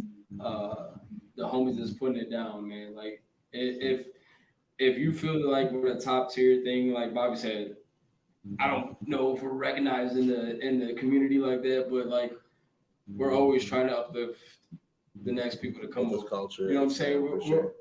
Whether it's just us and this fucking support the real ones, you know? Support the real ones. I feel like that's important. We do want to uplift as much people as we can. Whether we, you know, Bridget Bites doing her thing, Team MUJ doing their thing. You know what I'm saying? And again, like Bobby said, man, like I know we didn't want to talk about it. We're not going to talk about it, but like I'm hoping the Thug Little Show shit pulls out and just pulls through it. Whether who's there, who's not, I don't know. Either way, they had a great run. You know what I mean? Like, there's nothing to. It's only celebration. No matter what, they'll like they'll be juggalos. I think they'll be good. Have a good time. I mean, no, I mean shit happens. You know what I'm saying? Either way, they fucking succeeded. The community needs this type of shit. Whatever place we ever find in it, we know, like at least like we did. Hey, when I when I pick up my phone and it says some of the shit that it says on it, it makes me feel better than any of this type of shit or whatever. Some of the contacts I have in my phone, I'm like, yes, like it just feels good that this like whatever we're doing now, even like we've always known this motherfucker, like, because we talked about it after the, like, I know juggalos that I've known since I was like 14 years old. You know what I'm saying? So like I've been going to shows since I was like 12, but I've known juggalos since I was like 14, who I see now who have no idea that we do a podcast every other weekend. You know what I'm saying? Like, so without this shit, there's still all of y'all and still all of us. You know what I'm saying? Without this podcast shit, I mean, you know what I'm saying? Because the Juggalo shit is so much greater than that. But when something does happen like this in the community, we do feel it. So everybody involved in the Thug Load show type situation or whatever, I hope, man, you guys all sending love. Find you guys because I know it's a fucked up situation regardless. It is, and the thing, man, like, I'm not gonna say who I talked to, but I talked to one of the guys, right? And I was talking more about it. Shaggy, remember you cut me off earlier. We should talk more about this. I don't want to talk too much about it. We should. I did talk to somebody, right? And there was, you know, and the thing that gets me is like, I know they talked about it when we were on their show. They were on our show and we talked about doing this collab show, right? The super duper fucking everything that everybody wanted. And it sucks to see the way this shit's going right now. Like, I mean, I don't want to speak on it, but I just want to speak on it. Doug, if Jiggy Fresh or Press Murderous were to message me tomorrow and tell me that they were not going to do the show next week or ever, it would fucking like but when I see these motherfuckers everywhere I go, it's so much more devastating to me. That's the thing I want to get to. It'd be so much more devastating. And I like on some real shit though. Like I do want to see like them guys succeed. You know what I'm saying? They had a great run, man. They have a good thing going for themselves. And But dog, no, wait. no, because I know what you're saying. No, you don't. I do, but success is not measured by your podcast. No, I understand it. This shit, if depending on what you're trying to do, if it is though, I know, but if it is though, that's not what I'm saying. If it is though, I do get it. If it is though, but this Juggalo shit, it should just be the Juggalo shit.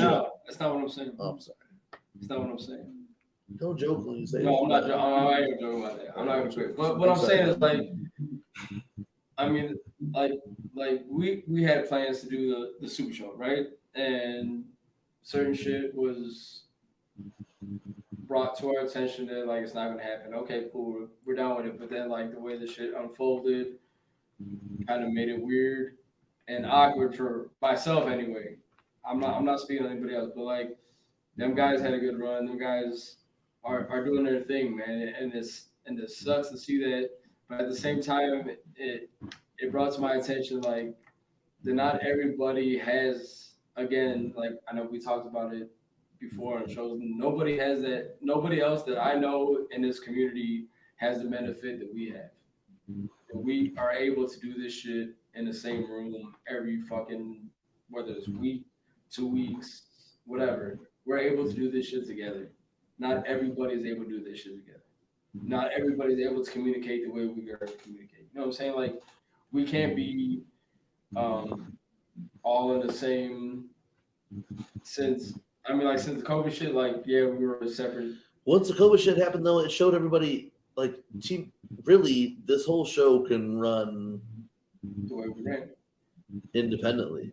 It can, but at the same time, it's they could all come on and run the show the way that we normally want to run a show, like just like they did Sunday on Instagram. They could have done that on this, the way that they do it. You know what I'm saying? Yeah. You guys really could have realistically ran it that way or whatever. When I left them 2 times on Friday night, what did I say to you guys? I don't know if you even remember. But what did I tell you about the Webshow? That if you guys, I won't be there for sure. But if you guys can do it, just go ahead and do it. Yeah. Because now the memes are all here now. Now we set up, one of the reasons to set up the studio was to know that this is like it can just happen. It's plug and play now, baby. You know what I'm saying? We in there now. You know what I'm saying? Now it can just happen or whatever. If I had a fucking a laptop and President Bobby like, yo, dog, I can't make it. I could run a show. Yeah, like if we were coming in there, people really wanted like, yo, TeamMUJ's not doing well. And when Shaggy, now I interpreted what you were saying properly, and I know that you won't walk away after I won't. But what Shaggy is saying is that Beast said to us what Dev wrote the first one of the outside of the gathering the same year at Gorefest. Dev said something to me similar to what Relic said, that like we are like these, like we're characters or whatever, but it's us, and it only works this way because we're sitting in the same room with each other. It only works because an hour before the show, I was telling Prez Murderous every fucking thing that I was gonna say before I came in here, while we were getting high together. You know what I'm saying? Like, it only works because of that. You know what I'm saying? Jiggy Fresh read all of my notes. There was like a secret buzzword in my notes that I didn't say the entire night because it could be canceled. But Jiggy read it earlier and laughed his ass off because we're in the same room. You know what I'm saying? So those, it is that I was gone today. I was gone. I had my kids. You guys have a camaraderie, and you guys have been down with each other for a long time, so you have that longevity. I'll you know see the fucking picture on. If you guys follow me on Twitter, y'all see the picture this week. Me and Jiggy Fresh have been down since being down was fucking uncool. But that was the thing though, like he's saying, like I told both of them. I messaged them in our group chat, like, hey bro, if I'm in my sister's house, if I'm not back by the time you guys get there, I have a keypad on my door that unlocks the door. I was like, here's the fucking some yeah, old there you school go. shit. Young Jugs. Juggle, luggle. But it was like I told them like if you guys get there, let me know. I will text you guys my codes will lock my door. Go go down to the studio, go set up. I came home and they're in my backyard smoking joints. You know, like whatever. You know, it's cool. I don't give a fuck. But I was like, bro, you guys ain't going inside. They're like, nah, bro, we're waiting for you to come home. I'm like, dog, I gave you guys the fucking passcode. Like, go in and set the fucking shit up. You know what I'm saying? Like, that's how much I trust these motherfuckers. You know what I'm saying? Like, I wouldn't care if I came home one day and Prez was sitting in my fucking house. Like, all right, cool. What's up, dog? We doing the show or what? You know what I'm saying? Whatever the case may be. But at the same time, like, it's wild shit. Like, we didn't want to talk about it, and I really still don't want to talk about it. But I wish those guys the best, man. Like, again, you guys know what we're talking about, who we're talking about. I wish those guys the best. And I do hope that their show succeeds and keeps succeeding, man. Like, cause they've been in it in a longer, shorter term than we have. You know what I'm saying? Definitely shorter than we have. They've been in the past years, so we've been doing this shit for 5 years. You know what I'm saying? And for them, I don't know what's going on in that camp or what's up, but like I do wish them success. And I hope that somewhere or another shit can work out and them guys be fucking. Either way, those guys schooled it. You know what I'm saying? Like if it's the end, it's the end. But like In the short period there's of time, only things to celebrate at this point. So they're you know, they fucking did some awesome shit on YouTube, and I hope that they can do more. But if they don't, that's that's their choice. Again, we've been doing this shit for 5 years. They've done it for what, a year? 2 years and have maybe. killed it. And Ron Jay on their show. they've had Jay on Yeah. their show, and all these guys, which is cool. You know what I'm saying? Like they again, and They had some awesome guests. Well, They like you fucking said earlier, man, we didn't really want to talk too much about this, and we're really not going to talk anymore about it or whatever. But we do we know that a lot of people who watch our show because Thuggalo Show, Humble Among, Carnival Spirits, or whatever other Juggalo shows have put us on. So we put it on for other Juggalos, and that's what we're going to keep doing. You know what I'm saying? We still show love, and like Jiggy said, man, we understand how it goes, so it's respect to both sides as we get out of this moment, because we can't say much on it because we don't know much about nothing. You know what I'm saying? All we know is that we love every one of you motherfuckers who sat through this 4 hours and 15 minutes of the Weekly Web Show tonight. Bridget Bites, thank you for coming through here and chopping it up. Telling always, man. about your good, like your set and shit. We appreciate it. We hope you have a good night. Thanks, I'm gonna man. have you. I'm gonna before I run the outro or whatever, I'm gonna say goodbye to you. They follow you on Bridget Bites every channel, right? Or don't follow you at all because they're fucking weirdos. No, yeah, like you guys gatekeep me. No, Bridget Bites, yeah, BRIGID Bites, and I'm around mostly on Twitter, but I'm actually thinking about making my Instagram public again. It's been going through my head, so I might be more on there soon. But yeah, definitely hit me up, and it's always good chatting with you guys and hanging out and catching up. Like I look forward to it always. So thank you for having me on. Last minute and shit and just wrapping it up with us. Hell yeah, no, for sure, man. I'm like scrubbing and a little tired and like in the mom life, but I always like. It's back to school week. For real, I'm over it, dog. I'm so over summer. Like bring back the fucking school. So yeah, no, I'm out, but I love you guys, and I'll catch you later. Much clown love. Whoop whoop. Whoop, whoop. Yo, shout out to Bridget Bites coming here tonight. Weekly Web Show, couple glitches. Man, that's Juggalo shit, man. I fucking love it. Hey, thank you for everybody. Hey, the show must go on, right? Show must go on. Hey, the main thing is you guys heard what the fuck we were saying. You guys were in the chat back and forth with us, so that always makes it better. Again, we a big shout out to Relic, EC Juggalo, Cheese House, fucking Terry D. the DIY Ninja, fucking. The chat was popping tonight. Who else is up in this motherfucker? Dari was up in here earlier. Sam Blue, fucking She. Michelle.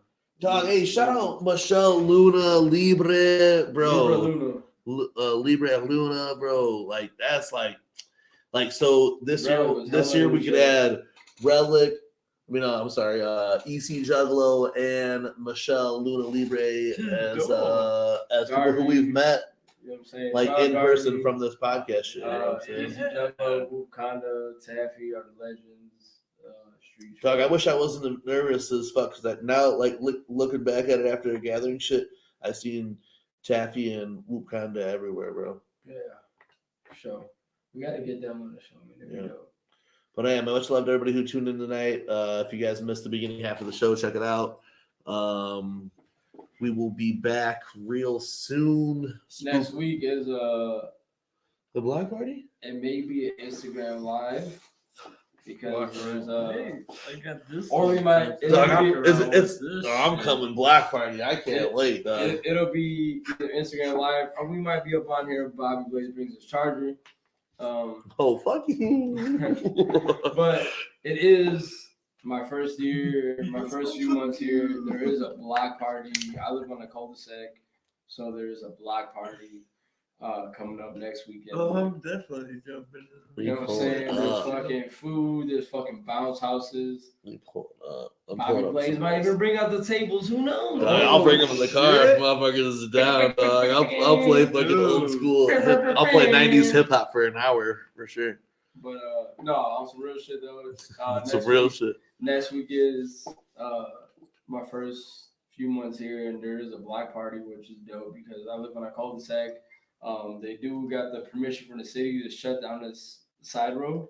No shit. Yeah, to come into the block. This way? Yeah. No shit. They have. Dog, it's gonna be. Yes, bro. So they have. We coming up with some stizzies, some dip stizzies, but it is a luau theme. So you got to come with a Hawaiian shirt or some lace. Dog, I got a Hawaiian sock shirt. I think I got the same one. Yeah, did I get you that? I did. I gotta get it from my dad's crib though. Anyway. Hey, but man, shout out to everybody kicking with us tonight, man. Next week you see some behind the scenes shit. Also coming up very soon in late September, the fucking Juggalo. I don't know, man. I don't know if it's the I'm That Juggalo trivia show, but it's coming up real soon, and you guys will fucking check it out. Hey, bro, my Terry D. Hey. Cut that mana flex, you know what I'm saying? Make sure you fucking peep that shit out, you know what I'm saying? Shout out Terry D in the motherfucking house. Hey, yo, big shout out to Terry D, man. Hey, Terry D, we see them on the 3-headed monster, man. We see them on the fucking quest for the ultimate groove. Yeah, peep it out at the beginning of the show. We talked about it tonight, man. Terry D be putting it down, bro. We did, man. And big shout out to Terry D. None of you other motherfuckers. TD. Ever call him Terry D. That's the MUJ shit. You know what I'm saying? Hell yeah. We love Terry Diaz, man. That's a homie. He showed us mad love. We show him mad love.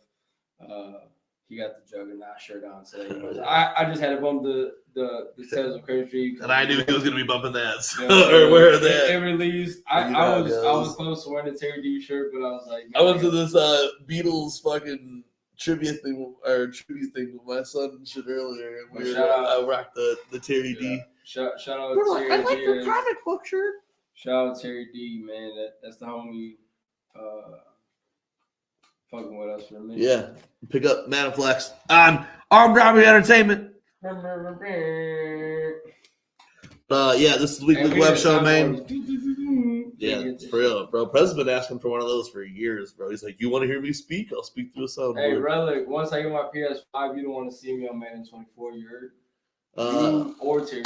Much motherfucking love to everybody fucking with us tonight and always. The weekly web show will be back 2 weeks from now. Until then, maybe next week. Until then, maybe on Instagram. Maybe not here, but on Instagram.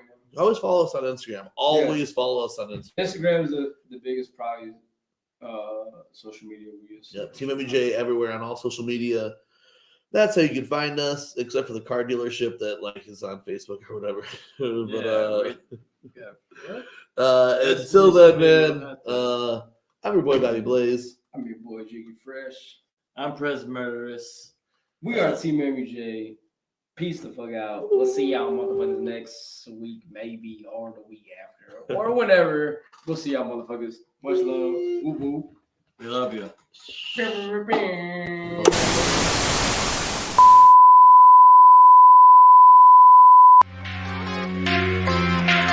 It's the weekly Wicked Web Show with Team MUJ. Family united, not divided, let me hear you say. It's the weekly Wicked Web Show with Team MUJ. Family united, not divided, let me hear you say.